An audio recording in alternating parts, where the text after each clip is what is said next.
We are here, everyone. I think this is going to be it.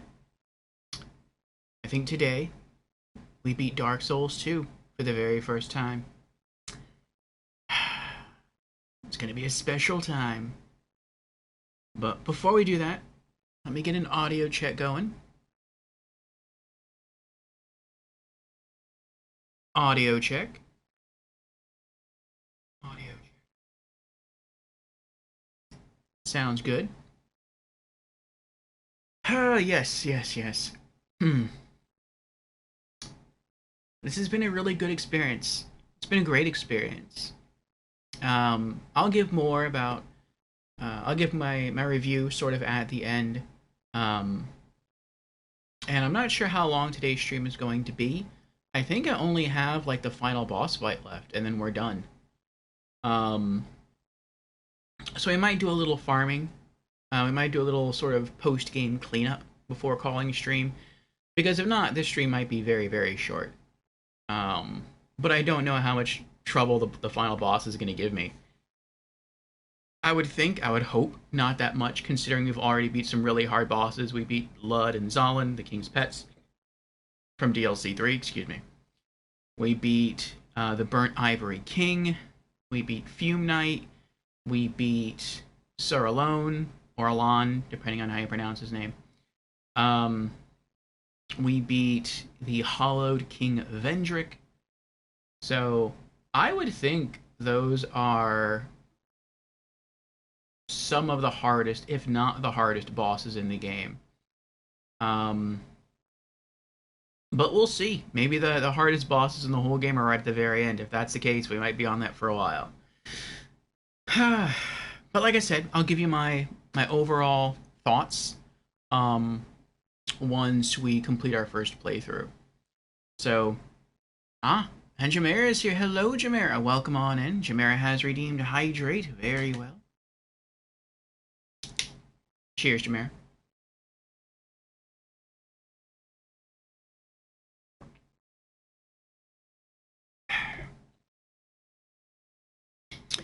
We are nearing the end, and it is. I said before with Dark Souls 2, it's bittersweet. You know, it's sweet that we're getting close. We're making progress.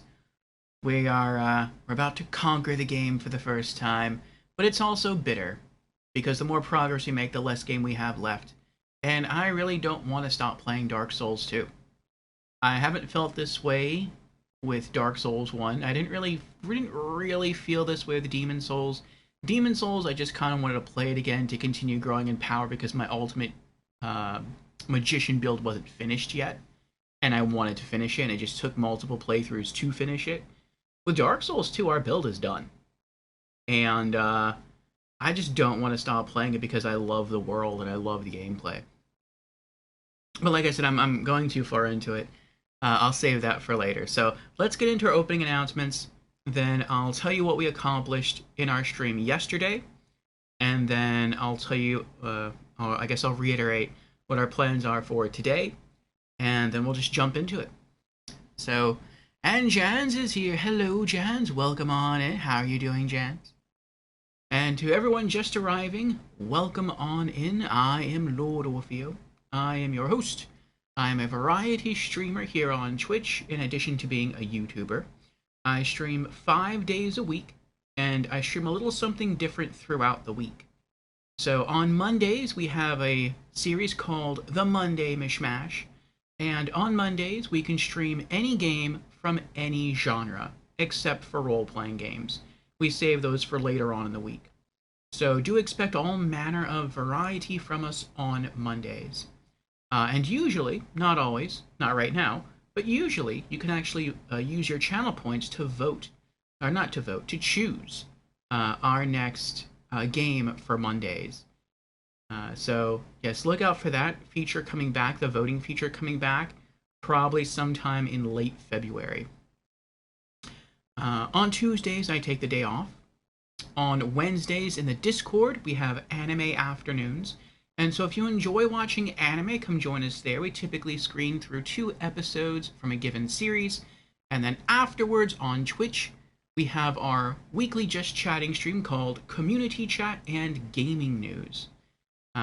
This is when we go over our community updates, gaming news, and game releases for the week. Thursdays, Fridays, and Saturdays are our RPG afternoons. And so if you enjoy role-playing games, then the end of the week is for you. Sundays, I take the day off as well. So if any of those stream themes, as I like to call them, are of interest to you, then I encourage you to drop me a follow, and I hope to see you sometime during the week. And with our opening announcements now out of the way, let us return to the stream of the day. So again, we are here for RPG Afternoons, and this is Dark Souls 2, Scholar of the First Sin, from Software. So, let me get a bit of extra light in here. Orange! There we go. Okay. So, what did we knock out yesterday? Oh, Jamera says, can't stay long since I got terrible signal since I'm moving again. Ah, okay. You're moving? What do you mean you're moving? Do you mean you're watching me on mobile? Like on a smartphone? Or do you mean like you're moving homes?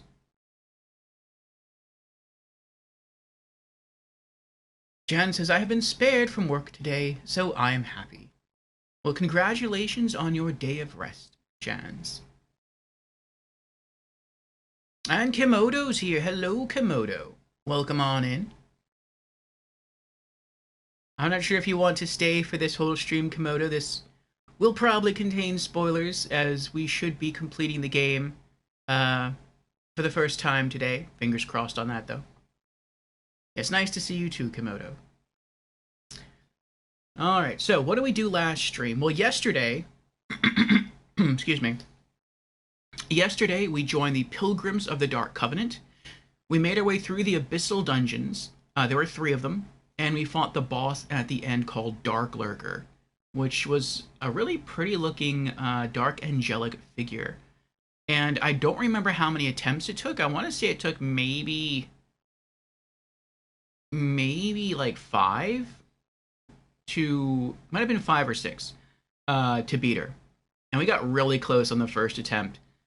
But yeah, we figured out how to do it. We beat her, and so that's that portion of the game knocked out. So all that's left, really, is the end of the game, the end game bosses, and cleanup, whatever we didn't do. So unlike... hold on. Okay. So unlike Dark Souls 1, as I understand it in Dark Souls 2, once you beat the base game, you don't get thrown into New Game Plus. That happens to you in Demon Souls, that happens to you in Dark Souls 1, that does not happen to you in Dark Souls 2, or at least not Dark Souls 2 Scholar of the First Sin. So this allows you to beat the game and then also go back and sort of play around with it a little bit. And I like that. So, yeah. Let's log in so you can see sort of where we are. And I also accomplished something off stream once we completed our stream goal for yesterday. I logged back into Dark Souls 2, and I helped some people fight the Burnt Ivory King in DLC 3. As a result of that, we are now soul level 227. You can see we've been playing now for 420 hours, 48 and a half minutes, and this is still our first playthrough. And I got to acquire a lot of Loy Souls. And I think we're at 43 now. We need another 7 Loy Souls to hit the goal of 50. And then we're done with basically all of DLC 3. So let me confirm. There it is. 43 Loy Souls, 7 to go, and we're finished. So that is pretty awesome. Depending on how much time it takes us to get through the rest of the end game here, we might go back and try to farm 7 more. But we'll see. That's very dependent upon other people inviting me to their game while they fight against the Burnt Ivory King in order to help them. We could try to solo on our own, but I haven't really experienced a lot of luck in just farming the knights solo and getting loy souls. Excuse me. Hmm.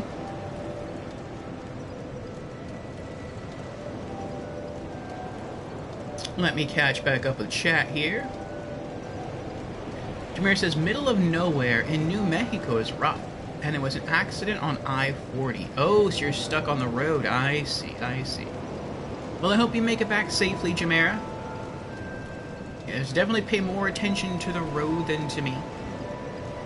I wish you safety, and I wish you expedience on your journey through the state. Kimona says, the spoilers only get me more excited for the journey. Oh, okay.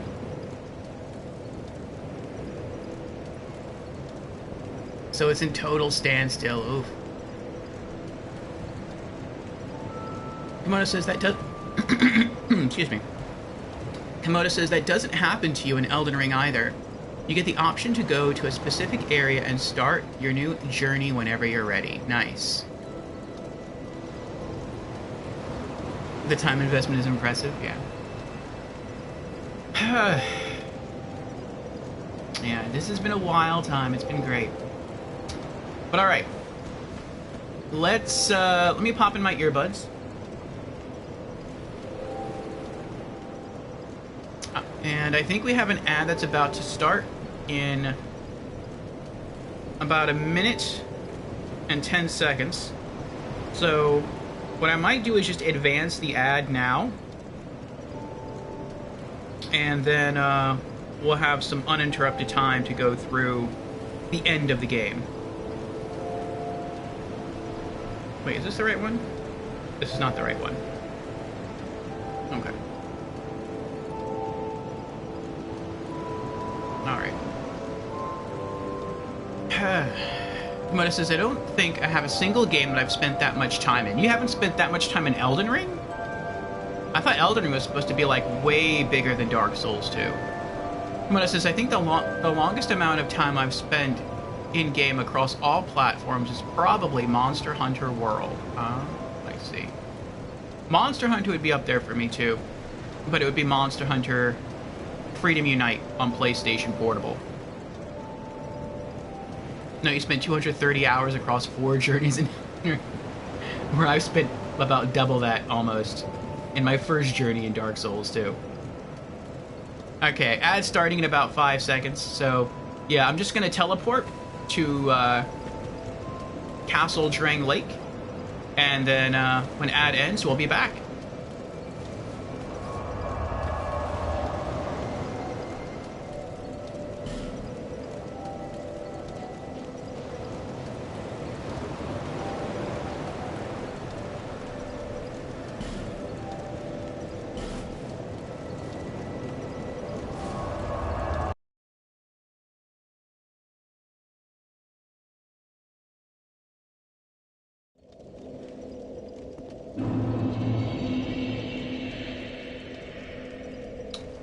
For those still watching the stream, we've made it successfully to Drang Lake Castle. Let's go through and have a look at our character. Make sure they are equipped with all the items we want them to have for this final encounter. We have 2 Bloodied Whip plus 10s. Okay. We have our 2 Old Whip plus 5s. We have our Fire Up Melu Scimitar plus 10 and our Poison Spotted Whip plus 5. We have all the correct rings on. Though I think we're going to temporarily swap out the Ring of Blades plus 1 for the King's Ring, because there is a statue that will attack us as we try to pass through a nearby door. But if we're wearing the King's Ring, we don't have to worry about that. We have all the correct armor on. Let's take the feather off, and we'll put on our repair powders. And we won't use any sort of stronger healing items right now. We'll just leave it at Estus and life gems.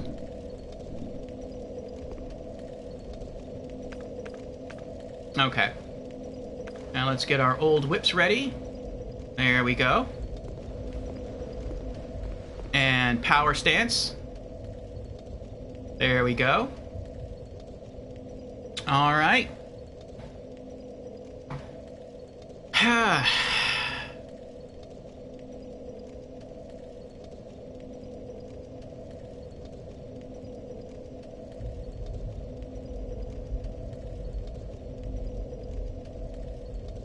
Oh, that's a shame, Jans.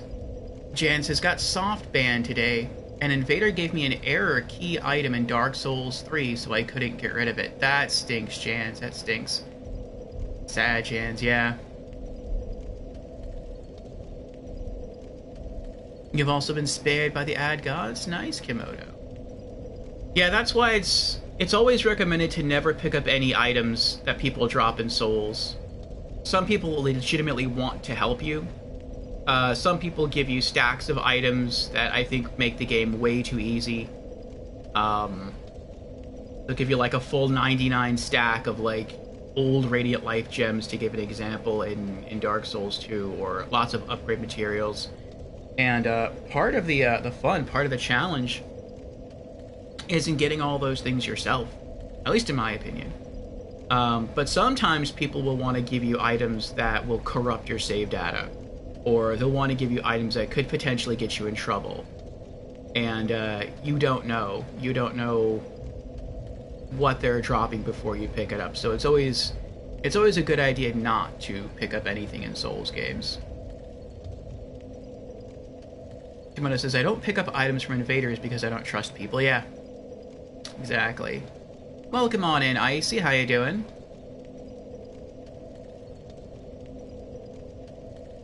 Oh, Kimono says, I think upgrade materials are undroppable in Dark Souls 3 and onwards. Interesting. Okay. And I don't know if Bloodborne is single player or not. We haven't gotten there yet. Okay, it looks like the ad is over. So, let us go into the end of the game.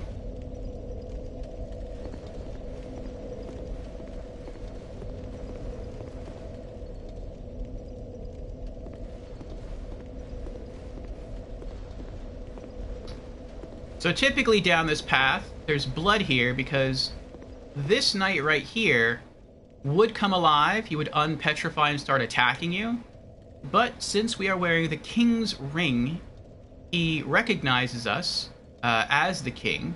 We have the aura of the king. And so he chooses to stay stoned, I guess, and not attack us.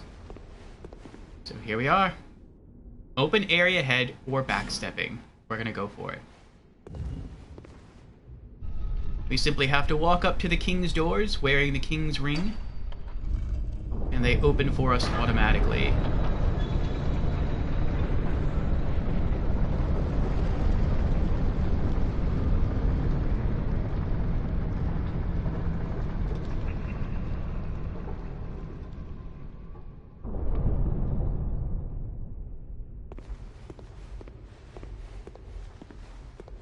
Thank you to everyone who has been here at any point during our adventures through Drang Lake. Whether you've been with us, Throne of Want. Whether you've been with us from the very beginning, or from some point in the middle, I appreciate your companionship throughout the journey. Turns out you can summon people in Bloodborne. Oh. How's it going? It's going good, Icy. Going good. I think we're gonna beat the game today for our first time.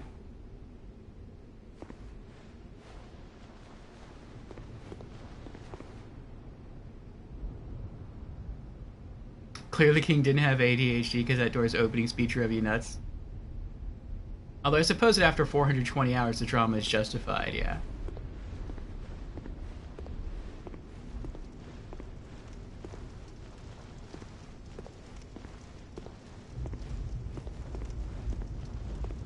There's the fog door.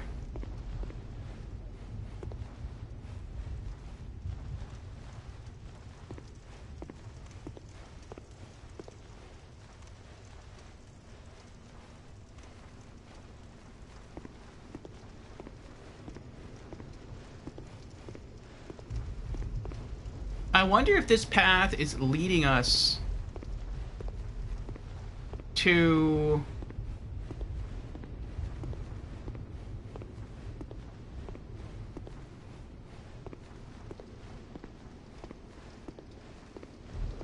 the first flame area.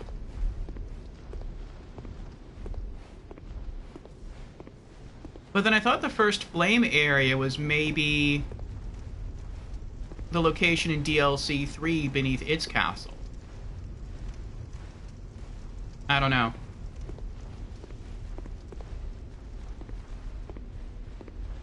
These people just fall off the ledge or something? There's a lot of very weird bloodstains in Dark Souls too. You'll regularly see people just jump off the edge for no apparent reason. This should be good. Yes. I hope so. Right now we're actually going in with, I would call it standard boss gear. And then if we die, we'll switch it up a little bit. But we have like the bare minimum in terms of healing items. Which is our Estus flasks, some life gems, and repair powders, and that's it. We have much better healing items, but I'll save those. I typically always do. Life, death. Light, dark. Wait, are these player messages or are these developer messages? These might be developer messages. Life, death. Light, dark. Weakness, miracles, and then weakness, hexes. That's probably a player message.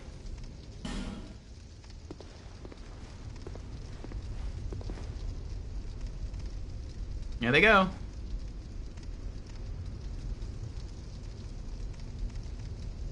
I call them the comedy crew.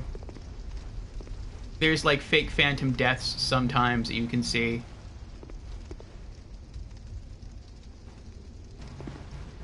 Think carefully. Confidence required ahead.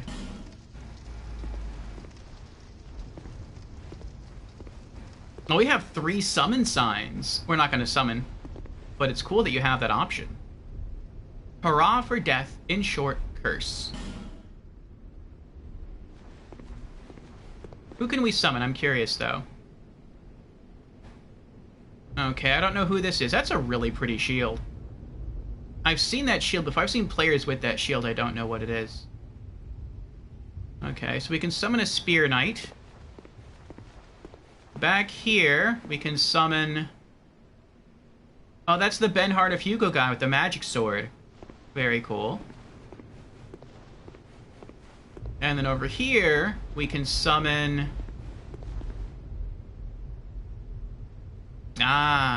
Vengarl. Whose armor we're wearing. It's gonna be fun fighting with some of these NPCs in New Game Plus. Good luck. Okay.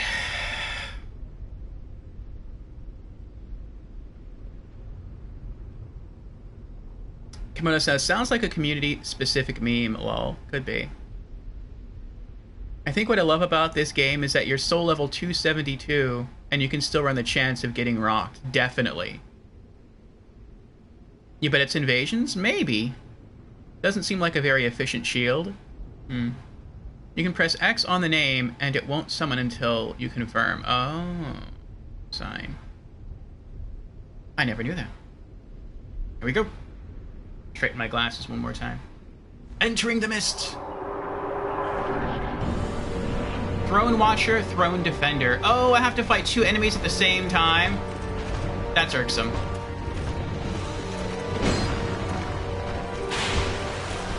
Oh!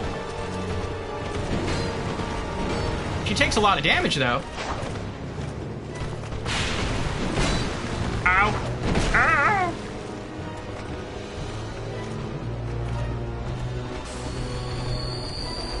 Oh, there's a...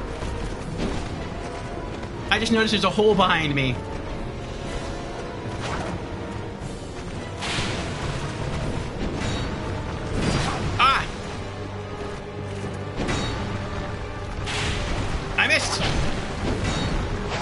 Well, I partially missed. Oh, she's using lightning now.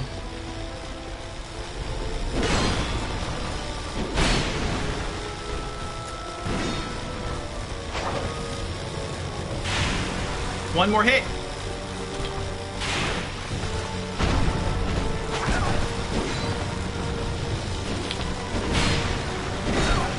I'm getting over anxious. I'm getting greedy.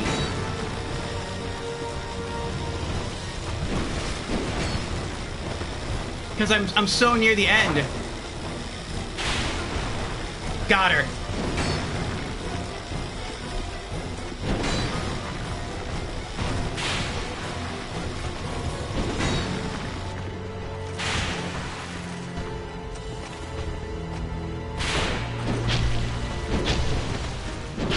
Oh my goodness, I'm completely out of stamina. What are you doing? No, no.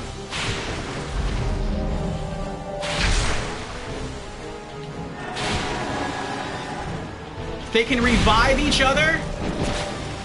That stinks. And she's at full health. Sit your behind down.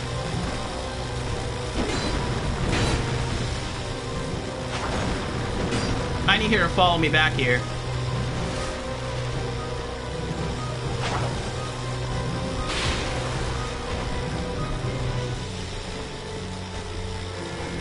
And I thought I was gonna get off easy. Oh, and she's gonna go back to revive him.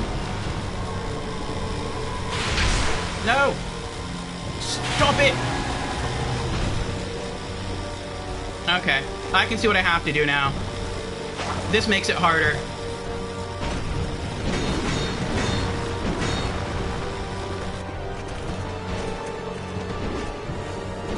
Okay. So what I have to do is I have to get both of them till they're about to die, and then finish them off really close together.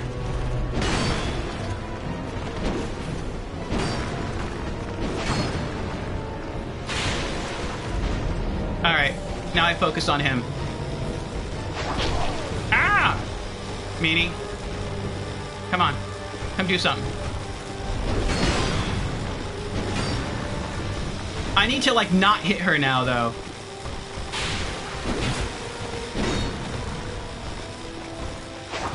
Ah! She's got good range.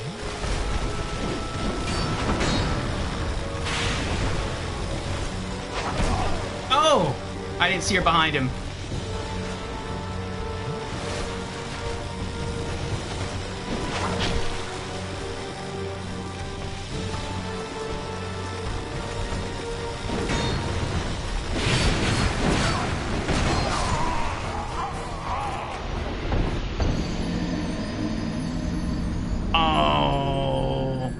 I thought we were going to have a first try victory right there.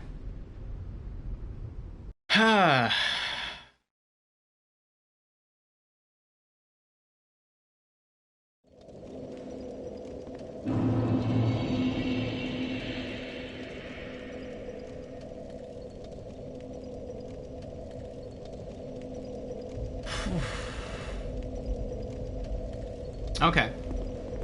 So how are we going to switch this up? Let's do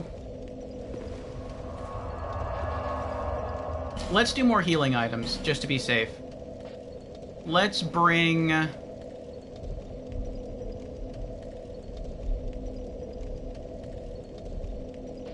the roots. Why not?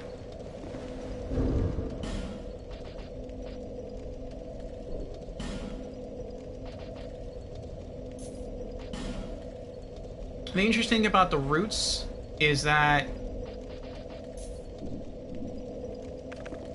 they heal your HP over a long period of time, but it's sort of like a slow heal. Oh my goodness. I just remembered I could have killed them first try. I could have done it. Like, what you were seeing was really impressive damage, I think. At least I think it was impressive damage. But remember that when I walked by that statue, I put on the King's Ring so that this statue wouldn't attack me. I never took off the King's Ring. So the attack ring, the Ring of Blades +1, that gives me a huge bonus to my attack, I wasn't wearing during the boss fight. So that means when I go back, I'll drop them a lot faster. I totally forgot about that.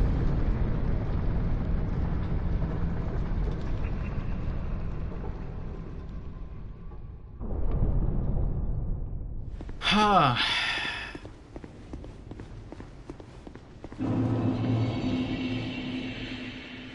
Alright.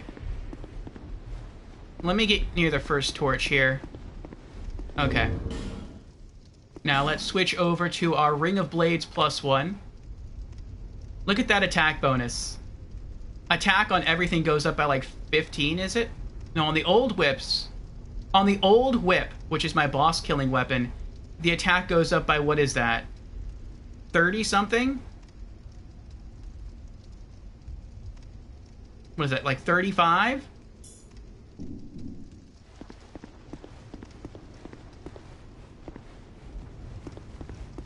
That's like a significant bonus to attack power.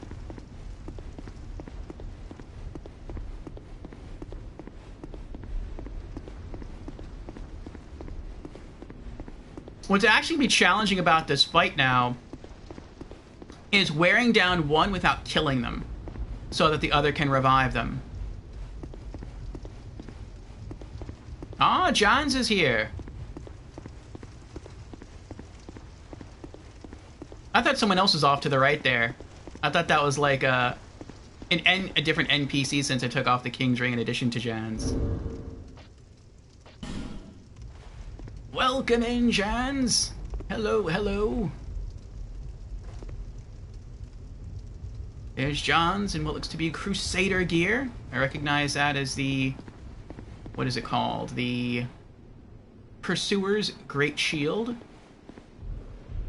I don't know what sword that is. It's pretty.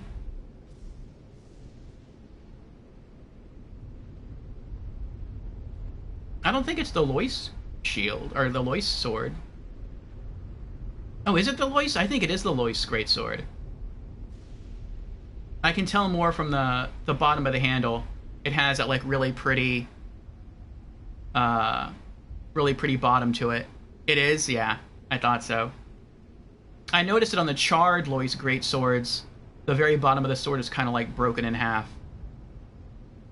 That is very pretty.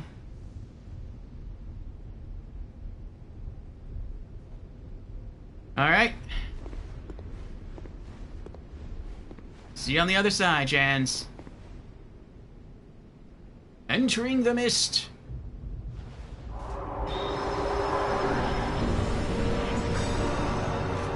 Alright, let's do this.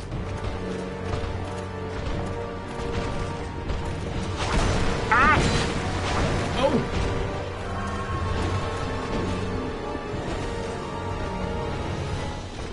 Let's see how much damage we deal now.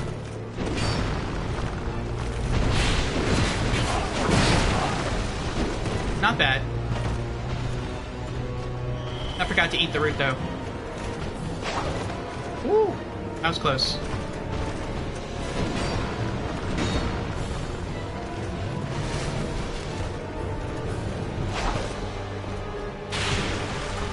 $672.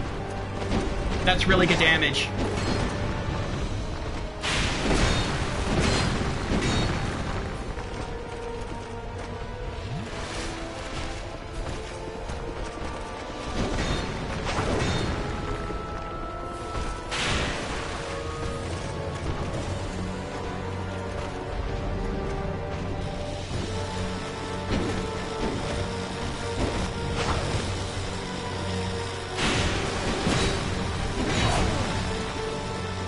I was trying to roll there. I guess I didn't have stamina. And I still don't know how big the arena is behind me. Like, I don't know if I'm about to roll off the floor or not.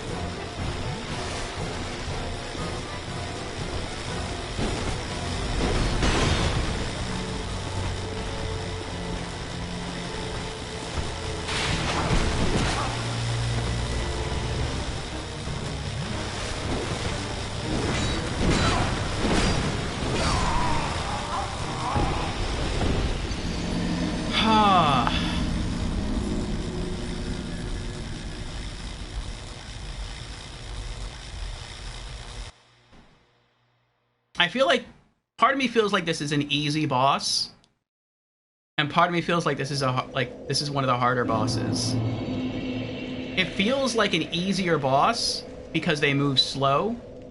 It feels like a harder boss because I'm still not familiar with how big the arena is, and I'm scared to roll too far in one direction and just die.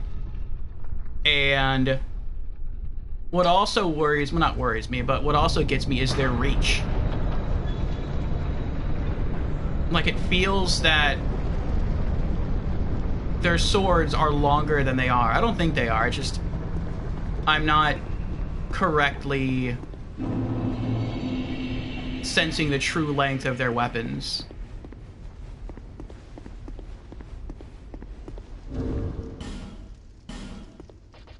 Alright, I think what I'm gonna do when I run back into the arena, I'm gonna munch on a dried root. I'm not gonna lock on to the bosses, and I'm just gonna run around the arena to see how big it is.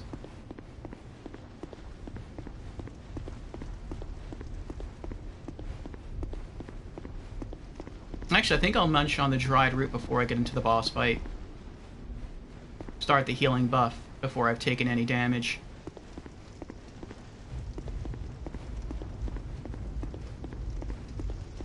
Why not eat the root before going in? Yeah.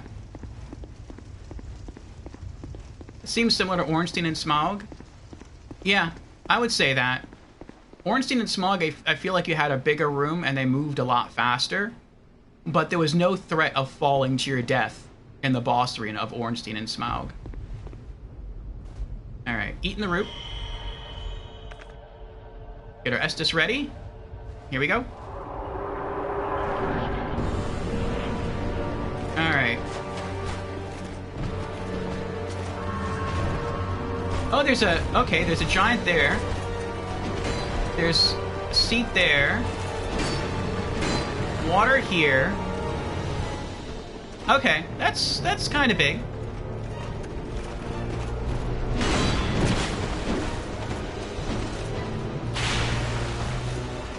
Alright, he's definitely tankier. She's like half as tanky as he is.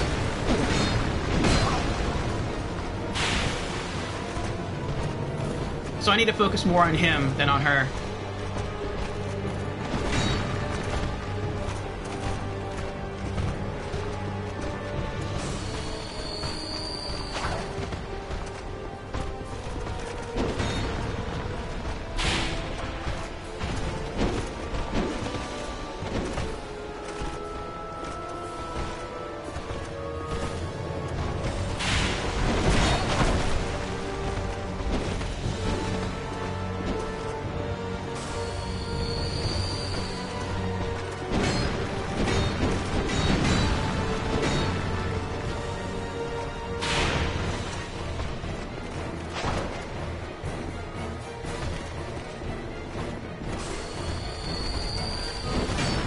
I didn't even notice the root's working.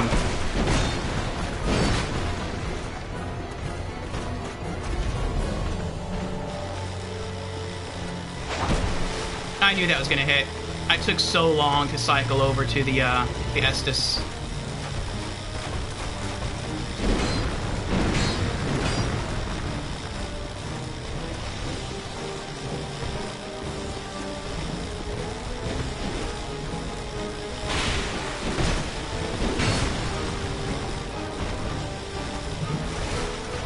I need her now.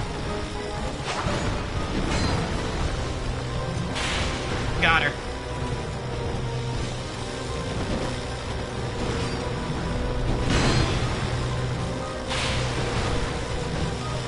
This is going well.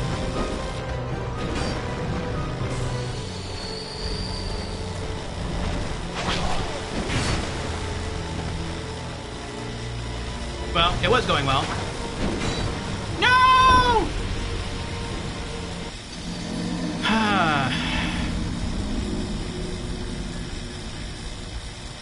That would have been it. That would have been the run.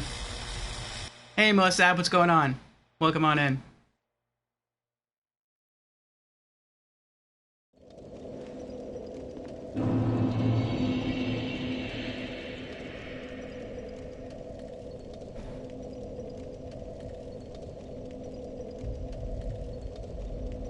Alright. Yeah, let's take the roots off. The roots never seem to do much. I feel the roots are good if, like, you're running through a level and you have no way to automatically, like, regenerate health. Then the roots can kind of be nice. What else have I got? I have better health gems. I could use those. I want to save that. Really just because it's unique.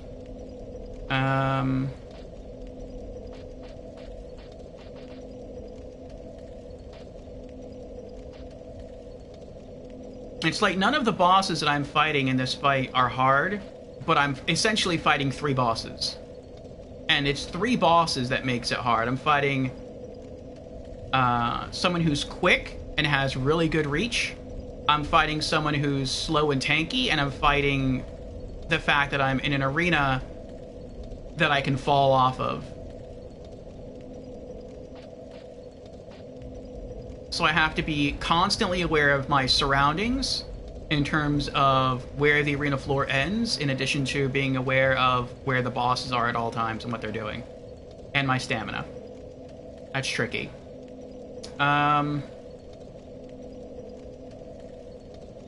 Yeah, let's pull him.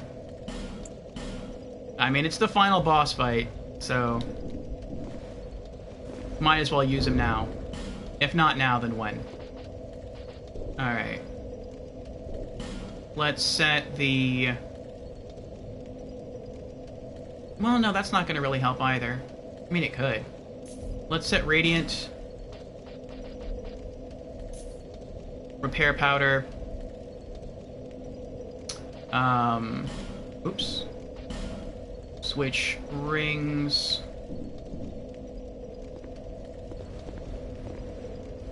I mean, in order for this to really help, I'd have to first run out of Estus, though. I think that's what I'm going to do, though. I'll just focus on using my Estus.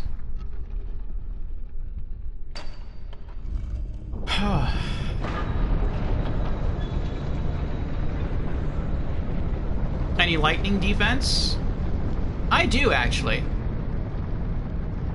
If I die again, I'll bring it out. It's a very, like... The reason I don't like the buffs in Dark Souls 2, generally, is because they don't last very long. Like, I think I have something called a small yellow burr, and it boosts my lightning defense, but it only boosts it for, like, 1 minute. And, it takes time to eat it. Just like when I used the dried root outside the boss room, like you saw him put up his hand and he kind of, like, munched on it, and he had to just stand there and do nothing for a while. So if I ate the small yellow burr before I went to the boss fight, by the time they start using lightning, the buff's already going to have worn off. Which means I'm going to have to use it mid-battle. And if I have to stand still, then I would rather stand still and get a large heal than to get a buff. And Jans is back. That's the Hide Knight armor with the Hide Knight sword and the Hide Knight spear. Hello again, Jans.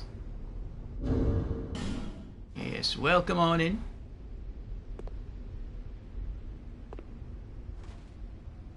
Alrighty.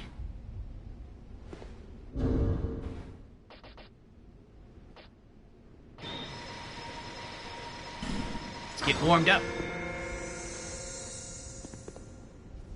Alright, let's try this again.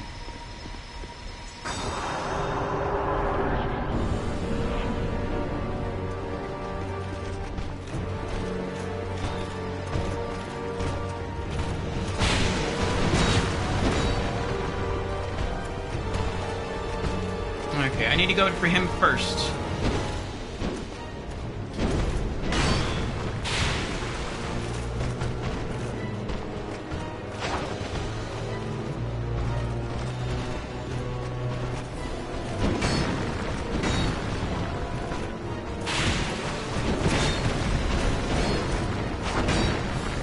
I'll go get my souls.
Victory achieved! We did it! Throne Defender Soul and Throne Watcher Soul. Oh. Oh my goodness. Cutscene! Brave undead, you have proven yourself to me. Oh. Hmm.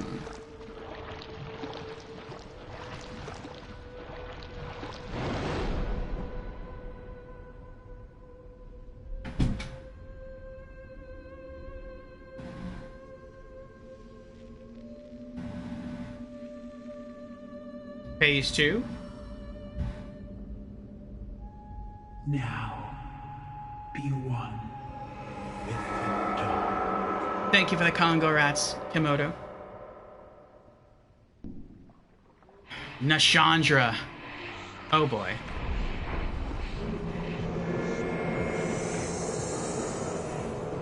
Repair my whips. Heal up. Am I power stancing? I think I am.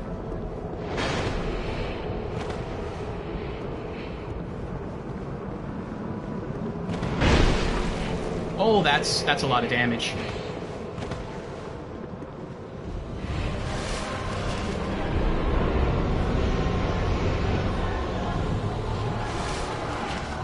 Okay, I'm power stancing.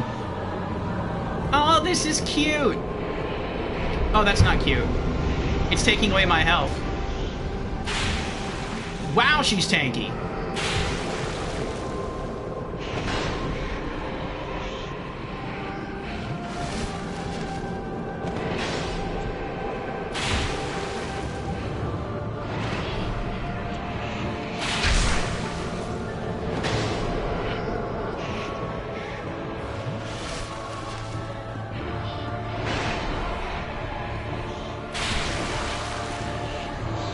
Uh-oh. Is it AoE?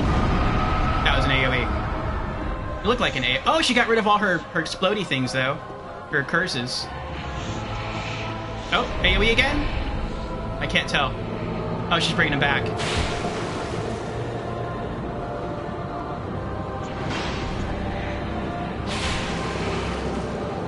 You are a naughty queen. I spank you.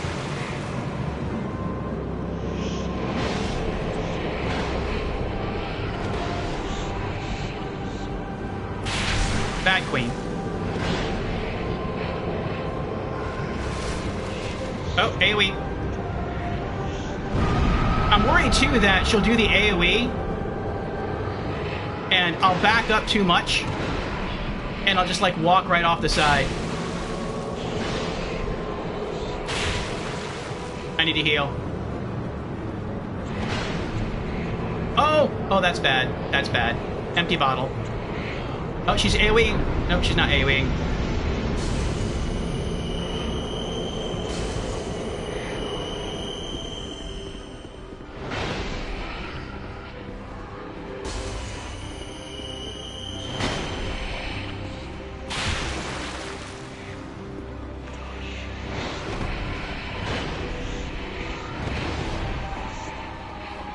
Repair powder on my whips.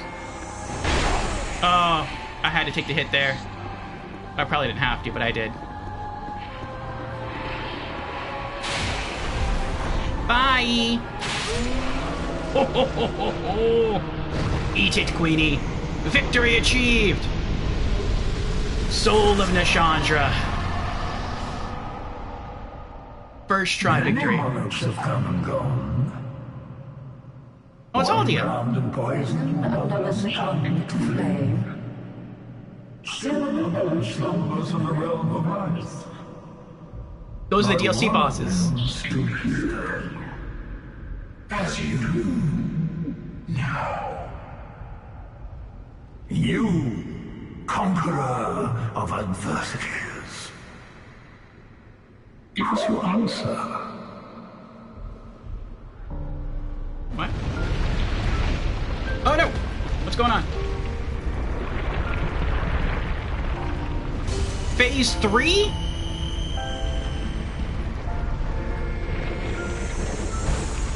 Phase 3! Alrighty then.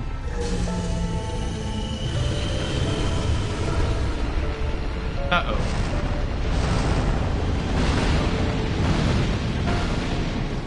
Wait, where'd he go?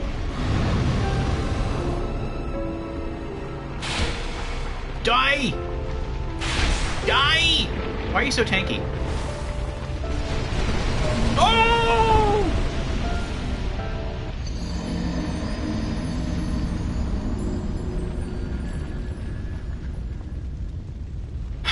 I wonder how to do I have to do all of those bosses all over again? I would think not, since I got their souls.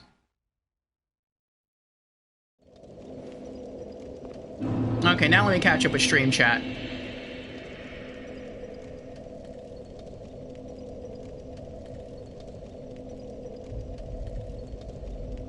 Do I have a ring? Did I put my ring back on? I never put the ring back on. I put the king's ring back on. I beat both of those watchers, and I beat Nashandra without my attack bonus ring.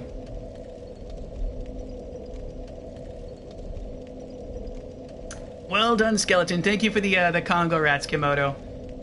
That was a good boss fight. That was a good boss fight. That elicited a vocal reaction from you. That big hit.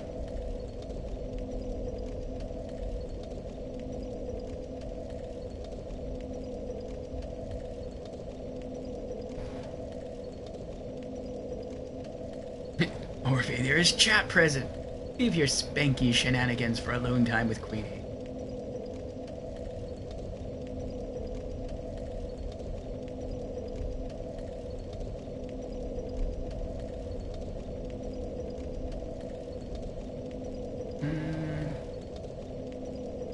Just goes to show you 'tis not the ring that makes the metal, yes. It helps, though. Jazz is currently on a 10-stream streak. Forgot it was a thing, yes. Thank you for consistently tuning into streams, Jans. I appreciate it. I appreciate your viewership, and I appreciate you keeping me company here in stream chat. The ring makes you slightly more metally, yes. Alright. Well, let's take a look at some of the stuff we picked up. And I don't think we have to kill those bosses again just because we got their souls. I could be wrong. I hope I'm not wrong. But we'll see. We'll see what's going on here.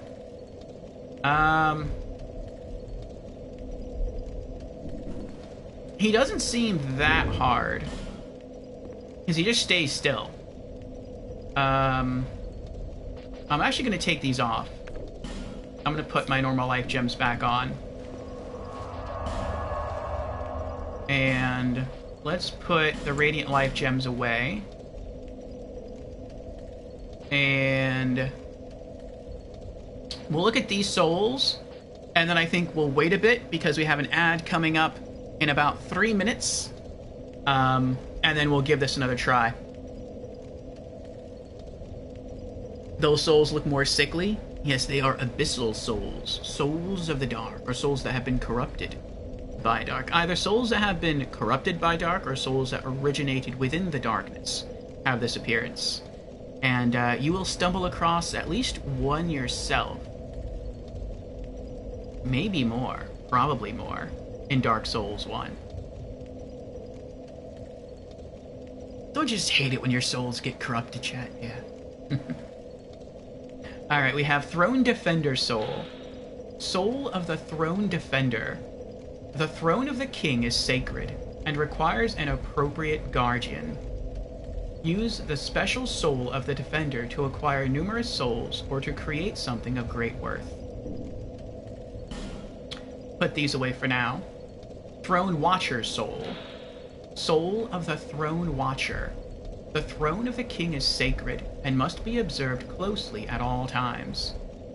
Use a special soul of the Watcher to acquire numerous souls or to create something of great worth. Soul of Nashandra. I would leave now to see about getting special items made from their souls, but I lost all my souls. I have to go back and fight the boss again to reclaim my souls in order to use that to make any cool items from them. Soul of Nashandra. Soul of Nashandra, Queen of Drangleic, the fragments of the abyss, of untold origin, nourished their beings by the sides of would-be monarchs. Perhaps they were simply ordeals on the road to kinghood. One day, the flames will fade, and only darkness will remain. Unless, of course, an heir arrives. Use the special soul of this prisoner of desire to acquire numerous souls, or to create something of great worth. Alright, was there anything else that we picked up? No. Okay.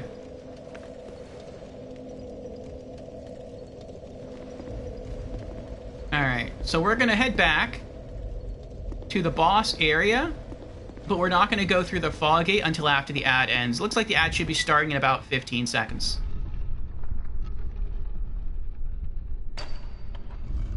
Oh. Those were Framp's words?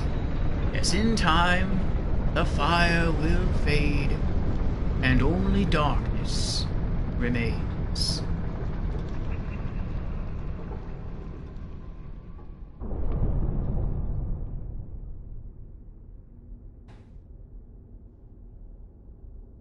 Komodo says, okay, I must leave, my friend. I have work to do before I stream in about 45 minutes. Alright, Komodo.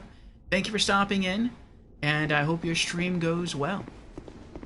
Ta-ta for now. Maybe, depending on when our stream ends, we might raid you. Good luck, Skeleton. I believe in your ability to successfully succeed. Thank you, Komodo. Alright.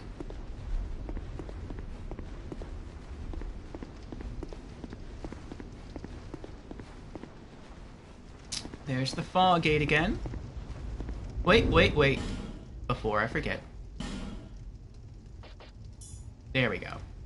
Part of me wants to try running up and using... I'm hitting the wrong thing. Using my Fire Melu Scimitar, because he's a tree. So I feel like he would take bonus damage from fire. But then he also uses fire magic, which leads me to believe that that wouldn't really work well against him.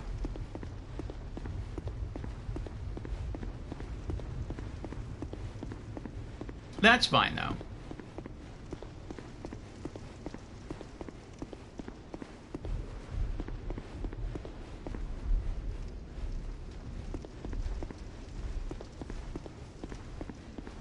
Well, now, if I am right, and all we have left is the Aldia guy, who is known as the Scholar of the First Sin. It sounds like him. We can hear him breathing. We can hear his, his tree-like tentacles in the boss room. We're now going in at an advantage. We have, our King's Ring... not King's Ring. We have our Ring of Blades +1 on for additional damage. Our old whips are in peak condition. We have all 12 Estus flasks back. So I'm thinking we'll just sprint in, and we'll just try to out-DPS him. That's my thing. His fireballs seem to be dodgeable. His tentacles, probably so, but I just have to try not to roll off the edge again. And that's about it.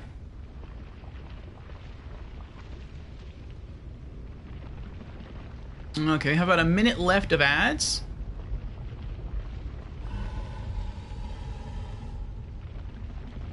Oh. Hit the wrong button in the browser there. Excuse me. So like I said, we'll wait for ad to end, and then we will head back on in there to the boss fight. I could see that when I was fighting Nashandra, she placed orbs around her, and at first I was like, oh, that's cute, she's trying to curse me. I can't be cursed, because I did the DLC first, and I'm wearing the blessed crown of King Vendrick, so I can't be cursed. And I think that kept my HP capacity from diminishing, but my actual HP was still going down. It's like, oh, I can't take this too lightly.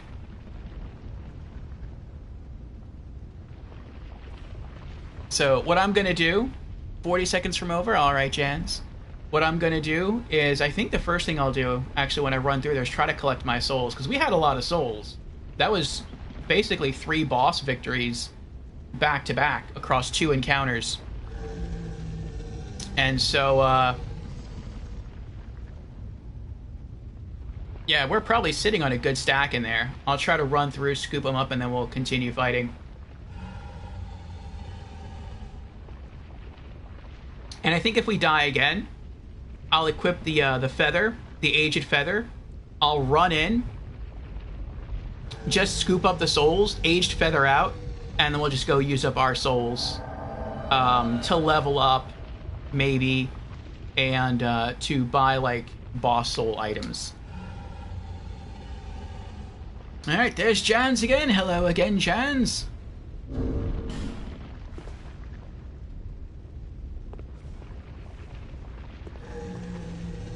I think I actually took off the Praise. Yeah, I did. I took off Praise the Sun.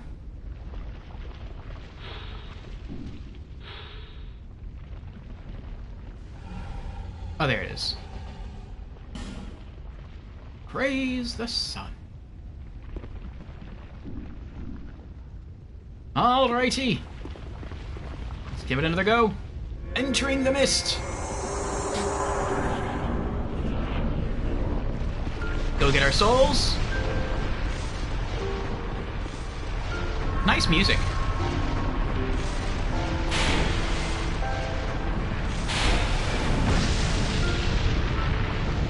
Estus back up.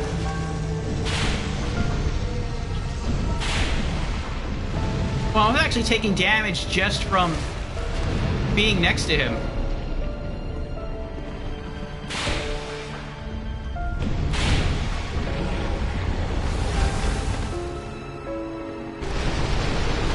Oh! I got so nervous I thought I was gonna roll off the edge again. Oh wow, my whips are almost broken.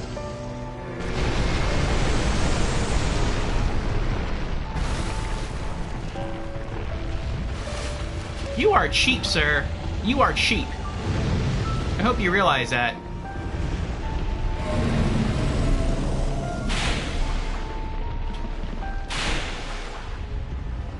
Okay, so it looks like I try to see where his tentacles come up. I wait, and then I can run back in, get like maybe one more quick attack, and then I go away again.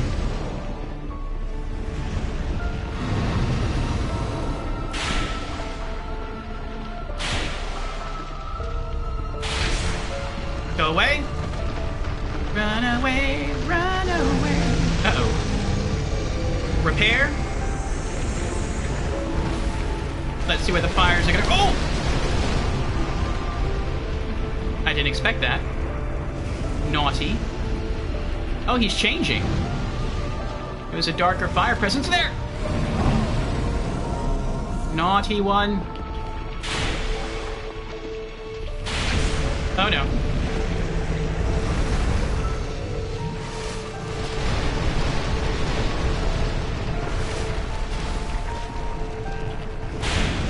Oh, I missed it. I missed it.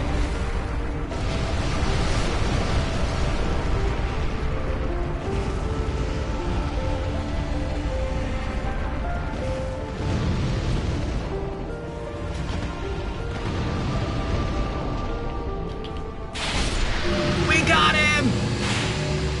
Yes! Victory achieved! We clapped the tree. Oh, oh, oh. Oh. I lost everything, but remain here patiently. The throne will certainly receive you. But the question remains. Would you tell me? Light, dark, or something else entirely?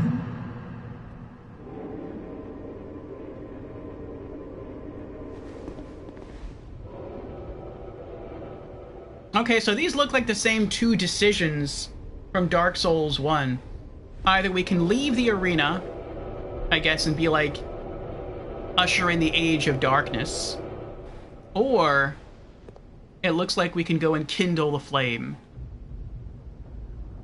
And so I do like to think of our character as more of a hero, and so we shall indeed sacrifice ourselves to kindle the flame.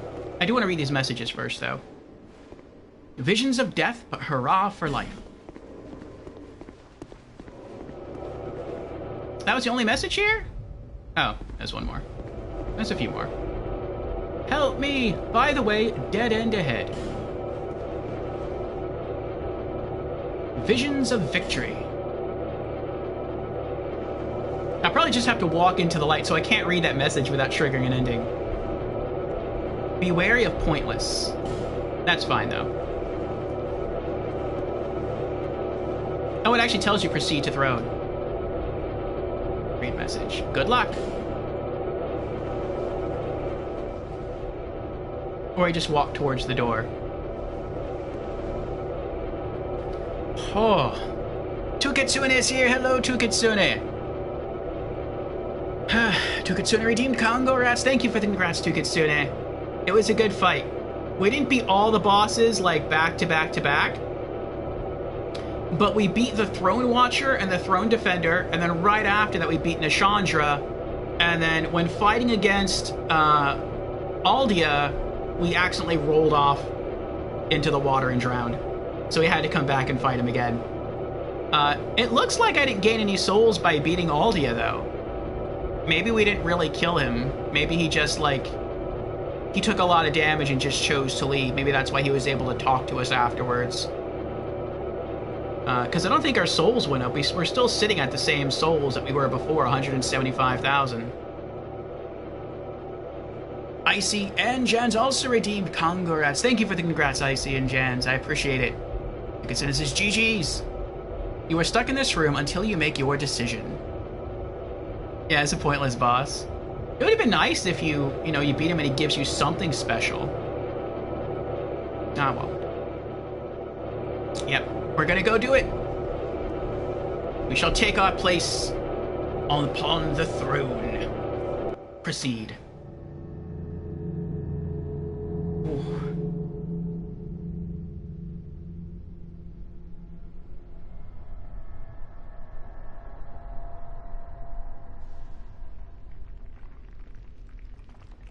The golems. But they have no soul energy.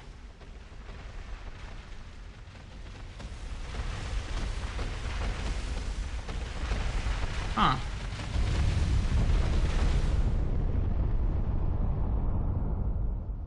I guess this is a magical who place. link the fire.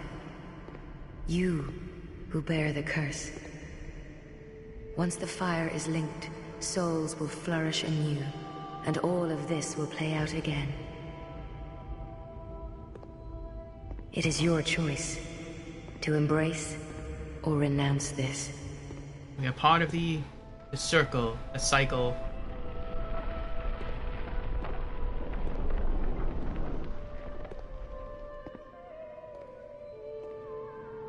This was Vendrick's true throne. The one he rejected.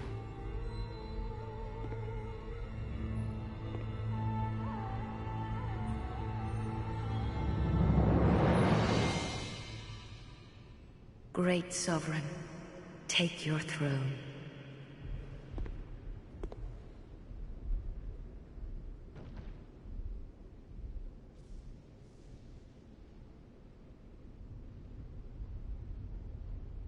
What lies ahead, only you can see.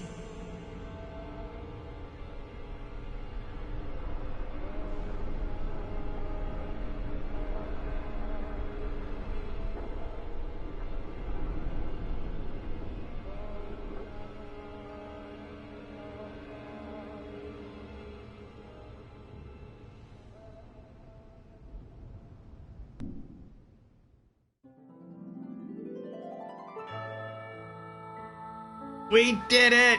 We did it! We beat Dark Souls 2, Scholar of the First Sin. Oh, oh boy. really pretty music too for the credits.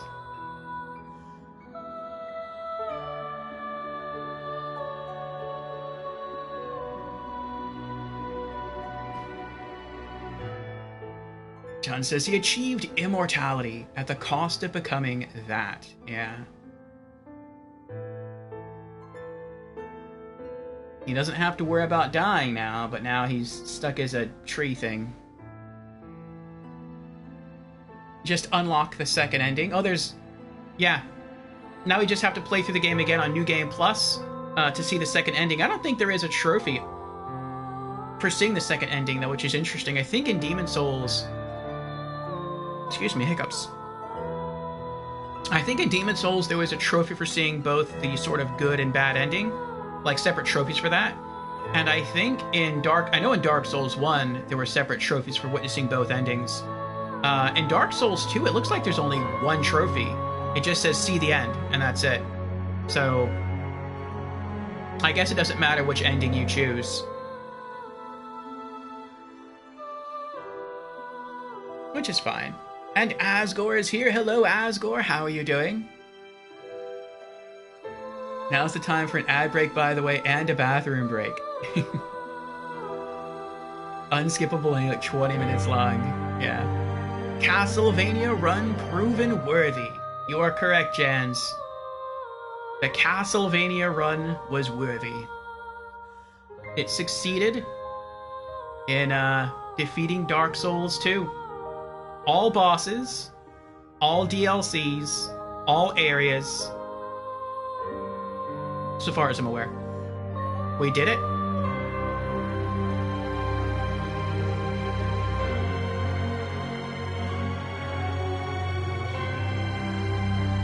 Took it soon as says the oven throne. Yeah. Now the doors close and I guess the flame kicks up and we cook. But due to our sacrifice, the undead curse will disappear from humanity. People will be allowed their peace to pass on to the next life. Until our soul is burnt to ash, and the cycle has to repeat again in, I'm guessing, Dark Souls 3.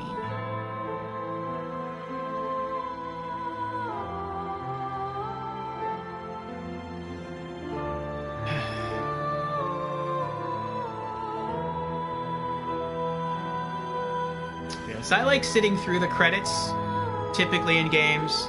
At least when the credits aren't blocked out. Like in Borderlands 3, it blocks the credits, which I don't care for. At least it blocks them out from stream. It's nice that we get to share in them here in Dark Souls 2.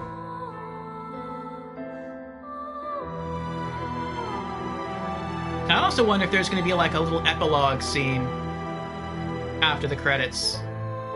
We also haven't got the trophy yet for beating the game. So maybe that also pops after the credits finish.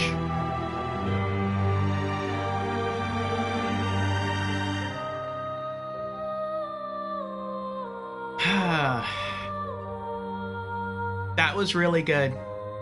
Really, really good. Gwen is such a terrible person.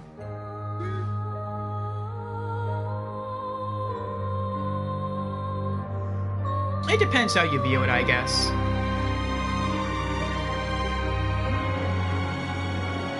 If you alt F4 the game, you don't get the trophy, by the way. Oh, yeah. We're playing on console, but I'm pretty sure that means, like, if you dashboard quit, you don't get the trophy. Is it looping now? Director, project manager. I'm gonna pay more attention. It said Dark Souls 2 and director. I'll let it loop again if it did loop. It's not looping? Oh, okay. Oh, maybe these are the credits for Dark Souls 2 and the credits we saw that just ended were the credits specifically for the Scholar of the First Sin edition. That could be it. It's a new paragraph. Scholar credits play first, original play second. Gotcha, gotcha, yeah, okay. Yes. I enjoy Dark Souls 2, all aspects of Dark Souls 2, much, much, much more than either Demon Souls or Dark Souls 1. This is definitely my favorite Souls game so far, and I almost feel a little sad because, and not just sad to beat it, but I feel a little sad like I legitimately don't know if any other game in the Souls series will surpass this for me. Like, this game, yes, it has some little, like, nitpicky flaws here and there, and some of the run-ups for the bosses in the DLCs is a little too punishing. And one of the boss fights I feel is too punishing. Specifically, Lud and Zalin in DLC 3. But aside from things like that, this is a masterpiece. This is one of the greatest games of all time. Not just one of the greatest games in the Souls series. This is one of the greatest games ever. On any platform, in any era. The story was good. The music was good. The set pieces were good. The characters were interesting. You actually cared about these characters because you got to know them more. They gave you more dialogue. They fed you more lore. The cosmetics were good. The armor sets that you could wear all seemed pretty viable, and they all looked really good. You could reach your sort of your top tier point build much sooner in this game than you could in either Demon Souls or Dark Souls 1. The combat, I felt, was more realistic than Dark Souls 1, and it was more fun. I enjoyed the faster movement speed. I enjoyed all the quality of life changes, like being able to fast travel between bonfires instantly. I like the fact that you just rest at a bonfire and it instantly repairs your weapons without you having to spend any souls. I liked that there were more interesting NPC invasions. I thought that was cool. Yeah, in every way I can think of, from the boss fights to the standard enemies to every element that composes a video game, Dark Souls 2 easily stands head and shoulders above the rest. At least from the ones I've played, which again is Demon Souls, the 2009 original, and Dark Souls Remastered. Yeah, I don't know if Dark Souls 3 can top this, or Elden Ring or Bloodborne, but this is easily one of the best games I've played, and after stream ends, I'm gonna actually have to go into my top 10 games of all time list on rank 1 and edit it to put this game in the top 10, because this is now in my top 10 games of all time. It's brilliant.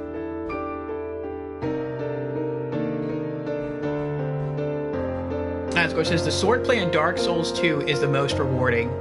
Dark Souls 3 comes close in some aspects. And just from a subjective point of view, because you could say some things in Dark Souls 2 are like objectively better, or objectively different in a preferential way than Dark Souls 2. But there's a trophy earned, the Heir, gold trophy. Nice. I think that's the one for beating the game. We're back. But, what was I gonna say? Oh, but I've heard that after Dark Souls 2, I heard from Dark Souls 3 and beyond. So Dark Souls 3, Bloodborne, Elden Ring, the combat in the Souls series gets faster. It gets not necessarily twitchier, but it gets more action-oriented, more action-focused. And I'm a fan. I'm a very big fan of the slower combat. I really like the slow combat in Demon Souls and Dark Souls 1 and Dark Souls 2, because it reminds me a lot of the combat in Monster Hunter. In Monster Hunter, the combat is very slow. At least the combat specifically from Monster Hunter Freedom Unite and the Monster Hunter games before that, because that's my experience in Monster Hunter. And so coming from the Monster Hunter background, fights are almost like faster paced chess games. It's like chess in motion, where you're constantly thinking about what your opponent's going to do, you're constantly thinking about what you're going to do, you're thinking about your position on the board. And it's a lot of fun. And it sounds like in Dark Souls 3 and beyond, it almost gets more like you're not so much thinking out a strat and implementing it as you are reacting and countering. So it's less a thinking man's game and more of a reactionary game, more of a reflexes game. And both are fun, but I prefer the slower combat. So for that reason as well, I may never like another Souls game more than I like Dark Souls 2. We'll see. Asgore says, if Dark Souls 1 kept the same quality from the first half, it would be better than Dark Souls 2 in my opinion. Well, what do you mean by kept the same quality? Less planning, more reactive. Bloodborne is fast, but keeps the thinking aspect. Interesting, interesting. I do like time, though, to, like, plan out what I'm gonna do. Okay. Alright. So we got a bunch of souls. 175,000. Begin Journey 2 to Drang Lake. We're gonna save that for Friday. Next Friday. What else do we have on us? Nothing new.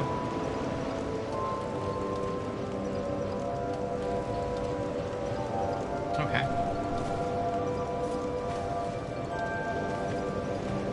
Our whips got fixed for free. That's nice.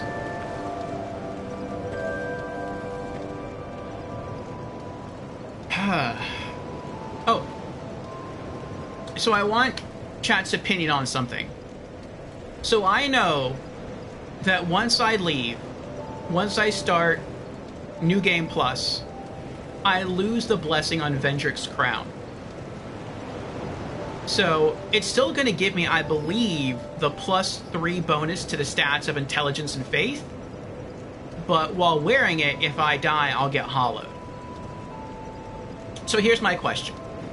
Should I continue wearing the crown in New Game Plus?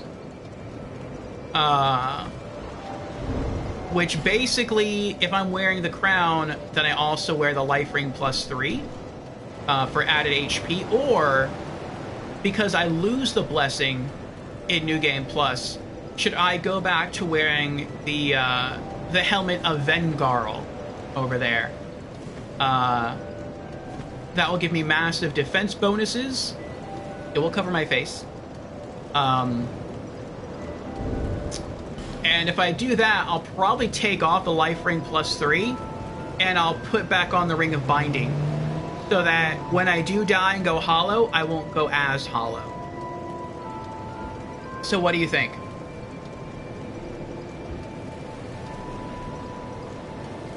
Let's see. Asgore says, Dark Souls 1 has a hard drop in quality. The second Ornstein and Smaug die. You get rewarded with anime fan service, that's true. And that's the fun part of the game. Yeah. But what do you mean by it drops off in quality? I've heard some people say that they don't like the map design after beating Ornstein and Smaug. And I can understand why, because it's so different, but I think it's okay. And the reason I think it's okay, pardon me, wiping my eyes here.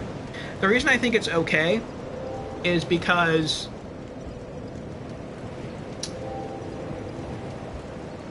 I feel like in Dark Souls 1, when it comes to the layout of the world map, and I feel like this for all the Souls games, by the way, not just Dark Souls 1. I feel like this for Demon Souls, probably for Demon Souls, and I also feel like this for Dark Souls 2, is that all of the locations are not as close together as they appear to be in the game.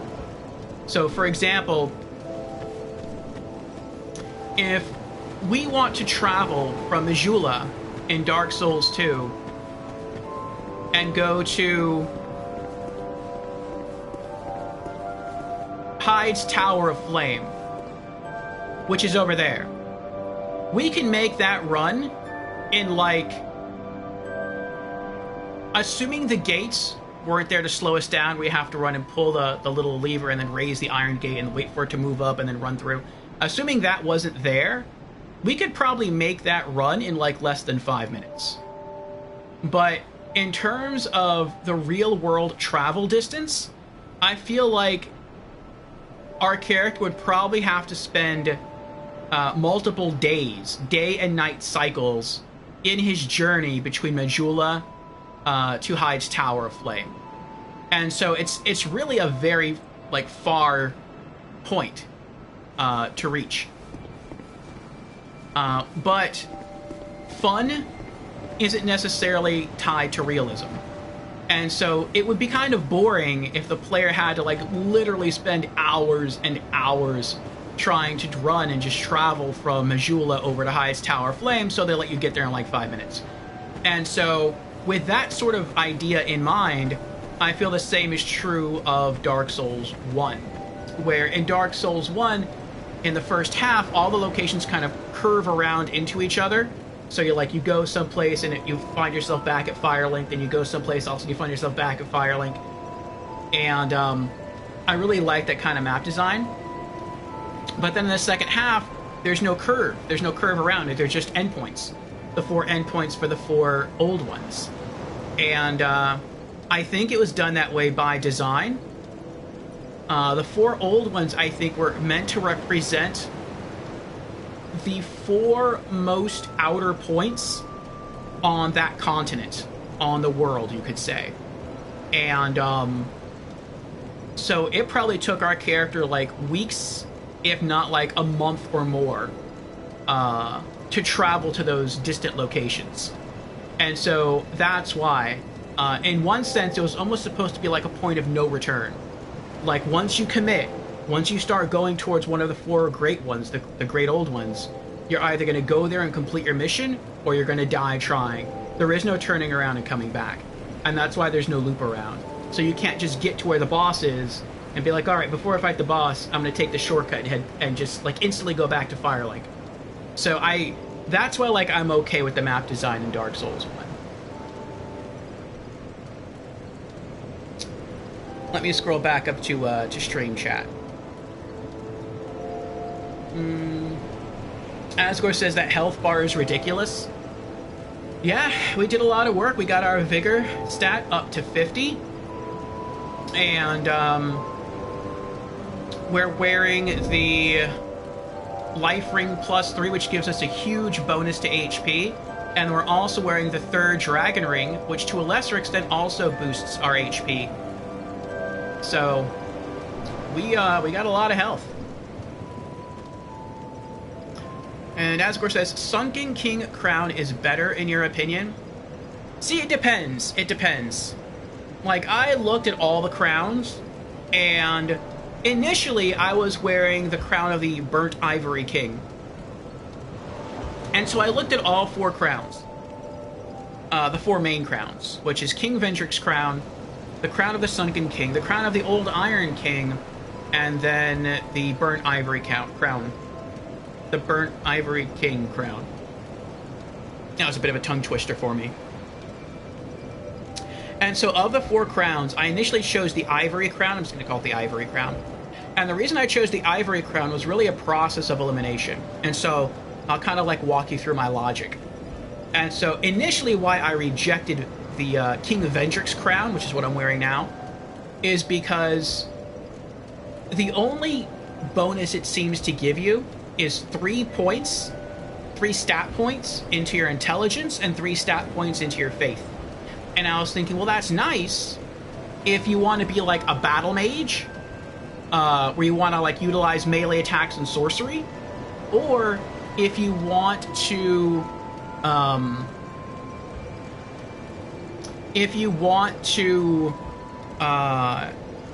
be like a paladin.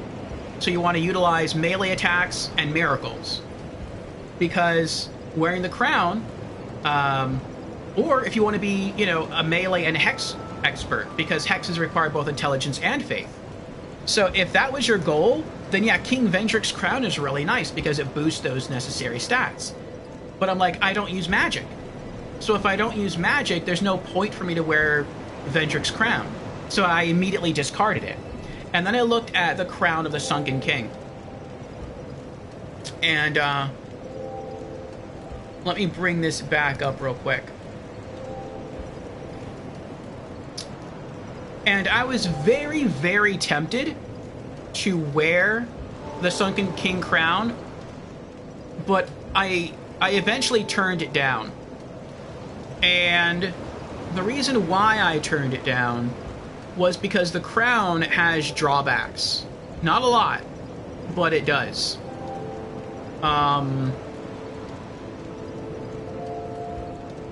Here we go. So it boosts your strength, which is good. Some of my weapons do scale with strength. It boosts your dexterity, which is good. Dex is my main damage stat. It boosts endurance, that's good. And then it boosts faith and intelligence, which isn't really necessary for me. But it also reduces vitality, which I don't care about because I have more than enough vitality for all the gear that I'm using. But it also reduces your vigor. And I didn't like the fact that it was going to hurt my HP. And so it's like, yeah, I become more damage dealing, but I lose health. So I become sort of more of a glass cannon in that respect. It's not a huge difference between what you lose in HP and what you gain from the attack stats, but it is a trade-off. You are gaining more offense in exchange for a little bit of defense. And I'm like, that's not a change. That's not an exchange I want to make. So that's why ultimately I settled on not using it. As far as the Crown of the Old Iron King, I think the Crown of the Old Iron King is probably the best crown in the game if you're a magic user. Because you get 20% of your spell usage back. I think it's like every, what is it, like every 2 minutes? Something like that. So if you're in a long, drawn-out boss fight, you're going to get some of those spell uses back. And just in general, if you're just running around the world map or through just a regular level killing enemies, and you don't want to use something to replenish your, you don't want to use a consumable to replenish your spell uses, then that crown is going to be pretty nice for that. So that's nice. So yeah, ultimately I settled on the Ivory King crown because even though it has really horrible health regen, I think it's like it restores 2 HP every 3 seconds. It doesn't hurt you in any way. It doesn't take away any of your stats.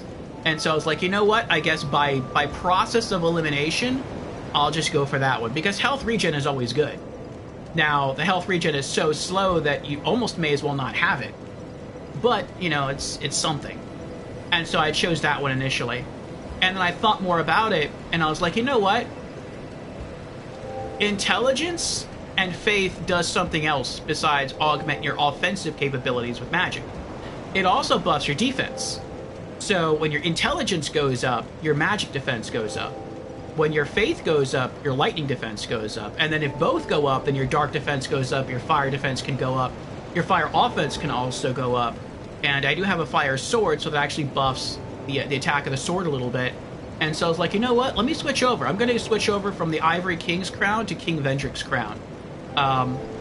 The crown doesn't hurt me in any way. It doesn't take points away.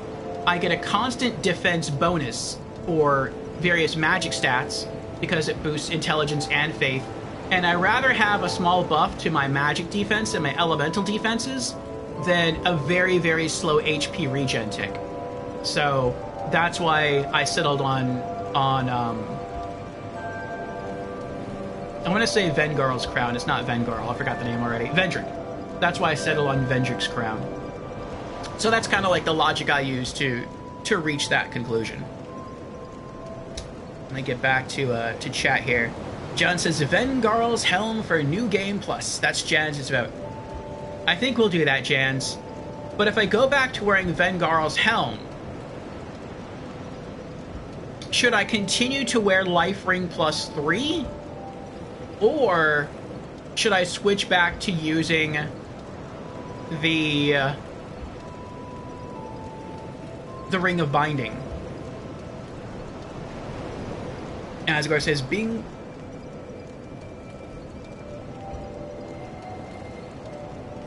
Bring classic royalty vibes. It's empty. Gripe isn't that. Um...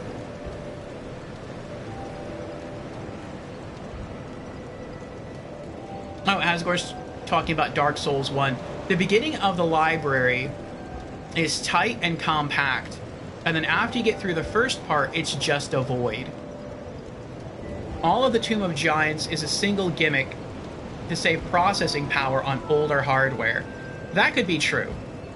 From what I've seen, it's a very small map. If you go to the YouTube channel of, I think her name is Zuli the Witch, she uses some trickery to remove the darkness and just light everything up, and it's a very tiny map.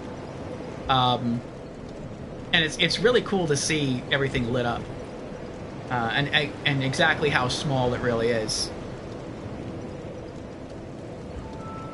And after the boss of Izalith, it's an orange pit with a single gimmick that can be rid of with no consequence. Yeah, I don't think anyone really liked the Bed of Chaos. Not to mention, Seath, Nito, Bed of Chaos are all terrible bosses. I like Nito. I thought Nito was cool. And I like Seath. I like both Seath and Nito. I thought the boss run to Seath was a little annoying. And I could say the same about Nito, but they weren't too bad. They weren't nearly as bad as the boss run to Lud and Zalin, and they weren't nearly as bad as the boss runs to Blue Flame Smelter Demon or Sir Alone or Alan. So, yeah, I like the curse mechanic of Seath. I thought that was cool. I like battling Nito and all his like undead skeletons. I thought that was really cool.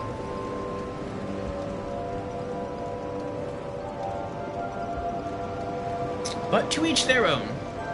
To each their own. Ad starts in 5 seconds, so we're going to take a break, and I'll be back, and we'll keep talking about Souls. I'll keep catching up with chat, but until then, BRB. See you after the break.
Hey, we're back. Thank you for your patience. And Jans has redeemed Hydrate. Very well. Cheers, Jans.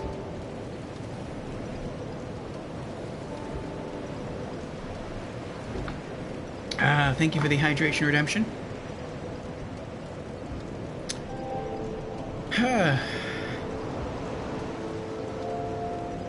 Top off mostly empty areas. All added stat increases your HP, says Asgore. Yes, we've been doing that. So I'll show you the stat layout, Asgore. So, as you can see, we have all 4 of our main stats at level 50. So Vigor, Endurance, Dex, and Adaptability. Our Vitality is also at 30. Initially, we were wearing some heavier stuff. But it became sort of overkill. And so now we have like more than enough Vitality to use pretty much anything we want. So I've just been investing points into the non-main stats as we go. I've just been balancing everything out. So it looks like Int and Faith, well, it looks like Int anyway is at 15 and Faith is at 14. That's not true. It just looks that way because the crown I'm wearing, King Vendrick's crown, gives me +3 Int and +3 Faith. So Attunement is 12, Intelligence is really 12, and Faith is 11. And Strength is 15. So the next time I level up, I'm going to put a point into Faith, and that will make everything 12, and I'll just keep doing that, bouncing between Attunement, Int, and Faith until Attunement hits 16, and then I'll put another point into Strength, and then I'll just keep leveling up everything until it hits 50, with the exception of Vitality. I'm going to leave Vitality alone because it doesn't really do anything, because I already have, you know, enough stuff equipped. So, that's the plan. Oh, we can level up too, I forgot about that. Asgore says, I think you should stick to the crown. You can be the old king coming to reclaim his fallen kingdom. That sounds kind of cool. Jan says, Ring of Binding benefit is good, but you need to be human for co-op, so it would be wasted. Oh, I forgot about that. Good point, Jans. Good point. Yeah, because our New Game Plus and New Game Plus Plus runs are going to be co-op. So I'm going to have to be human. And so if I'm human, the Ring of Binding doesn't do anything. So yeah, I'll stick with Life Ring +3. We'll keep our large HP bar.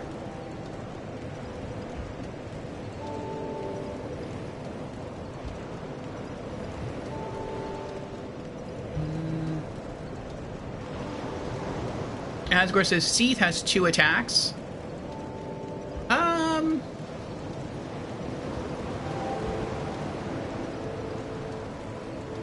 Kind of.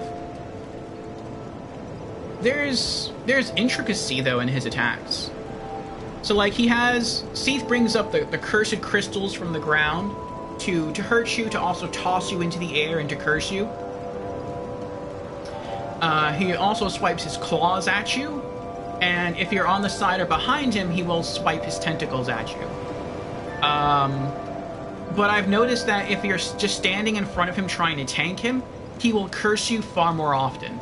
If you're around the side or the back of him, he spends more time trying to swish you with his tentacles. But he will still call up the curse crystals.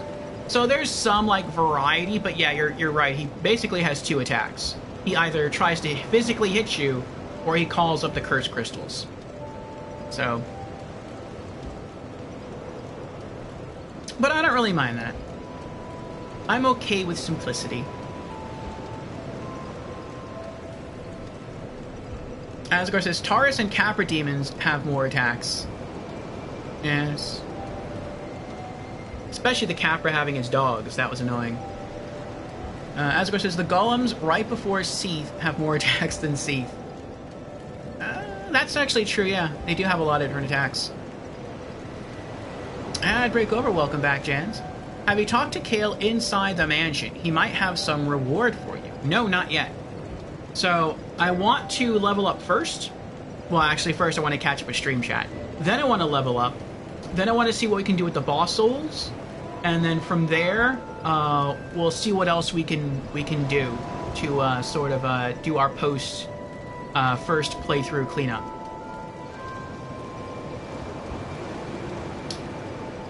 Asgore says tail, flail, and crystal breath. Yeah. Oh, I'm caught up. Nice. Jameer says, back for a sec. Out of traffic. Congrats. A semi caught fire. That is not nice. Well, I hope the semi gets put out soon. I hope you're not next to it. That's horrible. Is there already a fire truck there putting it out? Let me rehydrate a bit.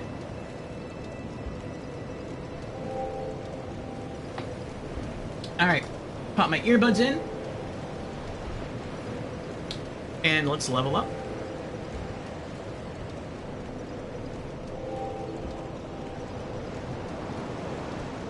So yes, our multiplayer New Game Plus playthrough will start Friday of next week.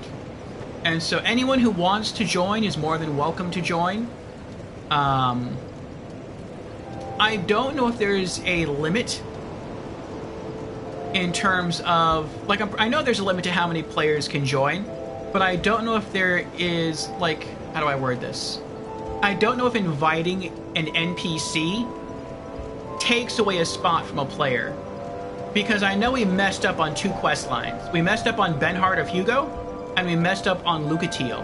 We were supposed to invite both of those characters to join us in multiple fights, but I didn't do that the first playthrough because I wanted the solo challenge. I wanted to preserve that.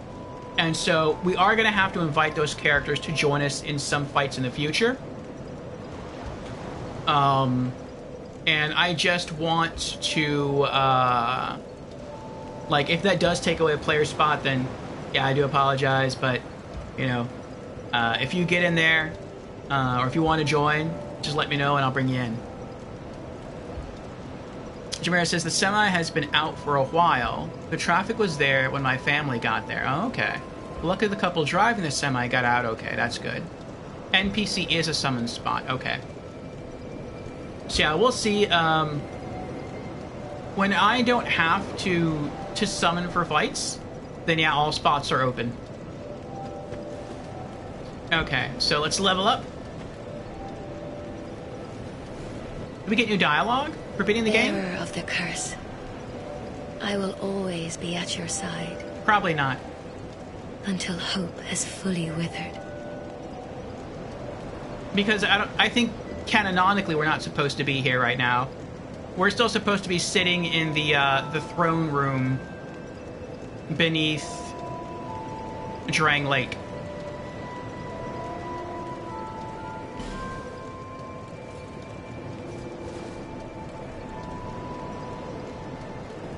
Okay, so you can see my real stats now. Attunement is 12, Int is 12, Faith is 11. So we're putting another point into Faith. HP plus 2. Fire bonus plus 5. Fire defense plus 8. That's nice. Lightning defense plus 8. Dark defense plus 8. And the attack of our Fire Melu Scimitar goes up by 1.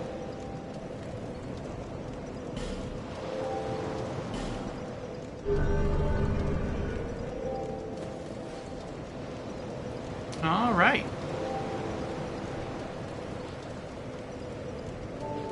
The sign you bear will drain your very souls.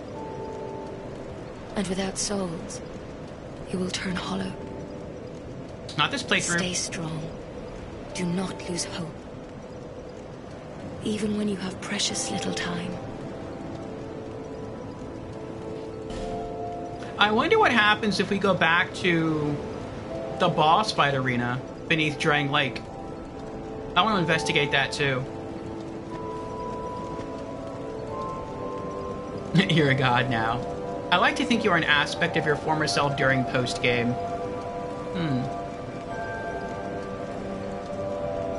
How so? Like you're a memory?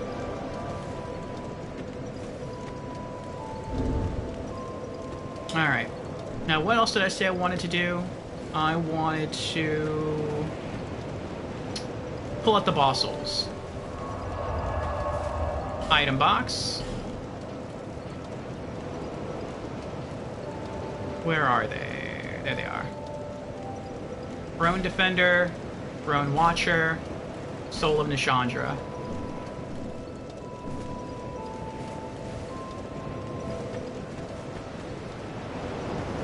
Okay. Yeah, sort of like the world used your summon sign. I like that. That sounds cool.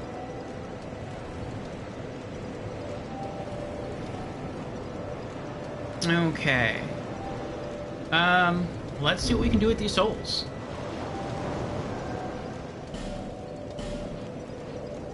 Throne Defender Soul.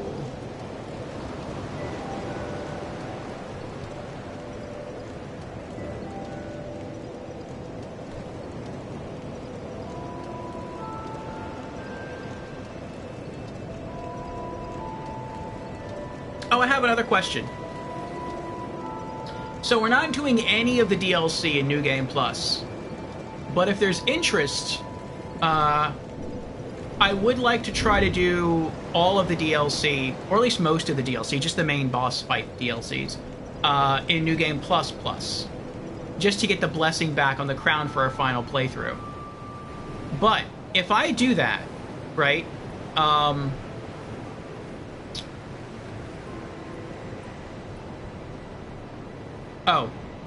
if I do that, if I go into the 3 separate DLCs and I get the 3 crowns, do I also have to beat Vendrick's hollow form again? Or does that not matter? Does all that matters is just beating the 3 DLCs to clear those checkpoints? I forgot to reset my gear here. There we go. Aged Feather. Okay. Just the 3 DLCs? Okay. Good to know. Vendrick is needed to be killed for the alternate ending. Oh. And from what Jan's told me, I'm going to have to solo Vendrick again. Because you can't bring summons with you to fight the hollowed form of Vendrick. It has to be one-on-one. But Giant Souls carry over to New Game Plus? Well, that's good. I mean, I'm pretty sure he's going to be harder in New Game Plus, because everything is harder in New Game Plus.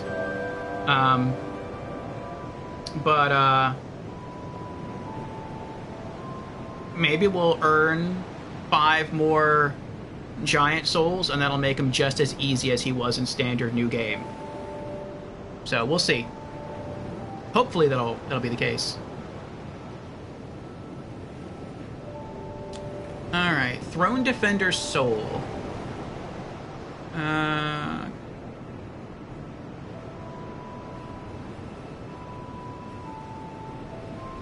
Consumed for 16,000 souls, or trade with the Weaponsmith Ornifex, along with 3,000 souls to acquire either the Defender Greatsword or the Defender's Shield. Well, I'm a bigger collector of weapons over shields, so I'm going to go with the Greatsword. So, off to Ornifex.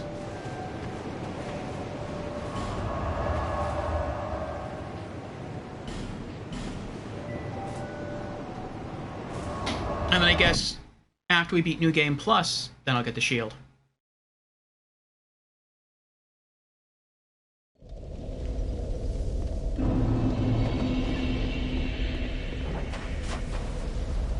So then, in our New Game Plus playthrough, we're just going to leave Vendrick alone. We're not going to mess with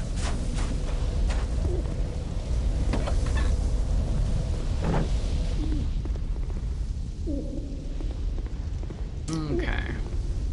Hello there. Do you have a wondrous soul? I do.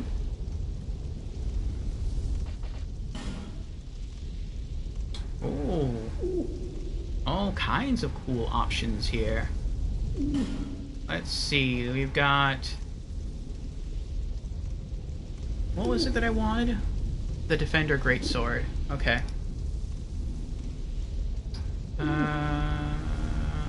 Yep, that's it. The Defender Greatsword. What else can we choose? The Watcher Greatsword. That looks pretty.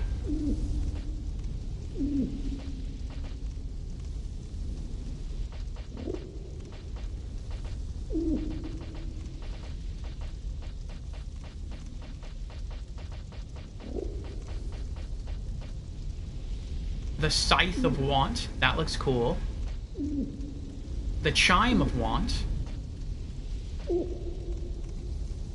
The Bow of Want. The Watcher's Shield. Looks kind of creepy. It looks a little like a flattened skull face. Defender's Shield looks really cool. Okay. Defender Greatsword.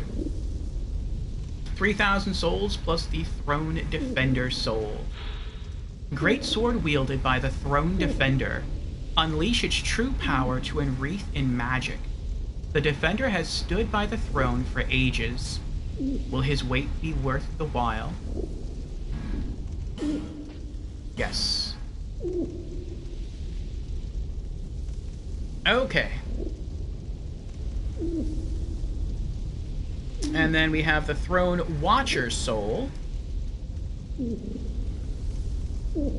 And what can you do with that? Consume for 16,000 souls, or trade with Weaponsmith Ornifex along with 3,000 souls to acquire either the Watcher Greatsword or the Watcher's Shield. We're going to go for the Watcher Greatsword. Asgore says, Asgore says the Watcher Shield is hands down the best small-medium shield in the game. Well, we'll be sure to pick that up at the end of New Game Plus. I don't use shields at all, so it doesn't really impact me that much. Watcher Greatsword. Throne Watcher soul, 3,000 souls. Greatsword wielded by the Throne Watcher. Unleash its true power to enwreath in magic. The Watcher has stood by the throne for ages. Will his weight be worth the while?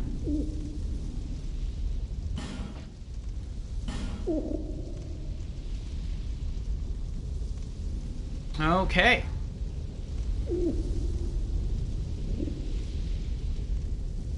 Also, it goes gong when you block. That's kind of funny. Okay. And now we have Nashandra's sword.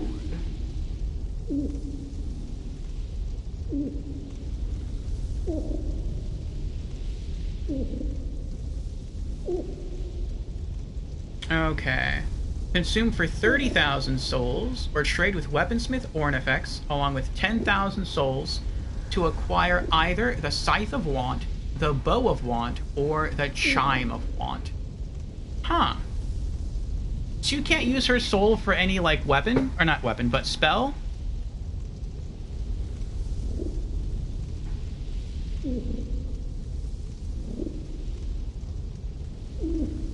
No? Looks like we have all the hexes, except for Numbness, which we have to get from Straight in New Game Plus. Looks like we have all the sorceries, except for Crystal Soul Spear, which we have to get from Straight in New Game Plus. And Unleash Magic, which we get from Sorcerer Navlin's side quest. Miracles, we still need Bountiful Sunlight and Wrath of the Gods. We have to buy those from Willager in New Game Plus Plus. Pyromancies, we need Great Chaos Fireball, which we get from Willager in New Game Plus Plus. We need Flame Weapon from Strayed in New Game Plus. And we need Forbidden Sun, which comes from Navlin in his side quest. So I guess not. I guess we have all the spells that we can get in our first playthrough, except for the side quest stuff from Navlin. That'll be part of what we finish up. Bow of One is best bow in the game. It probably is, but I'm a bigger fan of scythes. I think they look cool. I'm gonna go for that. Scythe of Want. we'll be able... Wait, does she have 3 items or 4 items? She has 3 items. We'll be able to get all 3 items, though, since we are doing 3 full playthroughs. Scythe of Want. 10,000 souls and the soul of Nishandra. A scythe born from the soul of Nishandra. The old one of the abyss was reborn in death, split into minuscule fragments, and spread across the land. After regaining their shapes, they crawled forth, yearning for strong souls in search of greater power.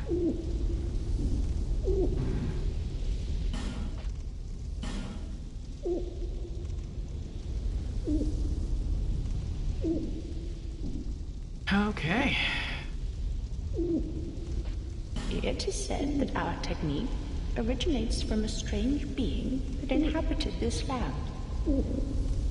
A pale beast that lived long, long ago. We don't even know what exactly it was. If you find a wondrous soul, bring it by for me to have a look. Come back again if you find another soul.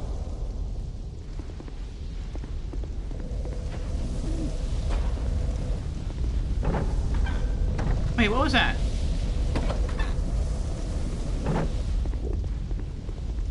Red. Maybe it just looks red because of the candle.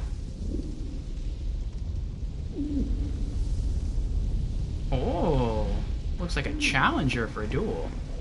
Nope, I'm good.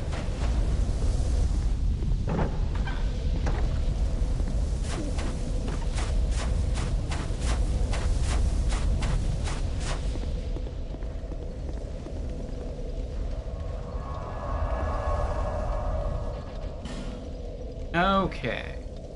Put some stuff away. Defender Greatsword. Let's see where that shuffled into.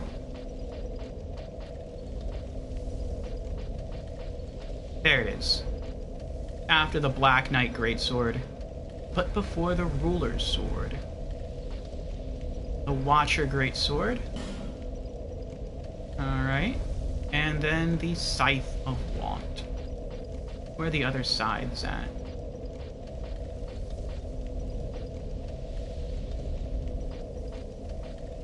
Do I have other sides? Yeah, I do. Okay.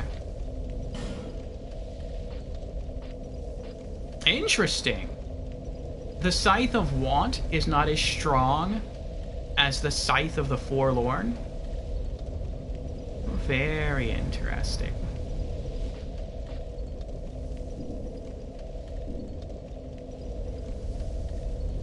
Alright. I want to head to Castle Drang Lake now.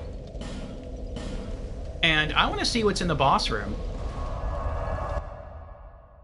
There's probably nothing there, but I could totally see there being something there that maybe we just missed. Like maybe if you choose to go back before starting the new game cycle over again, maybe there's like a special like illusory wall or something.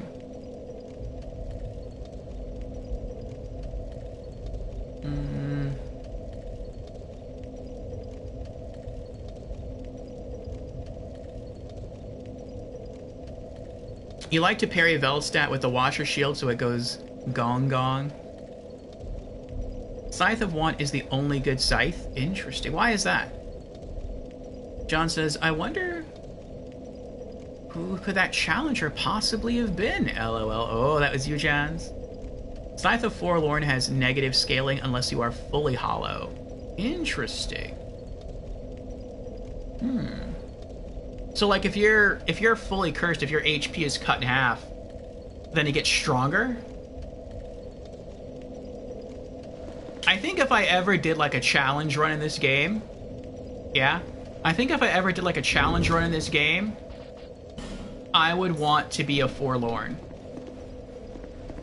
Because that would be a real challenge. It would basically, you know, cut your stuff in half. Well, the door does still open for us. It basically cuts your stats in half. And I think all of the Forlorn stuff, at least cosmetically, is the best looking stuff in the game. Like, I love the look of the armor, I love the look of the weapons, I love the detail on them. I think they all look really, really cool.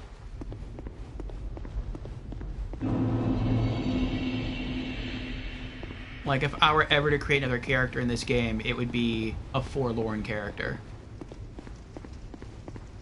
It just stinks that it takes so much work to, like, unlock the Forlorn stuff. I mean, I guess you could kind of get it, like, mid-game.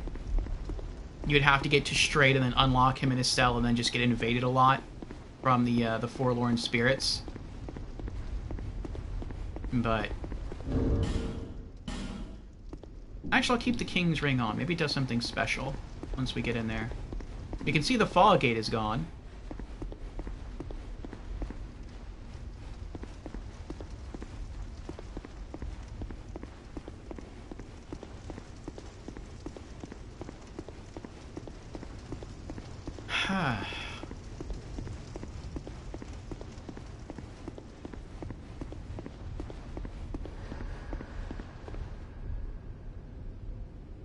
Oh, that's creepy.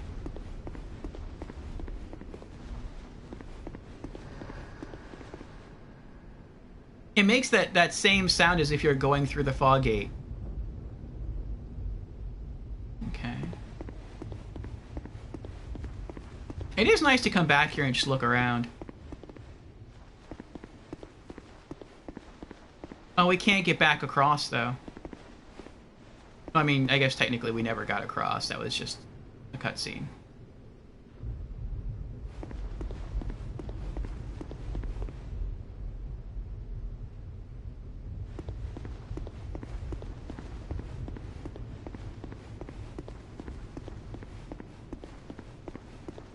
Alright, that's cool.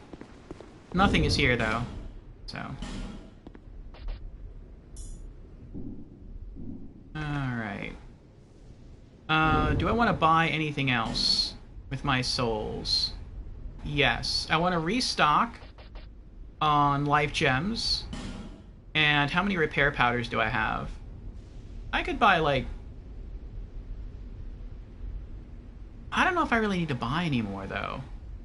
Because I'm going to start New Game Plus soon, and when I do, I'm just going to be finding repair powders. Yeah. I don't think I'm going to restock on repair powders. I'll restock a little bit on standard life gems, though. Oh, he's fighting. Good luck. You can do it.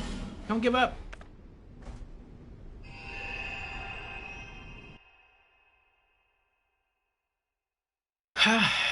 So it took us like 2 hours, maybe a little less than 2 hours, to beat the game. I guess we can also put the King's Ring away. We're not going to need it, I don't think, anymore for this playthrough.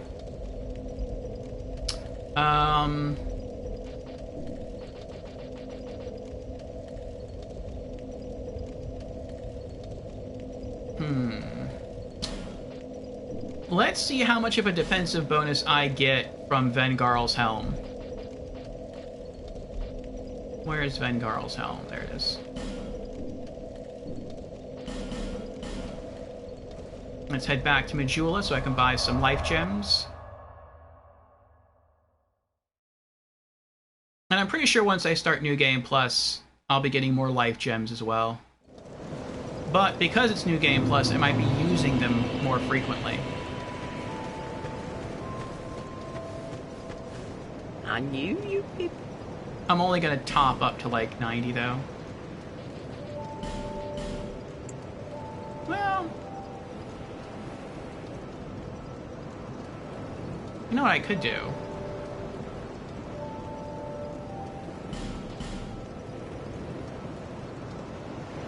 Thank you kindly. Just to get rid of some excess souls. Oh, that's right, I can't do that.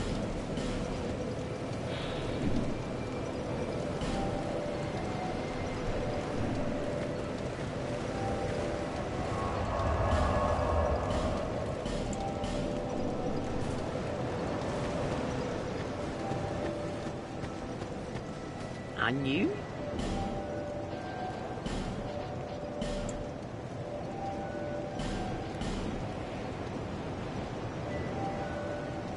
Thank you kindly.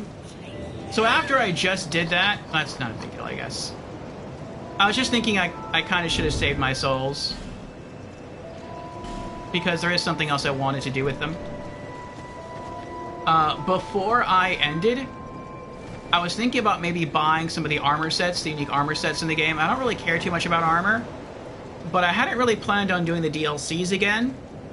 So this is kind of like my only opportunity to buy certain boss armor sets now, before I start next Friday. But, I mean, I still have to help more people farm for Loy souls, and so I may get some souls doing that, and I could use that to buy some of the unique armor sets. Very true, yeah. But again, if there's interest in the DLCs, we will do all of the DLCs in New Game Plus Plus. So if people want to join, they're more than welcome to, and then I'll have another opportunity to buy all those armor sets.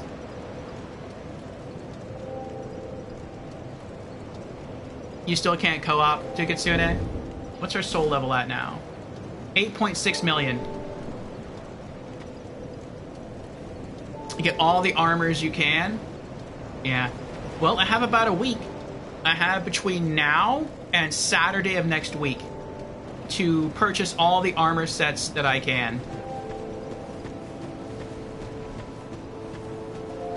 So, I mean, I guess that's something kind of fun to do with our souls. Let's see what armor sets we have here. You need armor? Go ahead. See what I'm offering.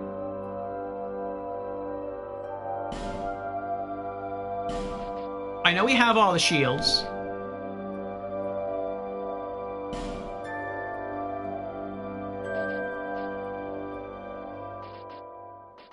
Yeah, I think we'll do that. We'll save up for armor sets.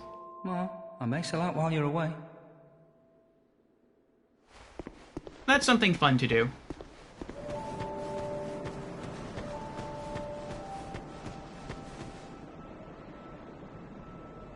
Dark Souls 2 needs bonfire aesthetics. Oh, Dark Souls 3, yeah. I think bonfire aesthetics is a really cool mechanic.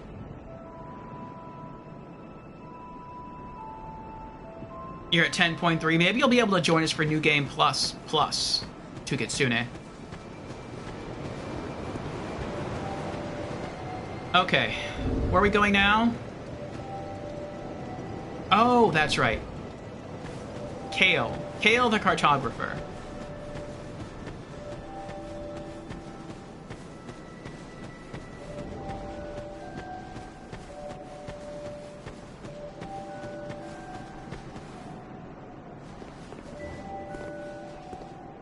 It does look like we have an ad going for the next minute and a half, though. And so I think what I'm going to do is just kind of hang out here and talk more about Dark Souls 2 until the ad is over. So those who are currently watching the ad will have the chance to tune in and continue watching our progress post-game, post-first playthrough.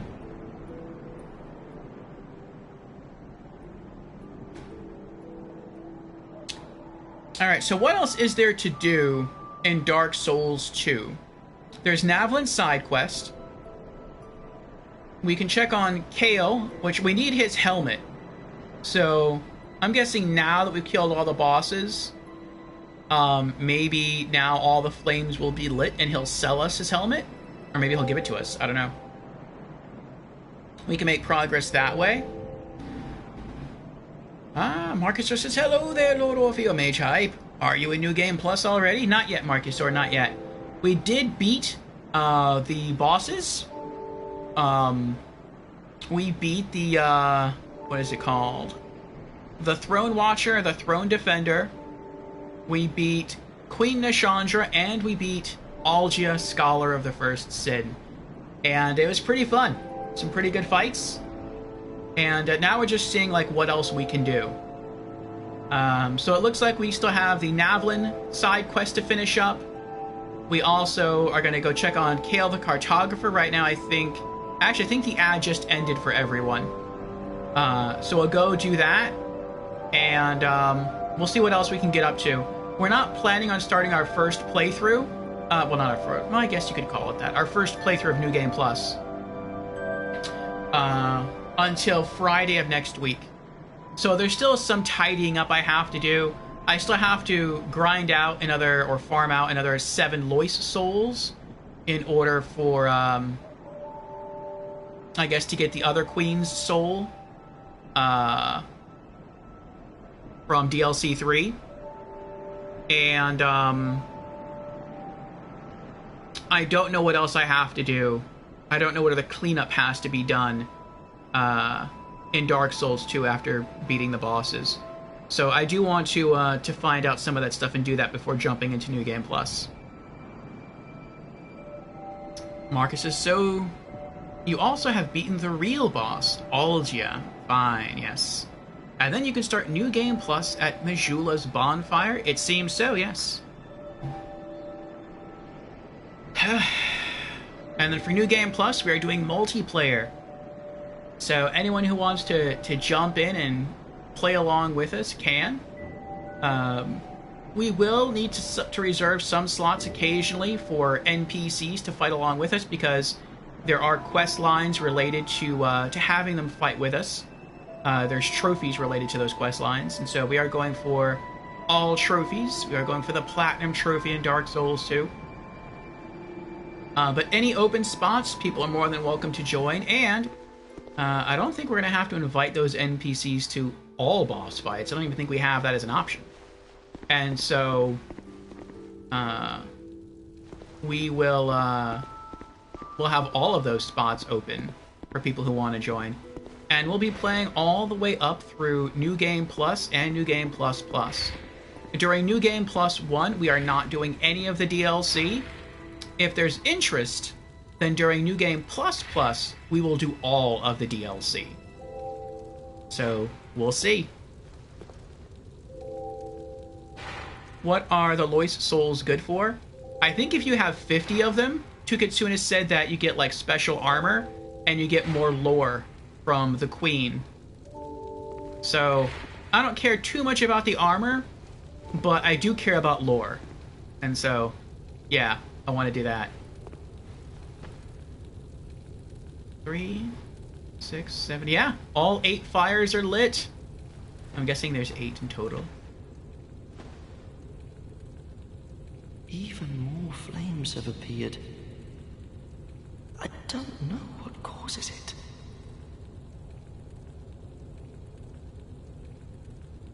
It seems that all the flames have been lit. Oh, good.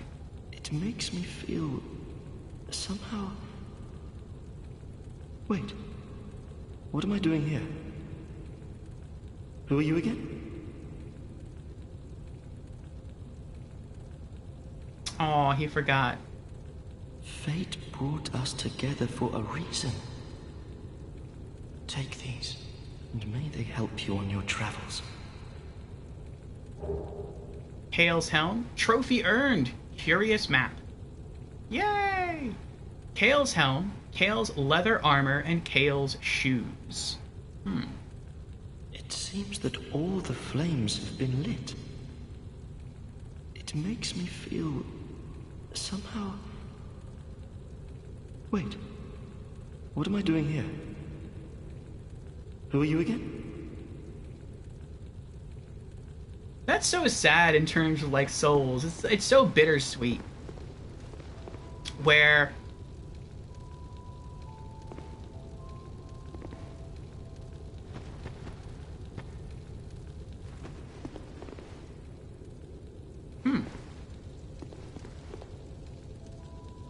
Okay, there's the Majula music.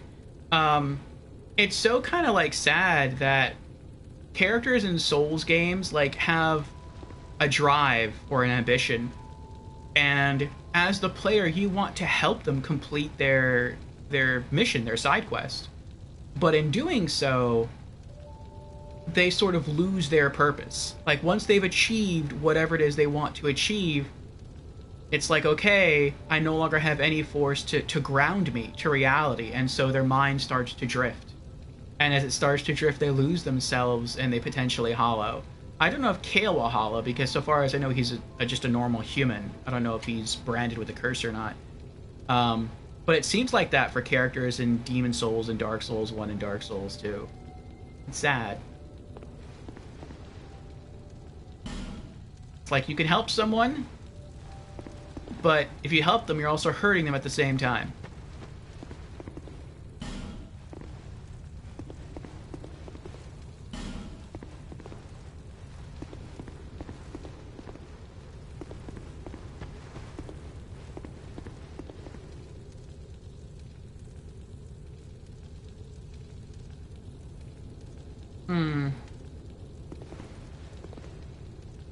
I was kind of expecting something more from this area, though. I thought maybe, like, once all the flames were lit, maybe, like, a part of the map, like, right here would sort of rise up out of the floor and there'd be, like, a chest. And, you'd open it, there'd be something really cool inside. You know what'd be really cool inside? If there was a chest containing a key item that you got to keep going into New Game Plus and beyond, and that key item was a mini-map. And that mini-map would be displayed, like, somewhere on the screen, and you could turn it on or off in the options. But basically, it would let you see a rough outline of, like, just the map area. And for some areas, that would be really, really helpful. Being able to see the borders and the drop-off points where you would, like, fall off the edge of the map and die. So, and, like, key landmarks, that would be really nice.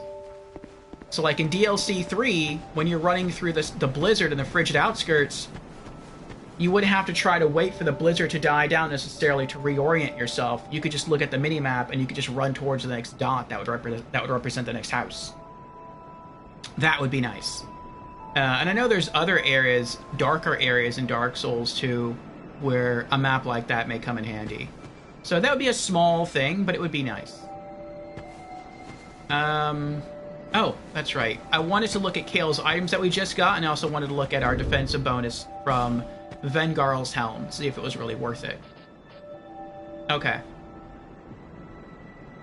So, King's Crown +5 has +34 to our physical defense, strike, slash, thrust,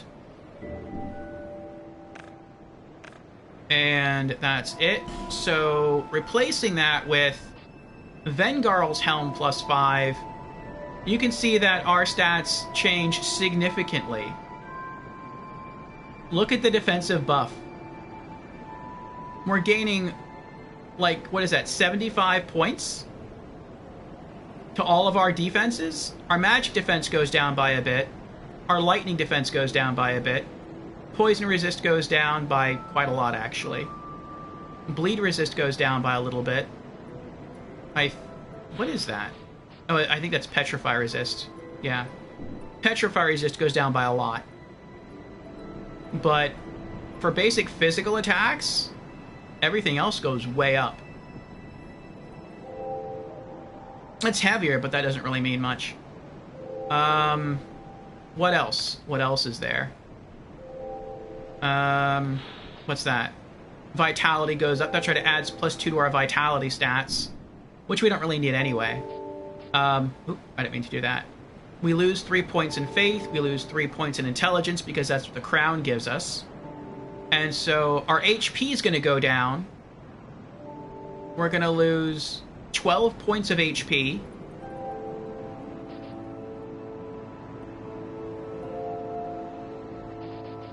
And we're going to lose 4 points of attack to our Fire Melu Scimitar. Yeah, our physical defense goes way up. Our, like, magic defenses all go down quite a bit, actually. Magic goes down from 207 to 178. Fire defense from 225 to 202. Lightning defense from 192 to 165. You know, I could see there being a good argument to... Or our poise goes way up, though. I could see there being a good argument, though, to really wearing either.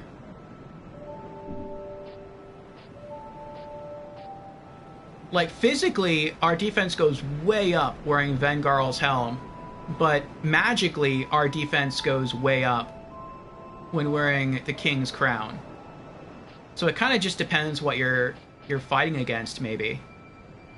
I'm not really sure it would be the best overall piece of headgear, though. Any opinions?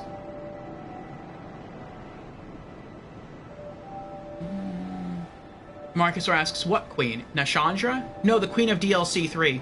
I don't know her name, though.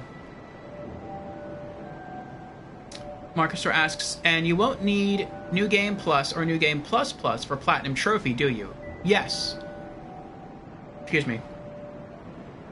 I need New Game Plus because I messed up on 2 character side quests. I messed up on Benhard of Hugo, and I messed up on Lucatiel of Mira. And so I have to do those side quests correctly in New Game Plus. And then the reason I have to go into New Game Plus Plus is because there is a merchant, Willager, in Castle Drang Lake, and he sells spell scrolls that certain covenants offer, but he only sells them in New Game Plus Plus.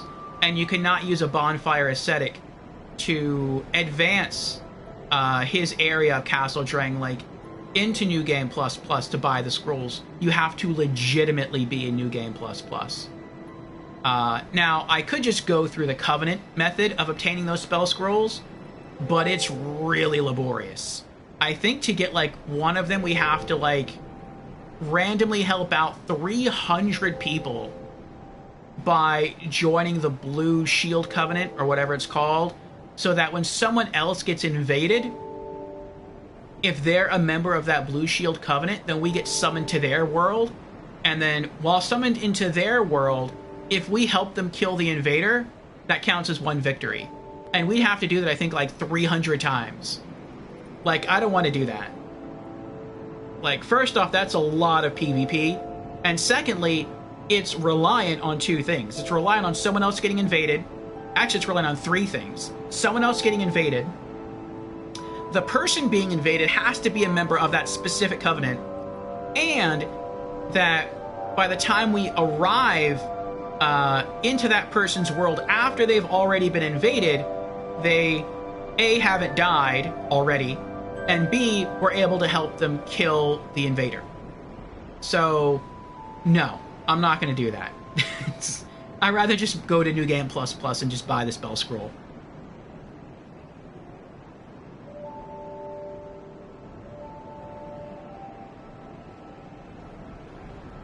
Asgore says, you light all the flames after you fight Watcher and Defender. Oh.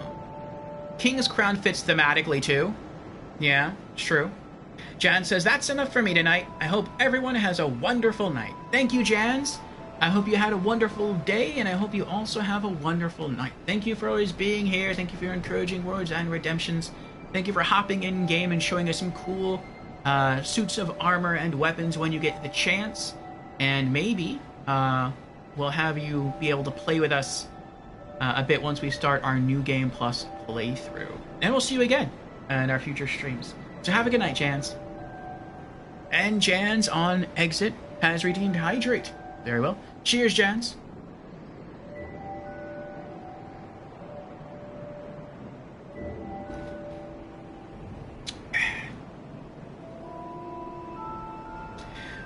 Marcus says, true, so you've read the wiki then? Yes. So once someone told me that we were nearing endgame and not to proceed into the area... Actually, I think that was you, Marcusor. Once I was told not to proceed too far into the area beneath Drang Lake Castle that takes us to the Throne Watcher and Throne Defender boss, and that we were basically at the very end of the game, that's when I decided 2 things. 1, to do the DLC first.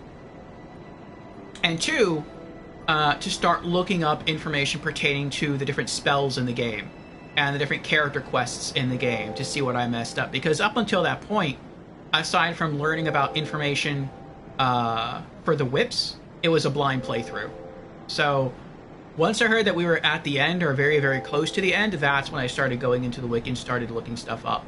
And so that's how I learned that I messed up certain character side quests. And that's how I learned about the different scrolls and about the different covenants and stuff. So, yeah.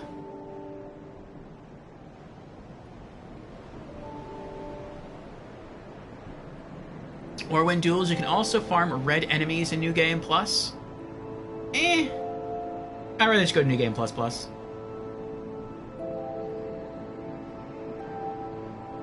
$300 people, yeah. And keep your sanity. I mean, I don't know. What else do we need? Let me see. Let me see exactly what we have to do right now to get some of the things that we need. We'll look it up, and maybe we'll only do a New Game Plus playthrough if that's the case.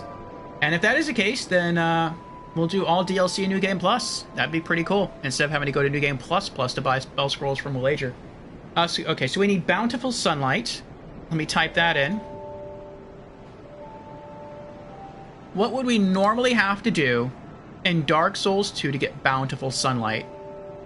Okay, so it's sold by Chancellor Willager in New Game Plus Plus for 11,000 souls. Or you have to reach rank 3 within the Blue Sentinels Covenant. And then talk to Blue Sentinel Targray. Alright, so let's check on how to reach rank 3 in the Blue Sentinels Covenant.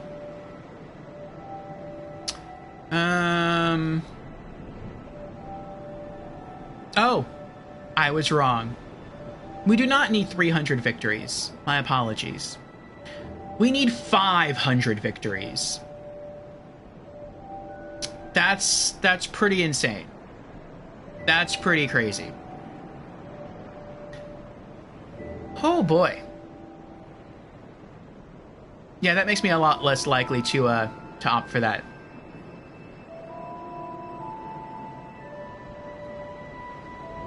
$500 victories is tough? Yes, it is.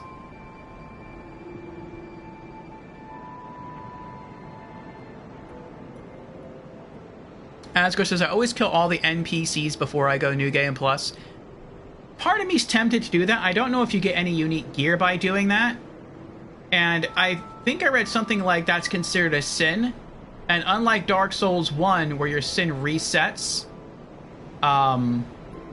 your sin does not reset going from New Game to New Game Plus in Dark Souls 2. That stays with you.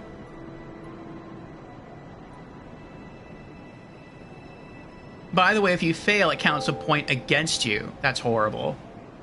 Much of it asks, is Dark Souls 2 PvP even populated enough? I think so. To get 500 wins? I think so. It'll take a long time, but yeah. There's an NPC that resets it. I mean, we could always join the Covenant of Champions. Oh no, you can't do that, can you? Because if you join the Covenant of Champions, then you can't be a member of the Blue Sentinels in order to get the in order to have that count towards increasing your rank.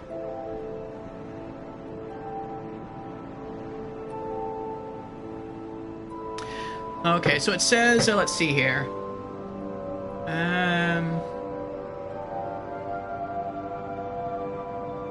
Maybe I misunderstand something, though, about leveling up. Let me read about it.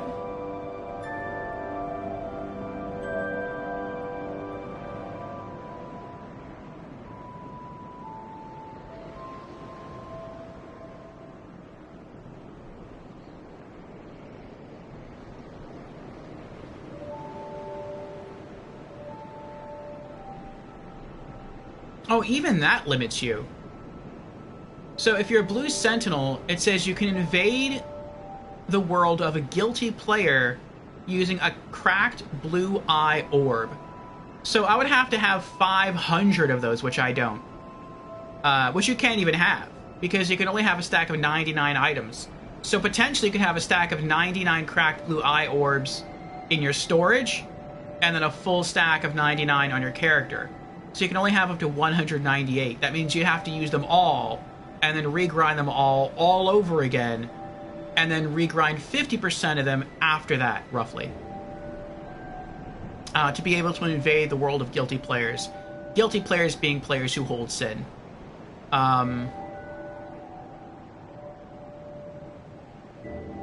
Also, the Blue Sentinel can use the Guardian Seal, which is the ring, to assist players against invaders as long as the invader isn't also an Arbiter Spirit. Meaning the Arbiter Spirit is someone who uses a cracked blue eye orb to seek revenge against someone who uses cracked red eye orbs. That's tough. So that alone makes me not really want to do it. If we get to rank 2, that would be 150 victories.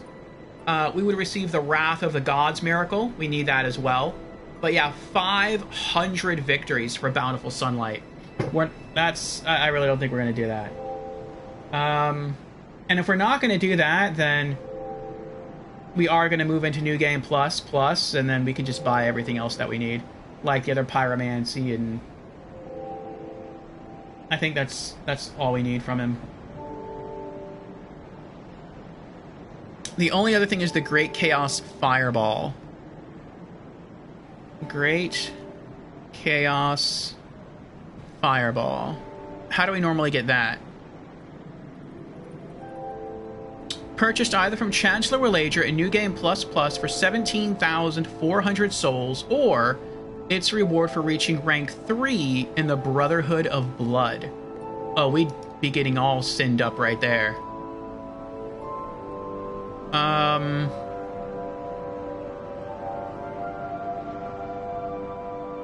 Oh my goodness.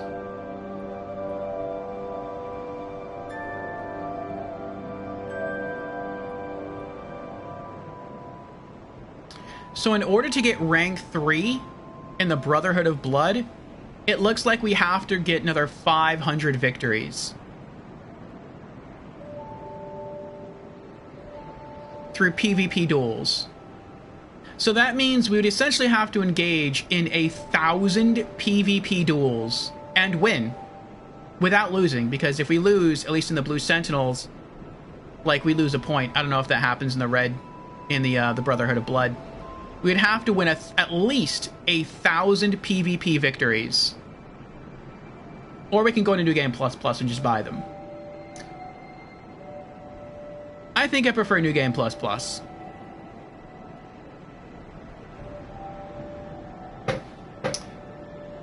yes, it only affects your likelihood to be invaded by a Sentinel. Alright,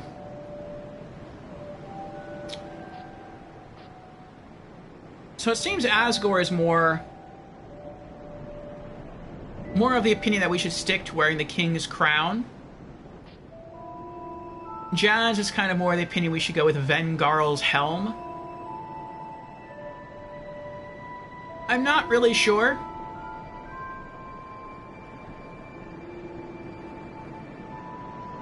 Like I said, I could really see us going either way.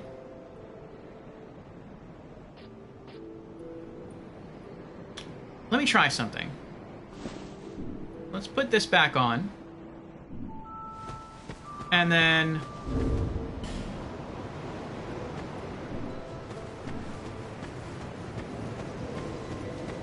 I read about something else. Once I started going through the wiki, something interesting about one of the rings. There it is. Flynn's ring.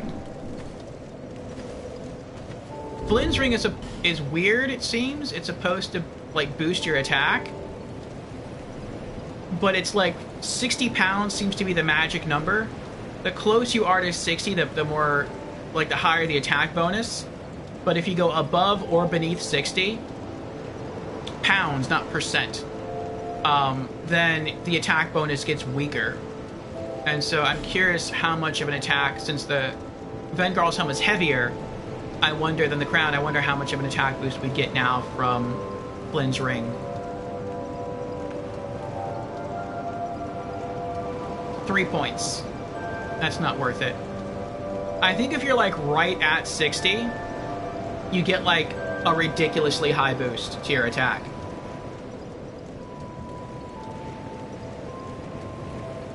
New Game Plus seems the better route, yeah. And Creepy is here. Hello, Creepy. How are you doing? Creepy has popped in to say hello. I'm new to stream. Well, welcome, Creepy, to our stream for the very first time. Again, as usual. Creepy has also redeemed Hydrate, and Creepy says, and sleep calls. So, thank you for popping in, Creepy. Thank you for the hydration redemption, and have some good sleeps. Cheers.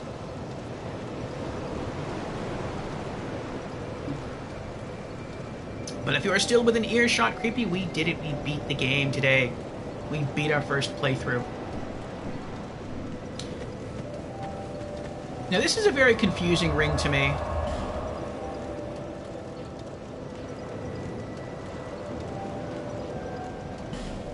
Flynn's ring seems to be very, very situational.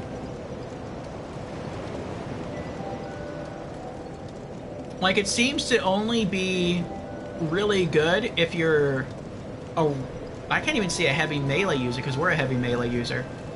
Well, actually, no. It seems you have to be, like, a heavy melee user for Flynn's ring to really do anything. Like, we're wearing heavy armor, but whips are really light. Even carrying 3 whips, we're still really light, because whips are generally light weapons. If I were using swords, then, Flynn's ring would probably work pretty well for us.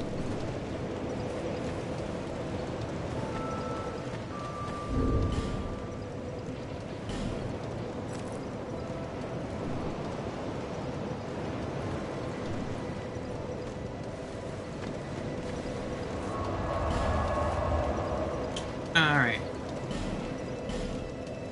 We might just stick with the crown.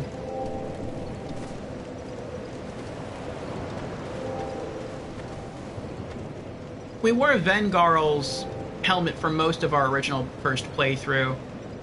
Thematically, we might just stick with the crown. Alright, let's see the other gear that we just got. Kale's gear. Kale's helm. Helm of a light...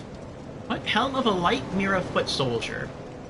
Belonged to Kale the cartographer. Oh, is he a foot soldier from Mira? Apparently Kale procured this inexpensively second-hand, but it's surprisingly well made. Oh, so he was not a soldier, he just bought it. Kale's leather armor. Armor of a light Mira foot soldier, belonged to Kale the cartographer. And that's the same description. Kale's shoes.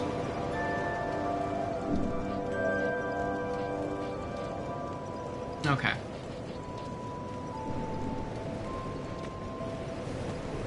Oh wait, what did they... How are the bonuses? I'm just curious. Oh, that's pretty bad. But I mean, this is like +5, and this is just, you know, not even +1.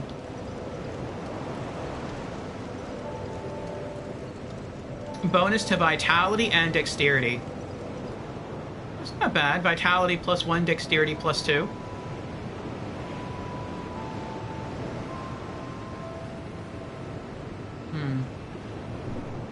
What about body armor?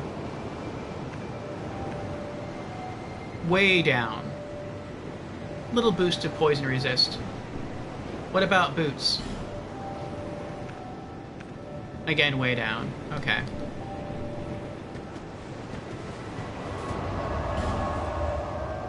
Alright, well, the next part of Navlan's side quest is he wanted us to procure Kale's helm. So let's go speak to, Oh, that's crummy. I just thought about that. We're gonna have to die, aren't we? We're gonna have to hollow ourselves on purpose. Otherwise, when we go to talk to Navlan, we're gonna speak to his, like, good half, his human half. And that's not the half that has given us the kill quest. Ever. Oh.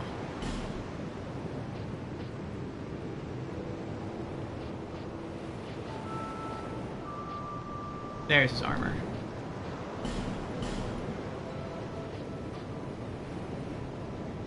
Okay. There's his shoes. Well, let's just go talk to him now as a human and see what happens.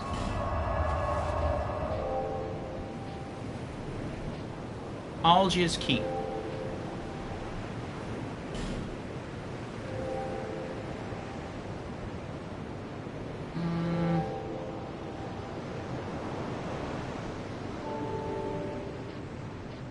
I guess we can go either way. I was thinking, like, what way would be faster? Because we farmed everything in the hallway already. But we still have to wait as we pull that little, handle thing for the other door to open.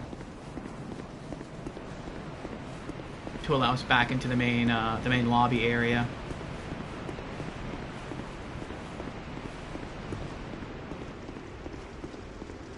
Oh, we're gonna have to kill that frog again. That's fine. There we go.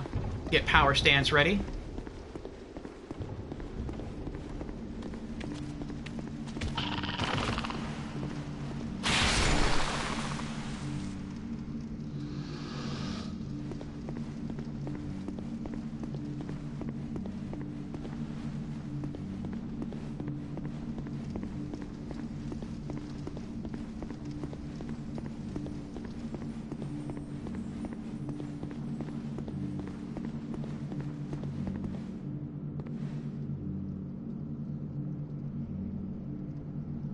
Okay.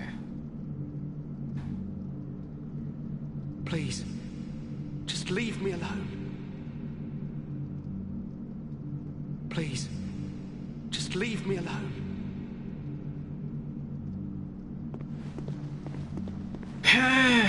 Yep, we're gonna have to die.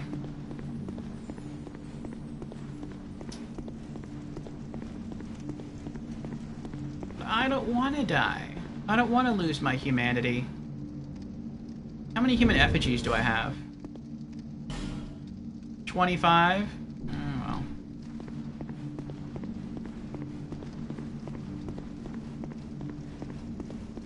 Well, I mean, once we start New Game Plus, we can go upstairs into a chest in the Majula Mansion, and we can just pull out a human effigy anyway to make up for the one that we're gonna use here.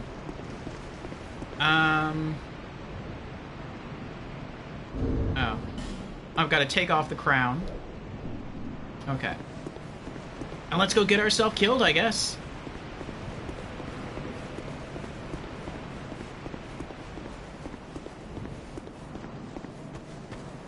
I guess we'll let these guys... Well...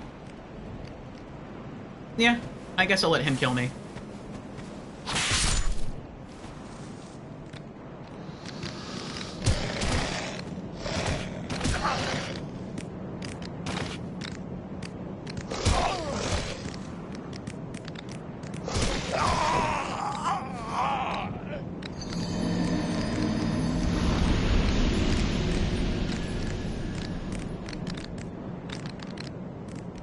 Was that petrify?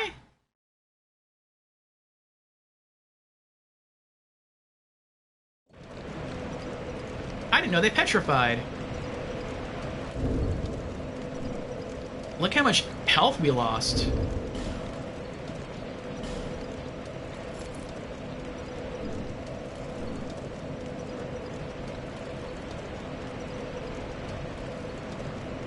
Jeez.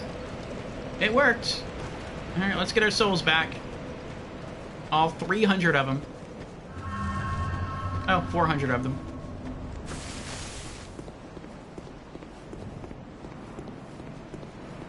What we do for trophies.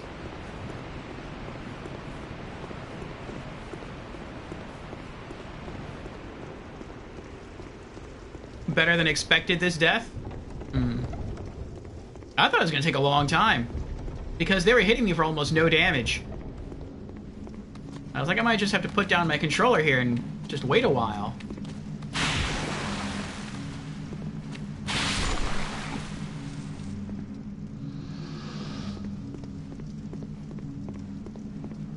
Okay. But Petrify death was pretty quick. I guess when you're killed with Petrify, it also cursed you at the same time.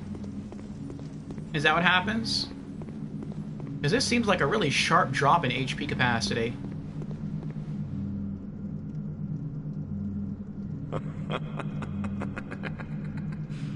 Fine work. This is my thanks. Take it. Simpleton Spice. Now let's discuss our next mark. Okay. I want you to kill one more. Only one more? Good. Your target is Felkin the Hexer. As proof, bring me that peculiar scepter of his. What do you say? Yes. Yes, very good. Oh, they killed him. But he will be formidable. Be cautious. I want you to kill Felkin. That's Felkin the Hexer. He has that scepter. Bring it to me as proof.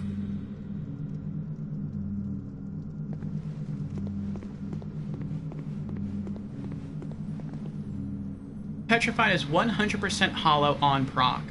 Ah. To get this for free, you need 20 intelligence and 20 faith. We're still far from that. We need 5 more. We need 10 more levels to do that. And I don't like killing NPCs. Like, I feel kind of bad about doing that. So what we might do... Actually, I'll wait till ad ends. I see ad starting soon. I'm gonna head back to Majula, and then we'll discuss our plan from there.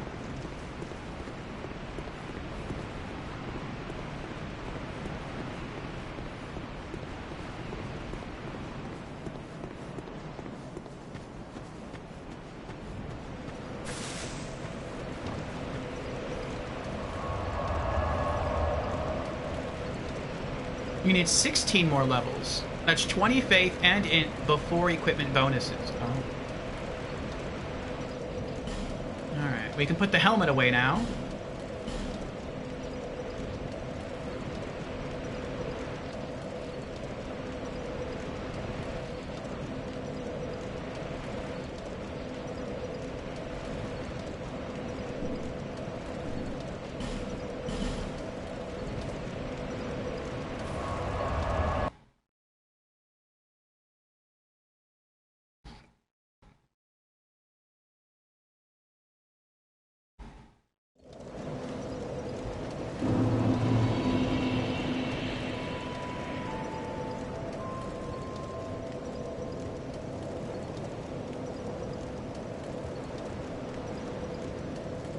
Okay.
Okay.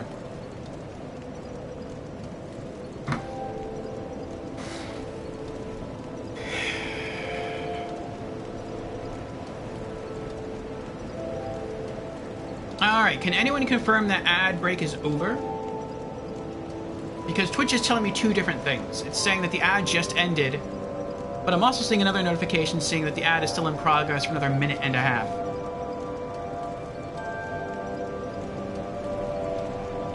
So, if I do not get a response from you, I will assume the ad is still in progress because you won't be able to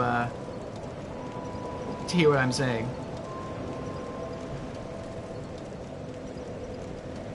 Which is fine, we'll just wait like another minute. But here are my thoughts. So,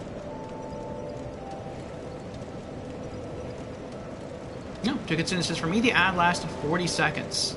Okay, alright, interesting. You can hear me? Alright then, let's get into it. So, what I was thinking is I was using some of that ad time to look into the Royal Sorcerer Navalin side quest. And, yeah, what Asgore says is indeed correct. If we have our faith and intelligence levels both at 20, and that does not include any stat bonuses we get from gear, then we go speak to Falcon, who's at Huntsman's Copse, or Copse, however you pronounce it. He will give us the full Hexer's set of armor and the Sunset Staff, which is what Navalin wants from us to prove that we murdered Falcon, which we don't want to do. Now, something that's interesting here in the description for Falcon the Outcast on the wiki, it says if the player speaks to him... Wait, hold on. Okay. Falcon will still speak to the player if the player respecs with a soul vessel.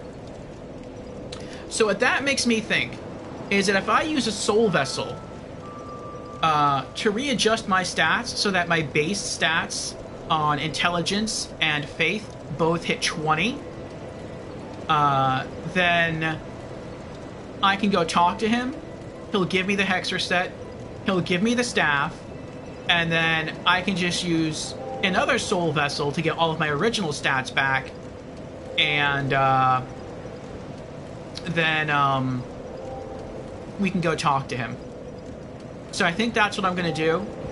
I feel like I've been pretty good with my stats so far. I've only used one soul vessel the entire playthrough, and that was because I decided I wanted to power stance the Bloodied Whips. That was back before we started power stancing. Or at least it was back before we started power stancing the Bloody Whips. That was back when we only had one Bloody Whip. And I learned that in order to power stance these, you needed a bare minimum strength of 15. And so I didn't want to really grind out another 3 levels. And so I just went and I took away one stat point from Dex, one from, I think, Adaptability, and then one from Endurance. And I just threw those 3 points into Strength, and we were then able to power stance the Bloodied Whips. But aside from that, I haven't used any Soul Vessels the entire game. And so we should have a fair amount in our item box. Yeah, we have 9. So to do what I'm thinking, we need 2. So let's take both of those. Actually, let's just take one out for now. And hold on. Relax. There we go. Let's travel back to the Firekeeper's dwelling. And I'm going to need something to write on here. I don't want to forget what my original stats are, because I want all these same stats. Okay, let me remove all of my gear. Let's get naked.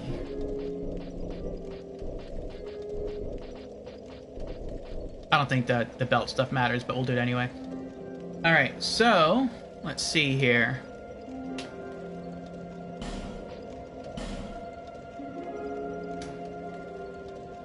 Stats. We have Vigor is 50.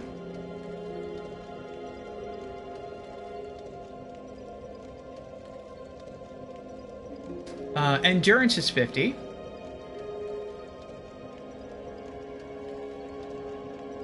Vitality is 30.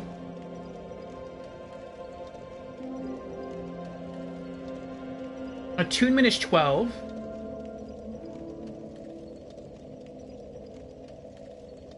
Strength is 15. Dex is 50.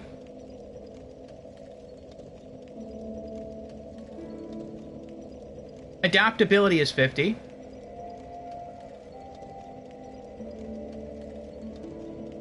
Int is 12.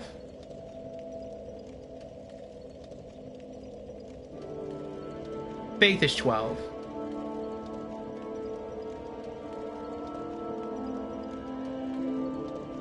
Okay.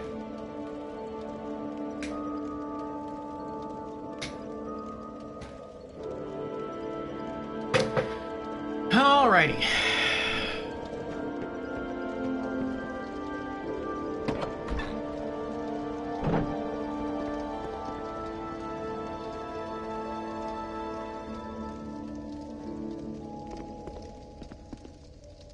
Still determined as ever, I see.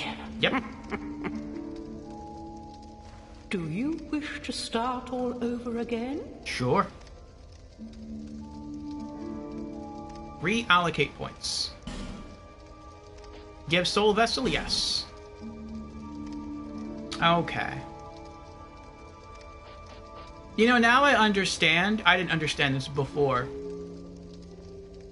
Or I thought I fully understood this before. I like the fact that you cannot be invaded in Majula, because it's supposed to be like a peaceful hub area. But you also can't be invaded in this place. At least not by other players.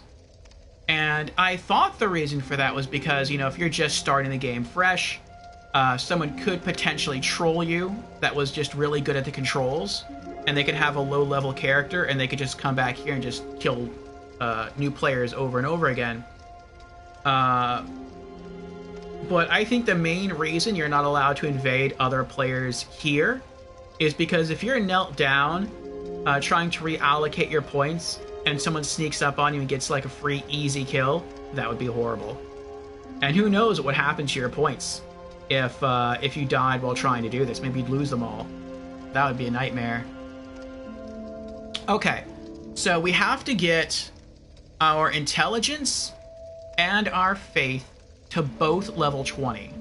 So let's make that the priority.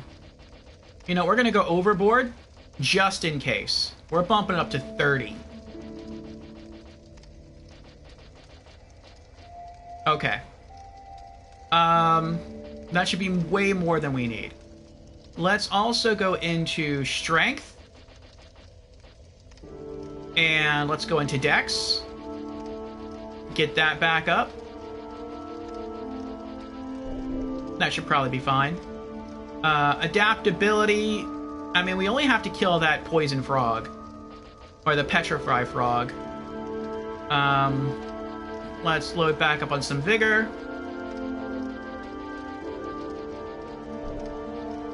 Endurance.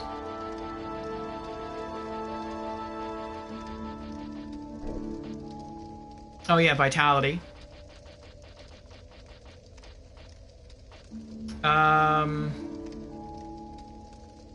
Yeah, let's do adaptability.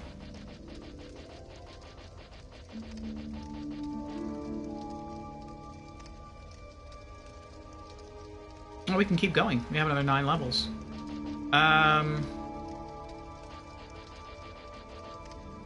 We'll throw it all into vigor. Yes.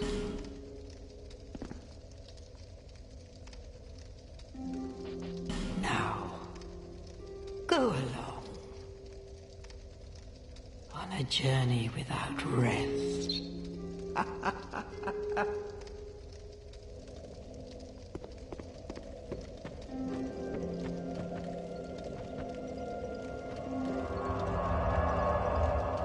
Alright, let's go to Huntsman's Copse. Where's that at? Is this it? This is it. Okay, Undead Refuge.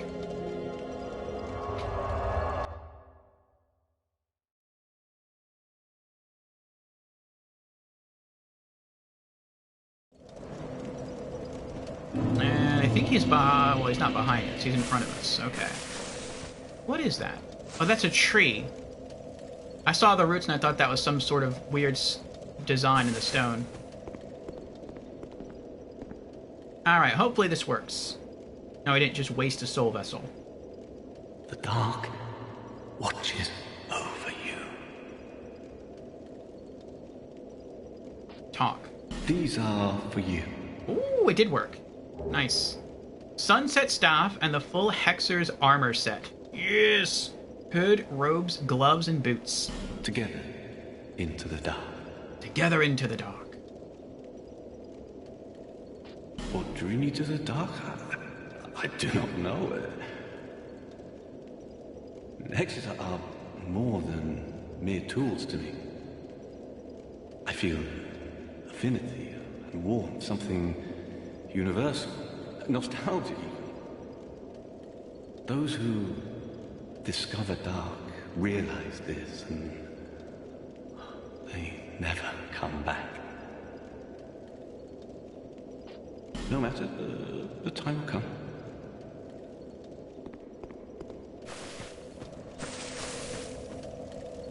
All right.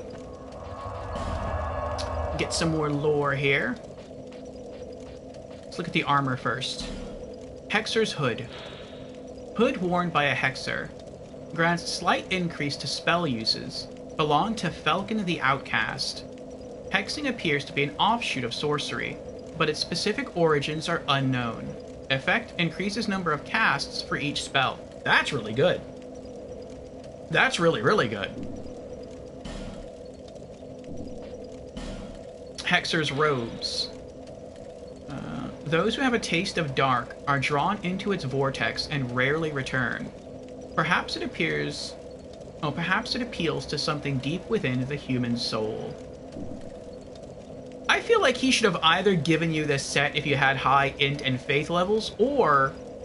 Well, no, I guess that makes sense. I was going to say, or if you were rank 3 at the Pilgrims of the Dark Covenant.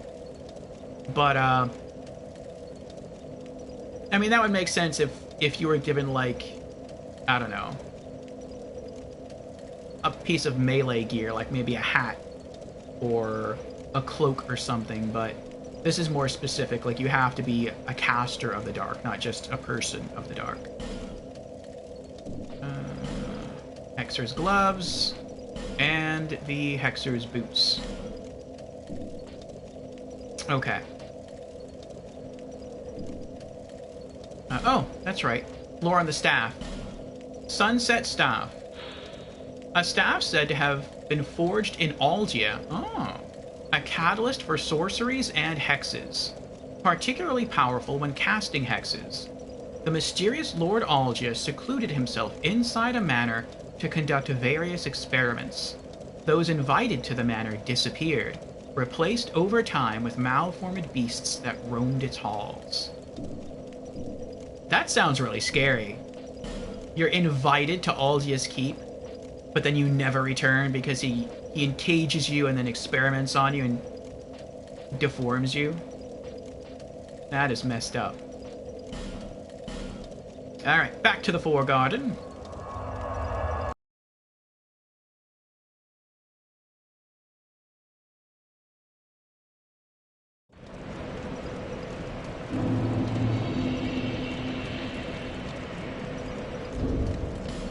Alright, let's get dressed, if we can.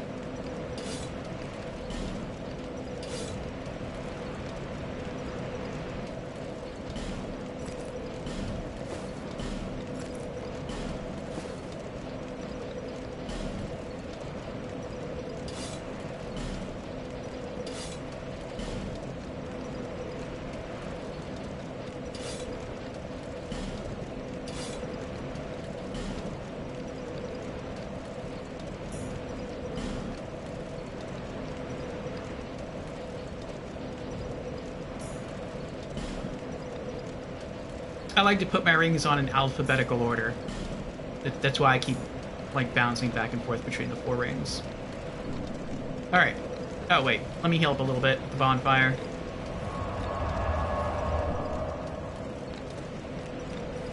Okay.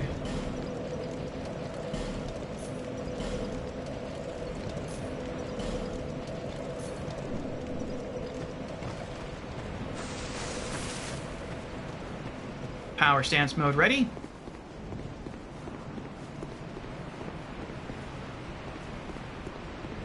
Welcome back, Asgore.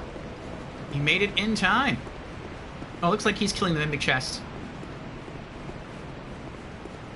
Or maybe the Red Phantom Invader. We are on our way to complete the next leg in the quest. We went to Things Betwixt, and we used a soul vessel to rebalance our stats. So we met the minimum faith and intelligence requirements to just be given the full Hexer set of armor and the Sunset Staff from Felkin. And now since we have a staff, we're going to go back to Navlin and speak with him. I didn't realize you could see his like foggy door from here. And yeah, continue to push it forward. And I think we'll stay in this state until we complete a side quest, and then we'll go unhollow ourselves and rebalance our stats again.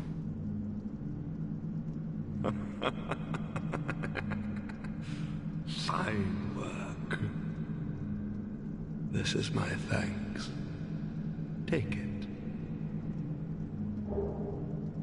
Forbidden Sun. Now let's discuss something of importance.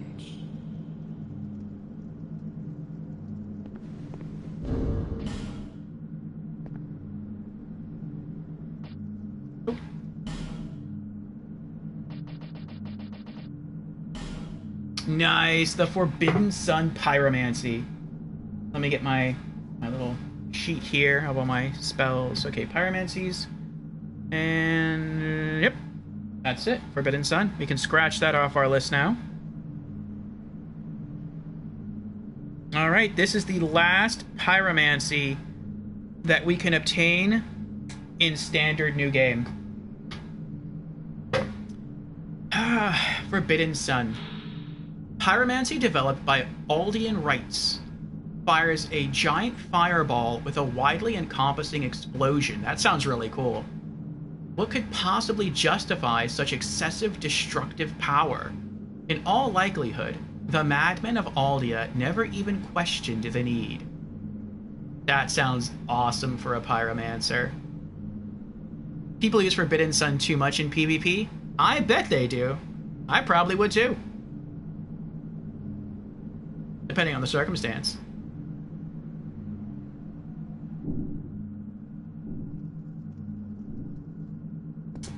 Alright. Looks like it wants to say one more thing to us here. You could kill a dozen like that, and it wouldn't matter. I want you to kill someone of import. I want you to kill the girl in Majula, known as the Muse. The Muse? They say that she is the last Firekeeper. The Emerald Herald. They say a lot of things. That she's a gentle shepherd, lighting the way for you cursed fools. Nonsense. Once she is dead, I will have no regrets, and I will be content to remain here. The girl will have a peculiar feather. Bring it to me. Now go along.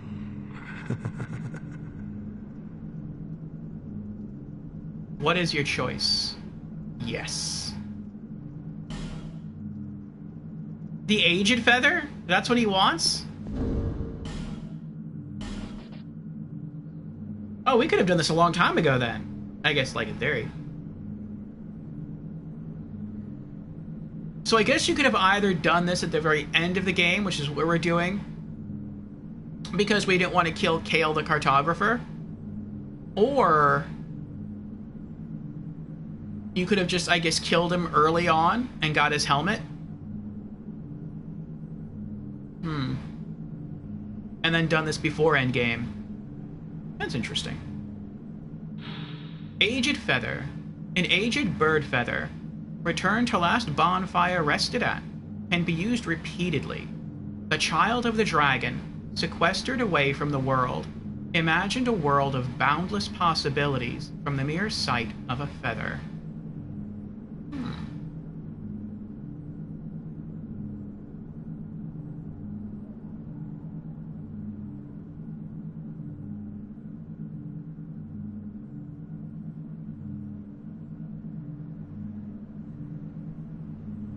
That sounds like...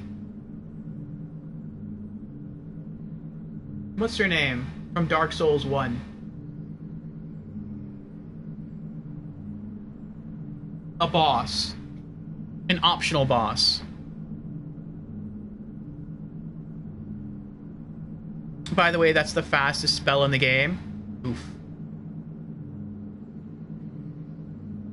Anything after 20 adaptability is overkill? Yes, I love overkill. Unless you're doing PvP. Priscilla, yes, thank you, Priscilla.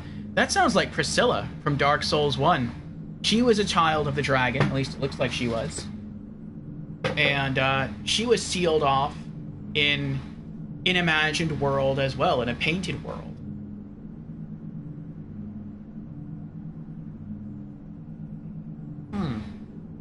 Interesting. Child of Seath specifically? Right. I wonder...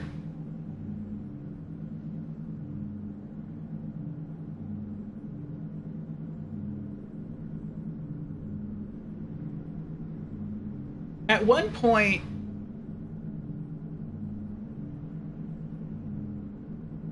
I'm trying to think of her name. I think she told us at one point, I don't remember. At one point, the Emerald Herald told us that she was, like, what was it, birthed by dragons, created by humans, something like that. That makes me think that maybe they used some of the dragon DNA from the ancient dragon to help create her, but she wasn't created in the normal fashion. She wasn't created by, like, a natural coupling between dragon and human, which is what I think produced Priscilla. I think the Emerald Herald was created through experimentation with Alja and his study into dragons. That might be why she looks completely human. Or, I mean, at least the parts of her that we can see look completely human.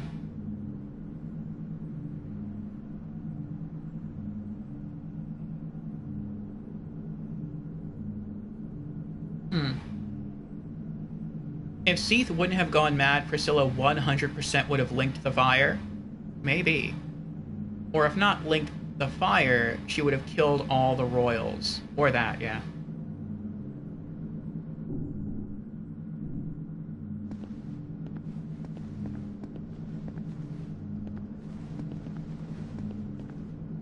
Yes. That's the feather. It is the aged feather.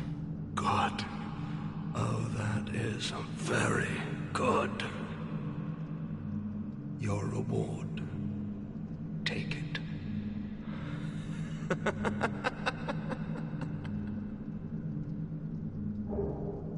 Unleash magic. And I think that's a sorcery, right? Yep. That's the last sorcery that we need to obtain in standard new game. We only need one more sorcery to have all the sorceries in the game. Crystal Soul Spear, and that's from straight in New Game Plus. Nice. Well, now what happens if I talk to him? What do you require? You've been good to me. Go on. Tell me what you need. Oh, we can use him like a merchant? That's cool. Do you have any extra lore? These are for you. Oh, we have extra items. The full Chaos set. Nice. Hood, robe, gloves, and boots. Don't mind the specks of blood.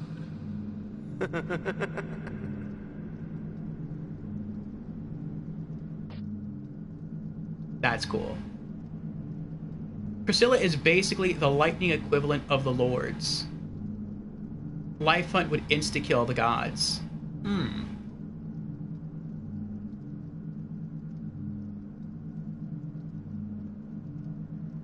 Now I am at peace. I will sit here and watch the world turn.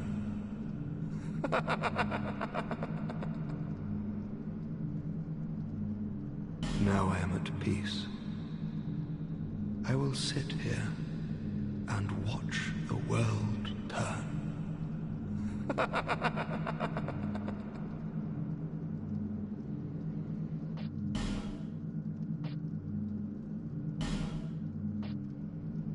Ooh, this is pretty.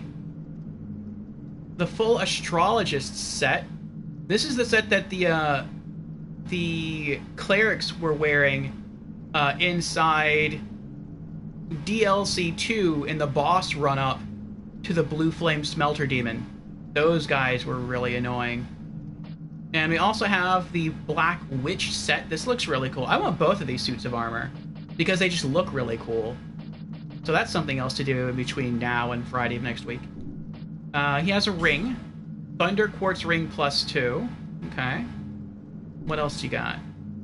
Heavy arrows. Lightning great arrows. Fire great arrows. Destructive great arrows. Consumables. Dragon charms. Crimson waters. Nice. Bonfire ascetics. And spell scrolls. Great magic weapon. And strong magic shield. I think I already have these. Great magic weapon. Let me write that down just in case. I'm pretty sure well, actually, let me check my sheet. They're both sorceries. Great magic weapon. I don't have that written down anywhere. I mean, I could have picked that up before I started writing down this list. And strong magic shield. Yeah, I don't have that written down either. Okay. Let me write those two down real quick. Strong magic shield. Strong magic shield. And that's 6,300 souls. And then there is a great magic weapon.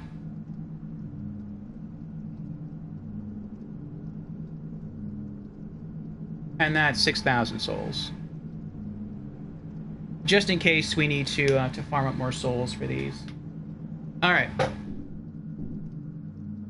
Well, as you wish. That's kind of cool. We can come here and use them as a merchant.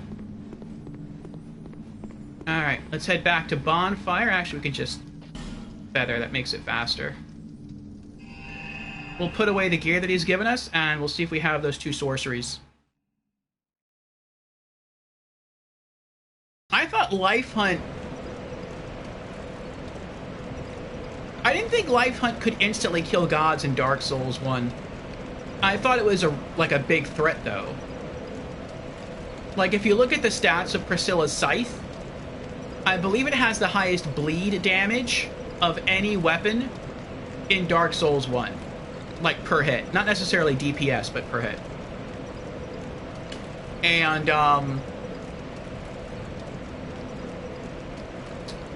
the way bleed works in Dark Souls 1 is I believe it works on percentages. So once the bleed meter builds up a certain percentage, then a chunk of the enemy's HP gets dropped off. And I think with Priscilla, not only did it build up quickly, but it basically chopped someone's HP in half. And so, if she could hit you multiple times with the scythe, then potentially she could reduce your health really, really quickly, since it's done by percentages and not raw numbers. And if that's the case, then she could kill any of the gods super quick. And I thought that's why they feared her. Not because it's like an insta-kill necessarily. Priscilla was the one capable of using Life Hunt. Mm-hmm. And you're undead?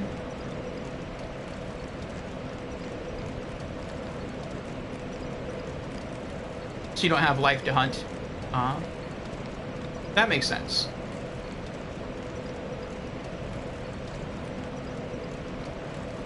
Okay. Let's see if we have those sorceries. So it was Strong Magic Shield. There it is, Strong Magic Shield. So we have that one. Cross that off the list so I don't get confused. And Great Magic Weapon. There it is, Great Magic Weapon. We have that one. So yeah, we just need one sorcery in New Game Plus, and we have all the sorceries in the game.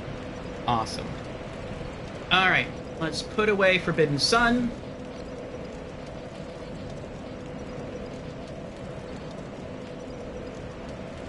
There it is. And Unleash Magic Sorcery. What is that? Boosts magic within the body beyond even your own limits, but at great cost to HP. The terrible deeds carried out in Algia led to the unintentional birth of several shadowy things, all of them eerily malformed. Sounds cool.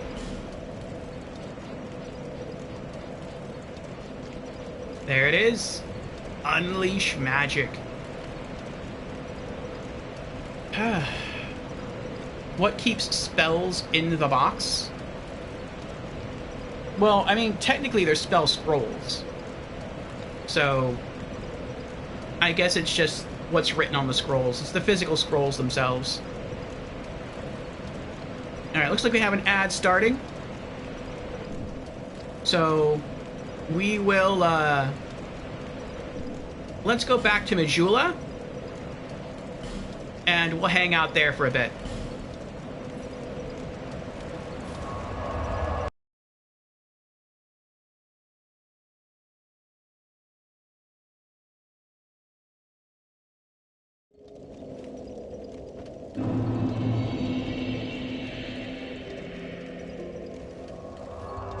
Why, now what? We're gonna rebalance our stats again.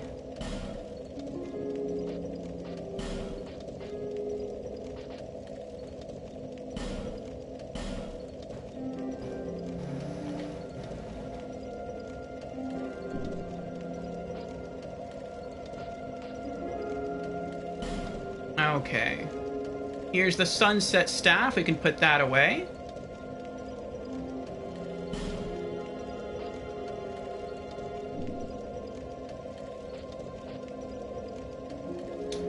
And it looks like the ad is now going.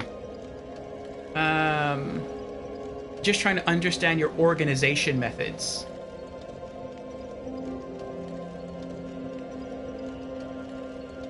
Or not trying to understand your organization methods? Well, I'll explain more once we get back. I'm almost out of water for those who can still hear me, so I don't have much left.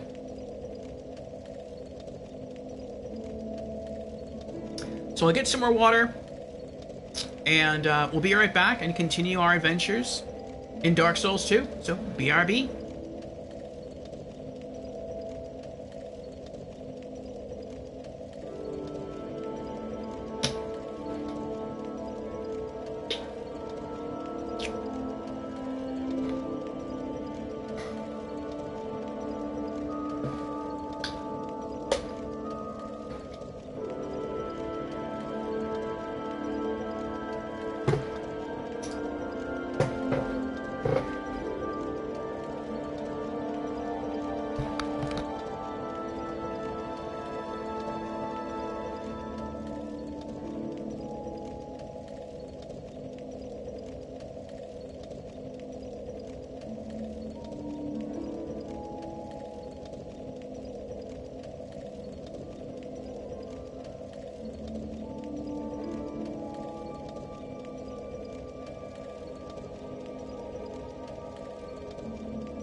Okay, we're back.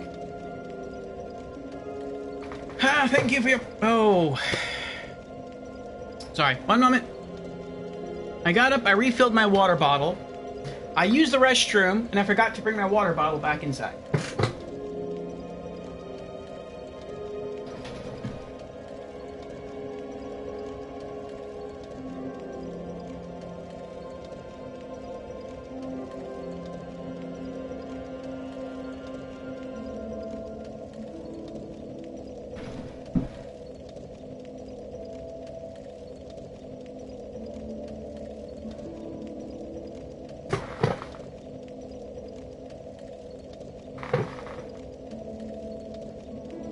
Okay. Thank you again for your patience. Have a nice full bottle of water here. Okay. Oh. Asgore just says, just trying to understand your organization method. So, yeah, since I'm doing a non-magic run in Dark Souls 2, I don't see a reason to have any of the spell scrolls on me. And I just don't like having stuff clogging up my inventory. Even if it's a category that I have no intentions of really, you know, sorting through on my character. If it's not something that I'm going to use, or that I could potentially use, then I just like keeping all that in storage. Alright, let's go through the armor that we were given. The Chaos Hood. Hood worn by a Chaos Sorcerer. The man claims to have sealed himself away, but who's ever heard of sentient magic? It is no doubt difficult to judge the veracity of the man's words, but this hood certainly seems to possess an unusual power.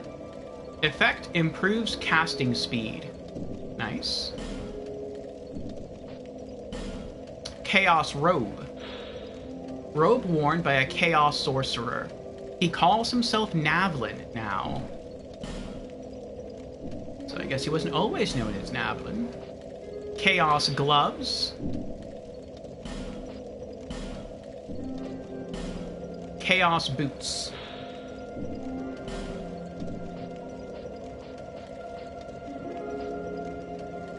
And let's put away the Simpleton Spice.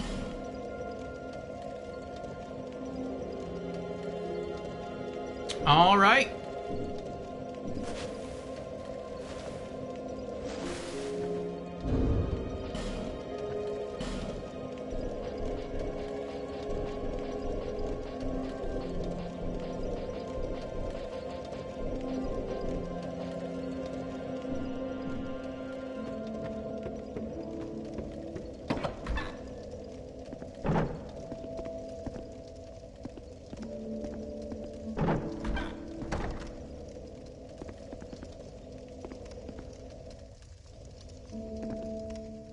Still determined as ever, I see. Do you wish to start all over again? Yes. Reallocate points. Give Soul Vessel? Yes. Okay. So we want 50 Vigor.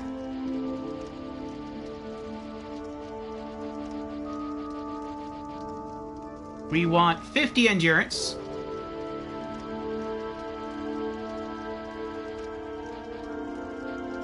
We want 30 Vitality. We want 12 Attunement. 15 Strength. 50 Dex.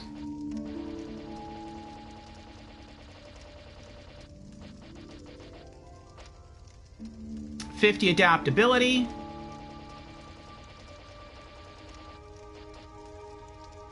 $12 Intelligence. And 12 Faith. Okay. And see, this is also why it seems like once you hit 50 Vigor, you don't really gain much. Like, you see in the jump, going from 49 Vigor to 50, I gain 20 HP. But if I try to go from 50 to 51, I gain 5. That's really hard hit there on diminishing returns. Going from 20 HP per point of vigor down to 5, that hurts. So it kind of hurts going above 50 on the main stats. On endurance, if we go from 50 to 51, we literally just gain 1 stamina.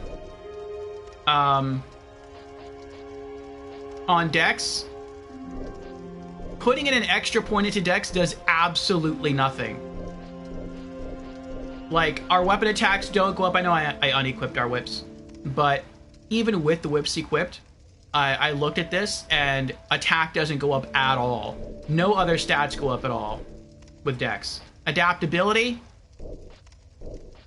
we have bleed resist and curse resist goes up, but that's it. HP doesn't go up, agility doesn't go up, poise doesn't go up.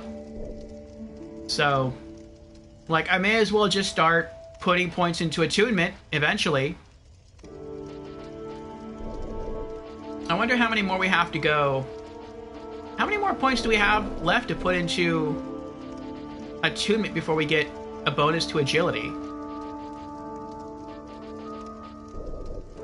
That's a lot of points. We have to get to 26 attunement just to get 1 bonus to agility?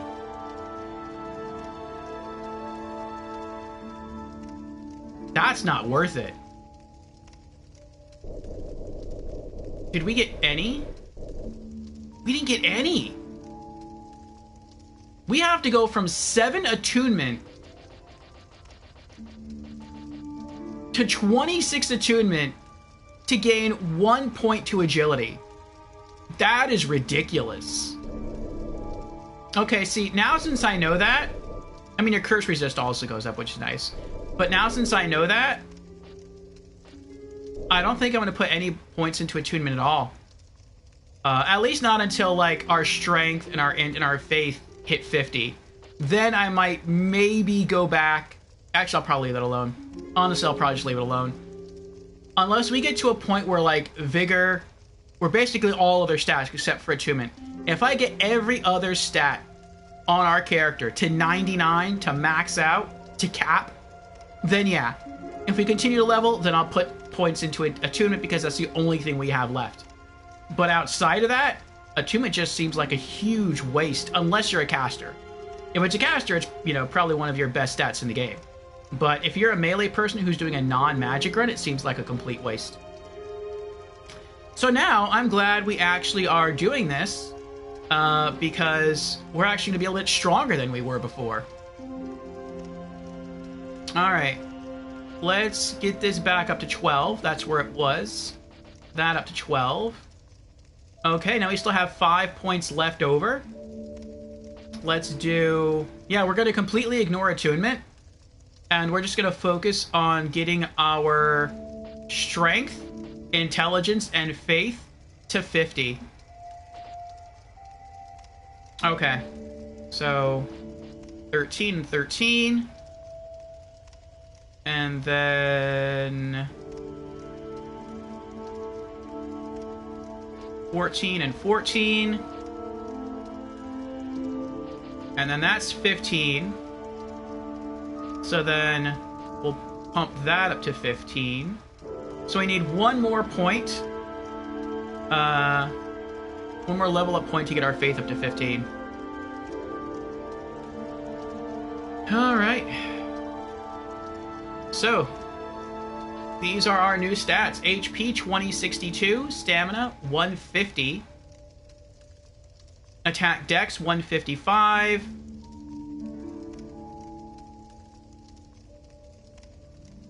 Attack Strength 68, Fire Bonus 90. Yeah, Fire Bonus goes way down since we dropped our Faith and Intelligence by a lot.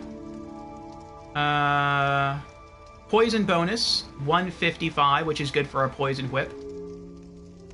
Physical defense, 130. Poison resist, 165. Bleed resist, 161. Petrify resist, 170. Curse resist, 159. Agility 111. Poise 13. Alright, that looks pretty good.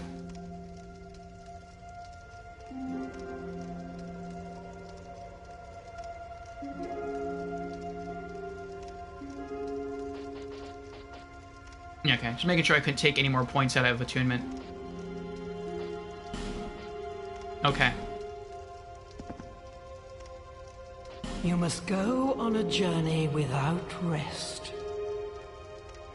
Well, I suppose if you find yourself at an impasse. But if your will is yet unbroken, then you may return here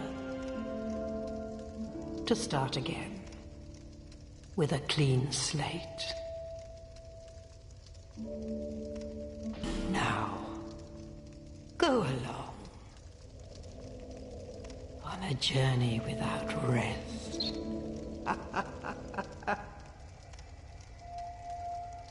Well, now I'm really glad that we didn't kill Falcon. That we came back here instead to rebalance our stats. Because had we not done that, I wouldn't have gotten to experiment with attunement and see how weak it is. Like, the only reason I was putting points into attunement was because I heard that when you boost attunement, it's another way to gain points into agility. And it does say for attunement that it boosts it, but it boosts it slightly. On adaptability, it says it boosts agility and various resistances. For attunement, it says... it doesn't even say that. I thought I read somewhere else, though, that it does boost your agility, but it boosts it very slightly. And I didn't know how slightly that was. I thought that might mean like maybe every 3 or 4 points you gain 1 agility, which wouldn't be bad.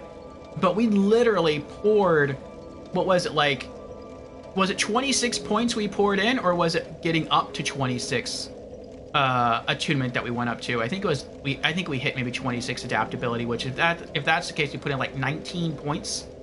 19 points, if I remember correctly, and it could be wrong, into our attunement stat in order to get just 1 agility point.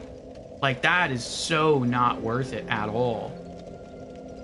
So yeah, we got to reclaim some of those points and reinvest them into upping our faith and intelligence.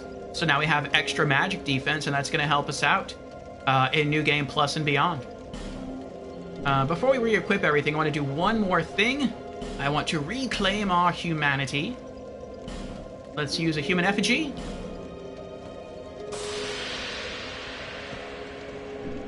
Nice.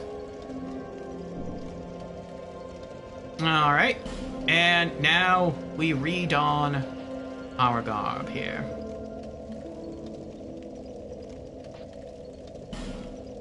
Vengarl's boots +5. And then Vengarl's armor +5. Good. Engraved gauntlets +5. The King's Crown +5. Rings. Bracing Knuckle Ring +2. Life Ring +3. And what is this? Ring of Blades +1. And third Dragon Ring.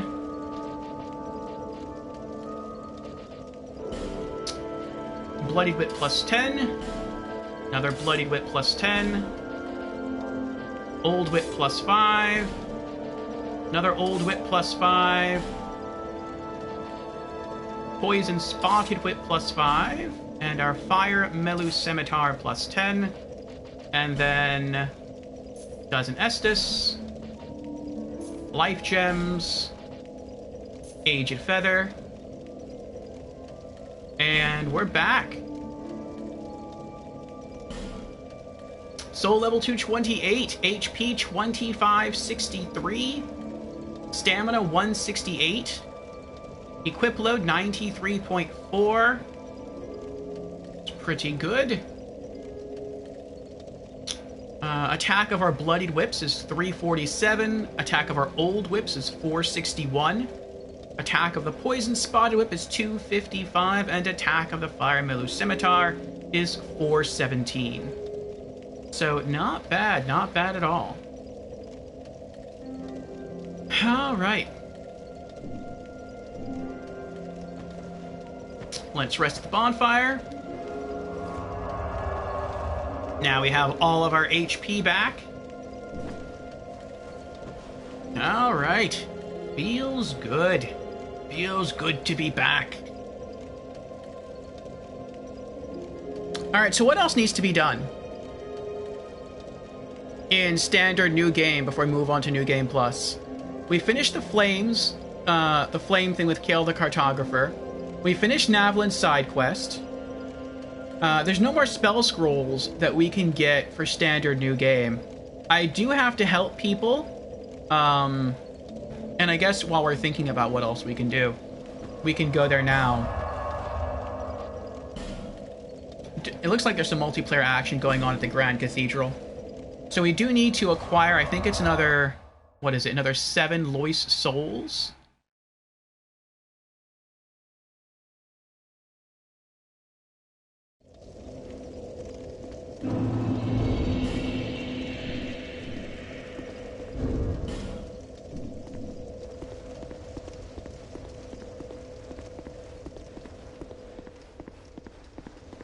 So while we're thinking up what else we can do, and if you're still there, Marcusaur, this is the queen I was talking about. This is the queen in DLC 3. She said her king is gone.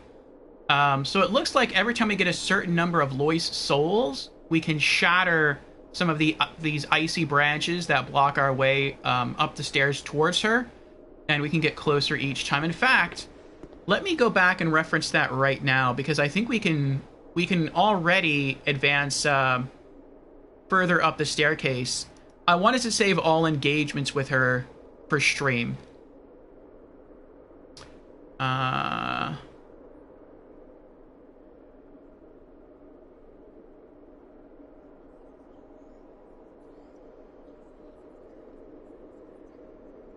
Let's see here.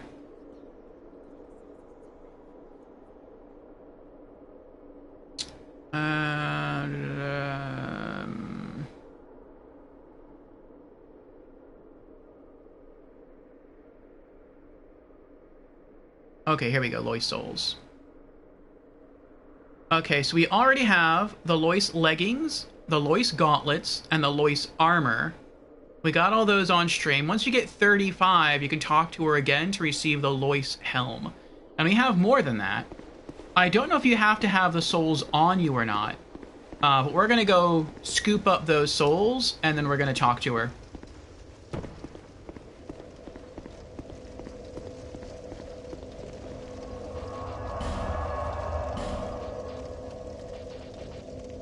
Says you need 35.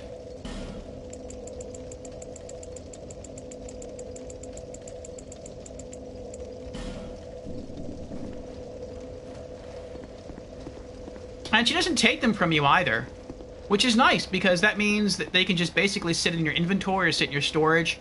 And once you do the DLC again, if you want to, you can just, I guess, just pull out the souls, talk to her again, and you can just gain immediate access all the way up there if you want a second set of armor. Or just to hear the lore again. I sense a night's joyous elation. Kind visitor, please accept my gratitude. Lois helm. There we go. One more grouping of branches left, and we can ascend to the top. My father, once human, succumbed to dark. We get new lore each time. Nice. And later set in motion its raging advance. The dark wanders, guided by its thirst for souls. But perhaps Man is no different.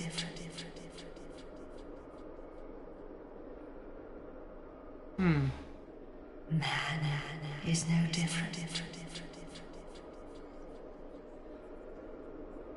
Okay. Let's go deposit this.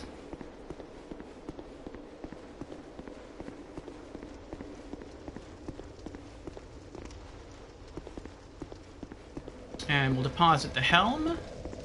And then we'll put down our summon sign while thinking what else we can do before we're heading into New Game Plus. So yeah, we need 7 more Lois souls. Lois Helm. Helm of a Knight of Lois. The Knights of Lois were devoted guardians of this land that delved valiantly into the depths of chaos, never to return. The few that survived remain in Elysium Lois, now frozen over, awaiting the call of their master. Okay.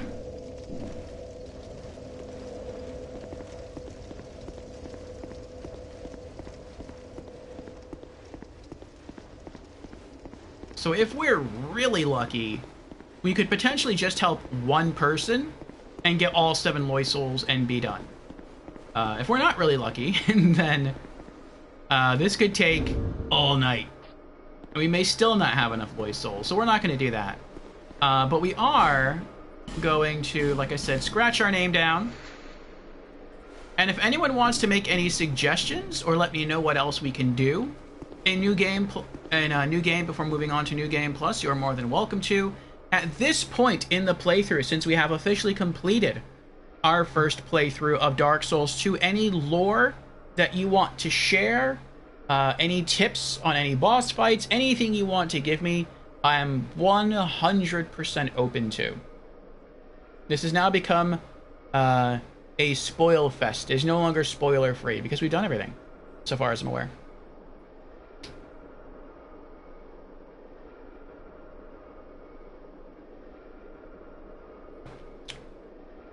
Okay, so let's see if we can do anything else during this stream session.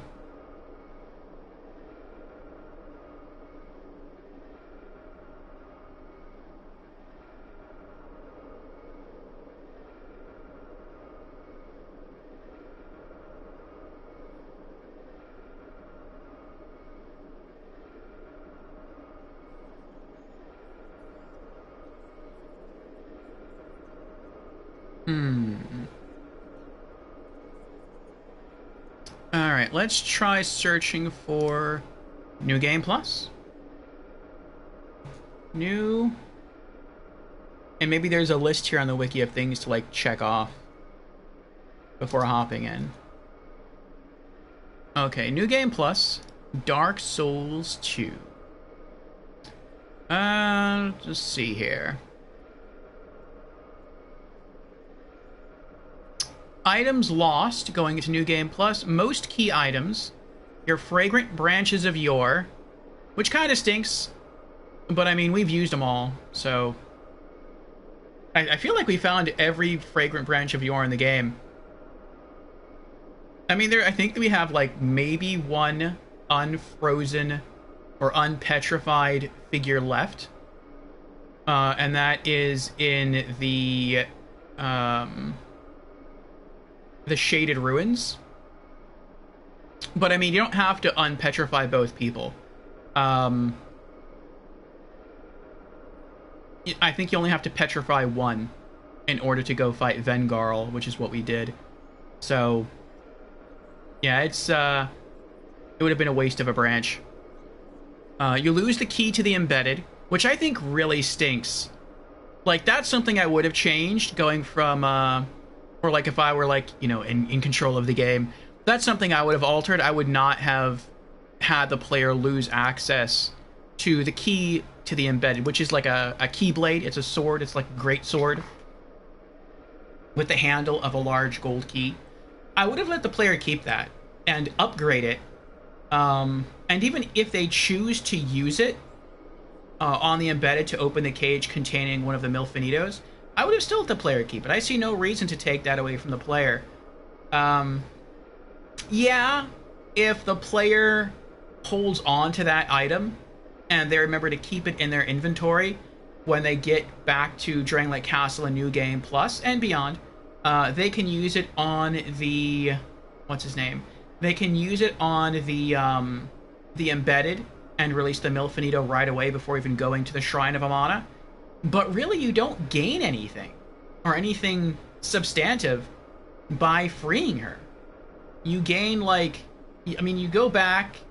I mean, you gain her thanks. That's nice. I don't think she gives you anything. And then if you choose to revisit the Shrine of Amana, which... just to go back to the Shrine of Amana is kind of a nightmare unless you've farmed out some of the enemies. What they give you is barely anything. Like, I want to say maybe they give you some humanity. Maybe they give you, like, some divine blessings. And, that's all I can remember, and I'm not even sure if that's accurate. Like, they're nice items, but they're not, like, game-changing items. So, yeah, I don't see why they just wouldn't let the player keep that. I would have. And I think that could have been a really cool item to hold on to. And maybe even transfer over, if possible, to a different character. Like, if every playthrough you could just get, like, another one. You could basically have one for your personal collection, play a New Game Plus, get a second one, and then give that second one over to another player, then log in with a very fresh character, and have that person, like, load into your game and give you basically the Keyblade, and then you can have fun. You could try to do, like, a Kingdom Hearts Sora character build for Dark Souls 2 based around the Keyblade as your main weapon. That would have been fun. That would have been something that I would have been tempted to try in Dark Souls 2, but you don't get that option because they take it away from you, and I think that's cooey. You also lose the King's Ring, which I understand why you would lose that, because if not, you could just go to the boss fight, like the endgame boss fights immediately. And it looks like that's all you lose. Oh wait, hold on. Oh. In the original release of Dark Souls 2, the keys that grant access to the Lost Crowns DLC are not lost upon entering New Game Plus. However, in Scholar of the First Sin, they are lost and must be recovered. That kind of stinks a little bit.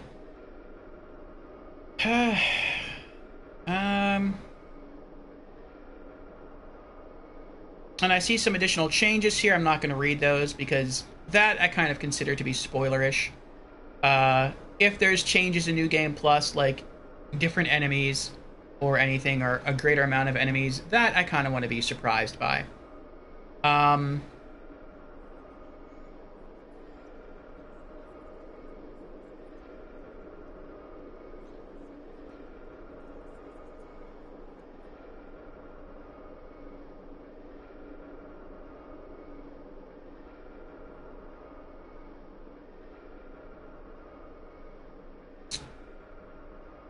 Let me...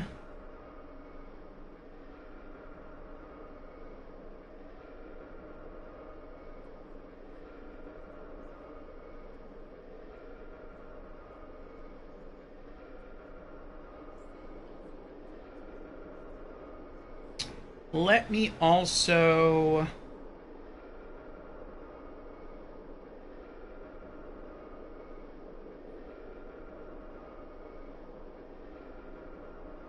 I was also looking to see who else is streaming right now. I don't know, let me just type in things to do in Dark Souls 2 before New Game Plus. Maybe I'll find a random list out there. Oh, we're being summoned! We'll get to help someone, chat. Here we go.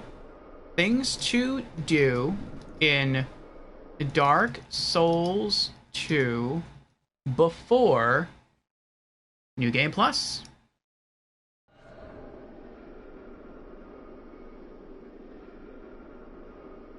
King Canute. Alright. Oh, they're already down there. Hurry. What are you doing? Oh, Lucatiel glitched. Lucatiel's just standing up here. That stinks.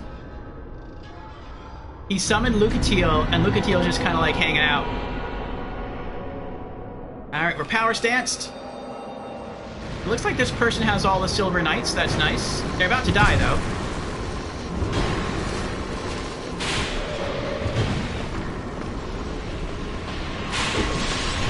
We'll do our best.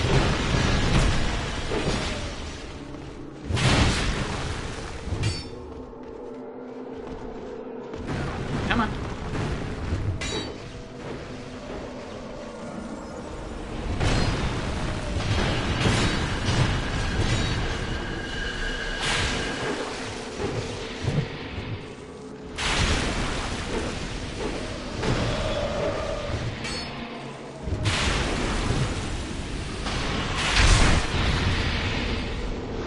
Got him. Nope. Oh, good try, though. Good try. Oh, I see an item. Is it a soul? It is. Nice. Let's get rid of him. There we go. Oh, I see another item. Nice, another soul. Are there any other souls around here? No? Okay.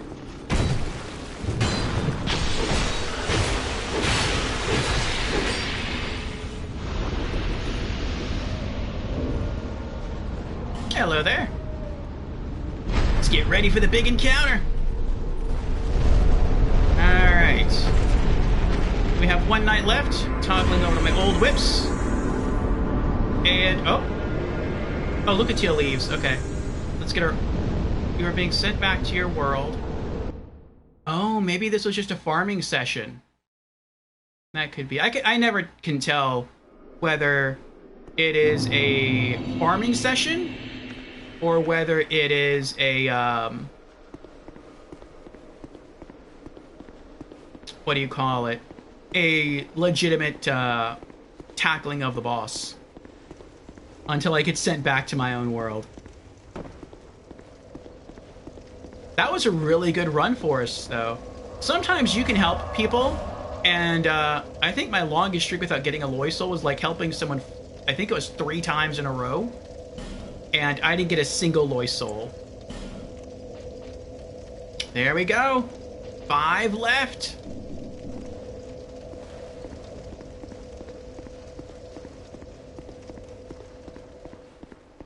And I didn't just run back to drop off the souls. That was a nice little thing to do, but I did that to get my Estus Flask back and to restore durability to my whips.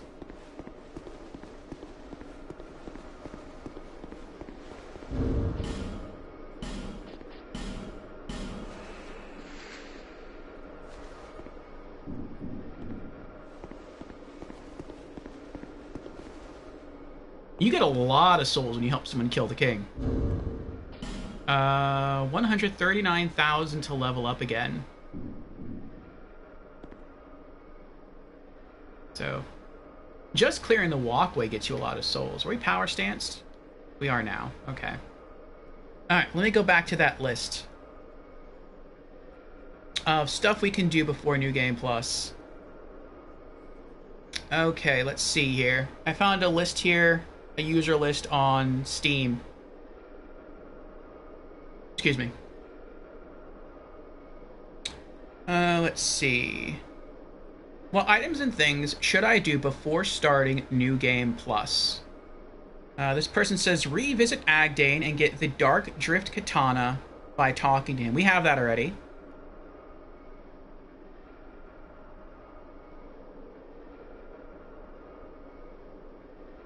Oh, we're being summoned again. What else can we do? Go back to the Shrine of Amana in human form and open the gate behind the branches not far after the second bonfire. Talk to the Milfinitos too, both at the beginning and at the end. We did that as well. Okay, so now that I know that he's just... I hope Lucatiel helps this time. What is wrong with you, Lucatiel? Lucatiel's just very downcast. I feel bad for Lucatiel. You gotta snap out of it. See, now since I know that this is not a legitimate boss run, that this is just farming, I'll step it up. I'll use the old whips instead. Typically, I like saving the old whips for later, in case this is a legitimate boss run, because...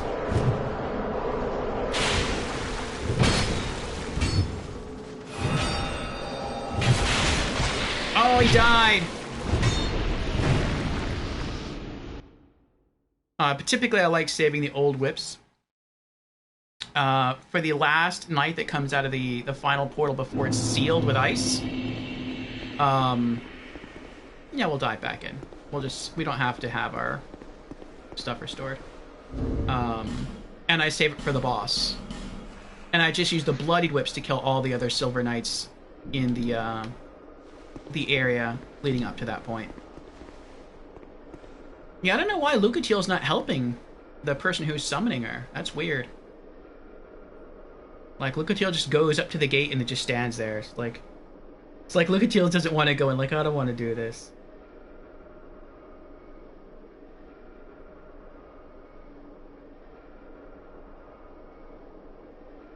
Alright, what else? Yeah, we talked to the Milfinitos again. I think the reason they want us to go into human form is because I think that's how you get the armor and the King's Crown from Vendrick. Complete the quest for Navlin. We just did that. Finishing the game means you don't have to kill anybody, and you must be in a hollow form. Right. Alright, we're back. One king helping another. Oh, I don't see Lucatiel this time. Hopefully Lucatiel's down there this time. We'll see. Whee! This is the coolest entrance to a boss in all of Souls. Well, I can't say all of Souls, because I obviously haven't played all the Souls games. But out of the Souls games I have played, definitely the coolest one.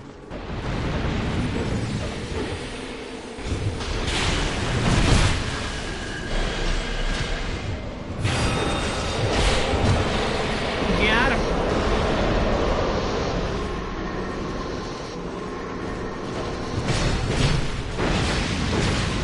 It's good to see Lucatiel helping out. Nope, nothing there. No item.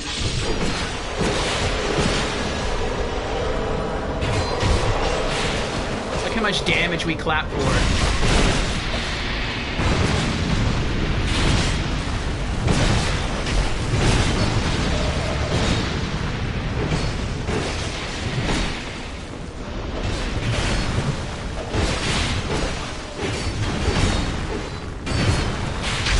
That is massive damage.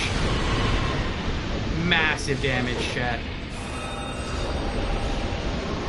I think that might be it. I think we got them all. Yep.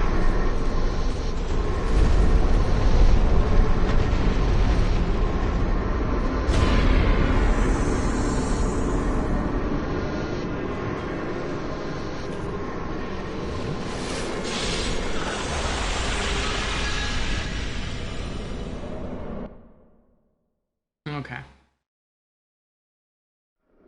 All right. I think now I'll go fix our gear.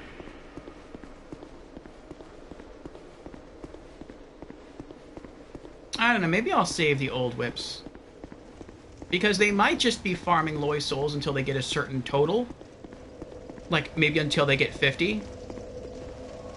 And then if they get 50 within that run, they might just continue the run. And be like, alright, let's go ahead and kill the boss. And then I'll have to, like, quickly dive into my inventory and use repair powder. And I don't like wasting repair powder. Especially when I don't really have to. So, yeah, I think we'll just go back to using our bloodied whips. 46,000. What are we gaining? Like, about 20,000 each run?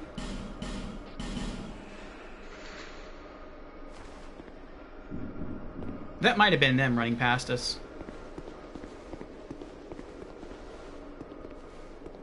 Oh, there's someone. What was that? That was weird. Alright, what else do we have here? Go back to Freya's domain boss room and enter the dragon crystal memory. We did that.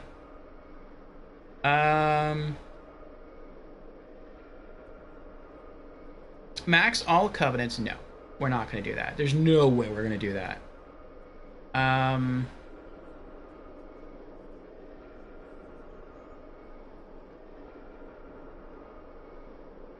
What else? Make sure you've collected all armor sets and weapons.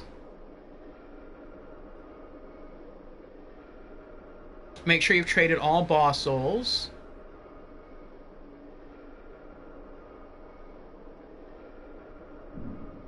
Oh, we can kill some of the NPCs for exclusive stuff. Ooh, we might do that then. We might actually do that.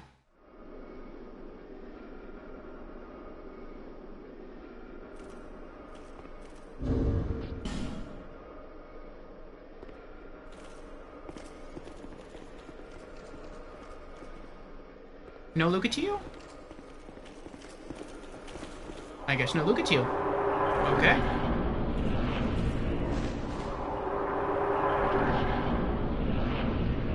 Whee! Alright.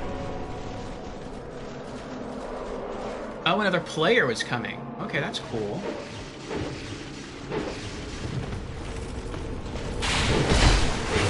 Ow! Meaty.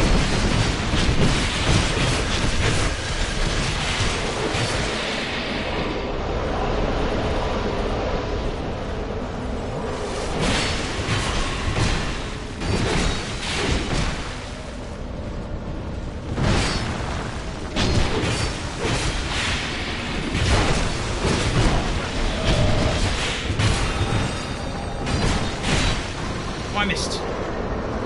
I got greedy there. I was trying to hit them both at the same time.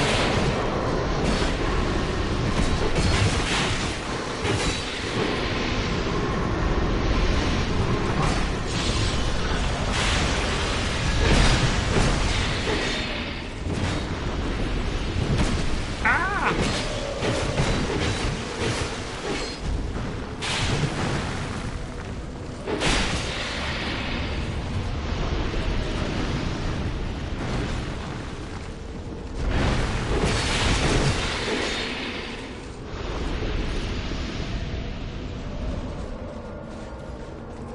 Nothing.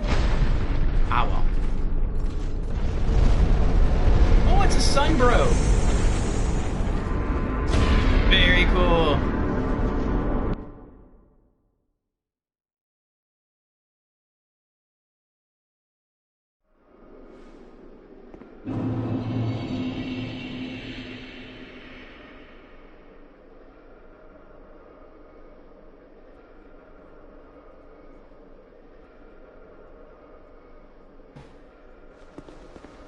Okay. I think what I'm going to do is I'm going to keep hanging here. And, leaving my summon sign, I will save this, this last bit of lore for Thursday of next week. So we'll hop in before the Game Awards. We'll have a really short Dark Souls 2 stream. We'll probably... I know the Game Awards is probably going to start at like 7. I want to be off by maybe 6:30. So we're going to have like maybe 4.5 hours of Dark Souls 2 stuff. We'll finish the lore with this, and we'll wrap up whatever else we have left to do, which might involve killing all the NPCs, or at least some of the NPCs, for their unique items. So we'll see. But yeah, let me throw a raid over right now to Kimoto Kimono. It looks like he's streaming some Dark Souls Remastered.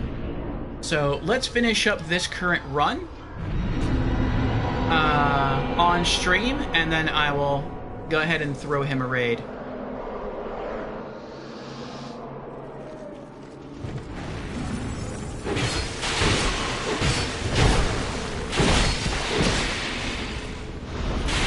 Oh, we got an item.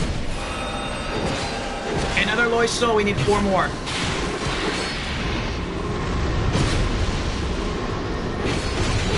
Oh. I don't think there are any enemies left over here. Nothing there.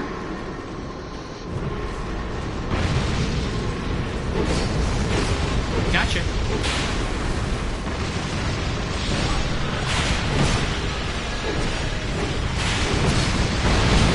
Ow!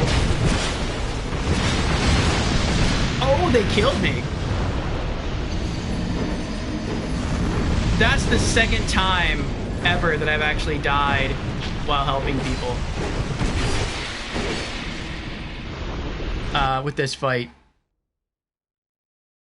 Alright, let's get and set up the raid. Looks like he has a new sword. Looks very cool. I don't recognize it. But yeah, let's get and do that right now. Also, how cool is this in Dark Souls? So I don't know if it's like this in Dark Souls 1 or Demon Souls. I don't think it's like this in Demon Souls. When you go to help someone else, and you die, you don't lose your souls. You retain your souls. How awesome is that? That encourages multiplayer. Alright, let's set up that raid for Kimoto Kimono. We're carrying over the Souls theme. Right now, he is streaming some Dark Souls Remastered, as I said before. I think he's getting very, very close to the end of his first playthrough, or at least he thinks he is. I don't think he's done the DLC. I don't think he knows how to do the DLC. And so I kind of want to hang in his chat. It looks like he might just be farming for Titanite right now to just make his new great sword stronger. And we'll see what's going on. Maybe we can save him some time. I would hate for him to be like, all right, I guess I'm done. I've killed all the bosses. Let's go at the final boss. If we're there, maybe we can be like, no, wait, there's still DLC to do, and we can kind of hint him in that direction. So let's go throw him some support. I want to say thank you to everyone who came out today. Thank you to Asgore. Thank you to Johns. Thank you to Creepy. Thank you to all of the lurkers. Thank you to everyone else who typically comes out. Thank you to Marky Sore. If I forget your name specifically, I do apologize. But my mind is still awash in the excitement of us having actually done it. We've completed our first playthrough of Dark Souls 2.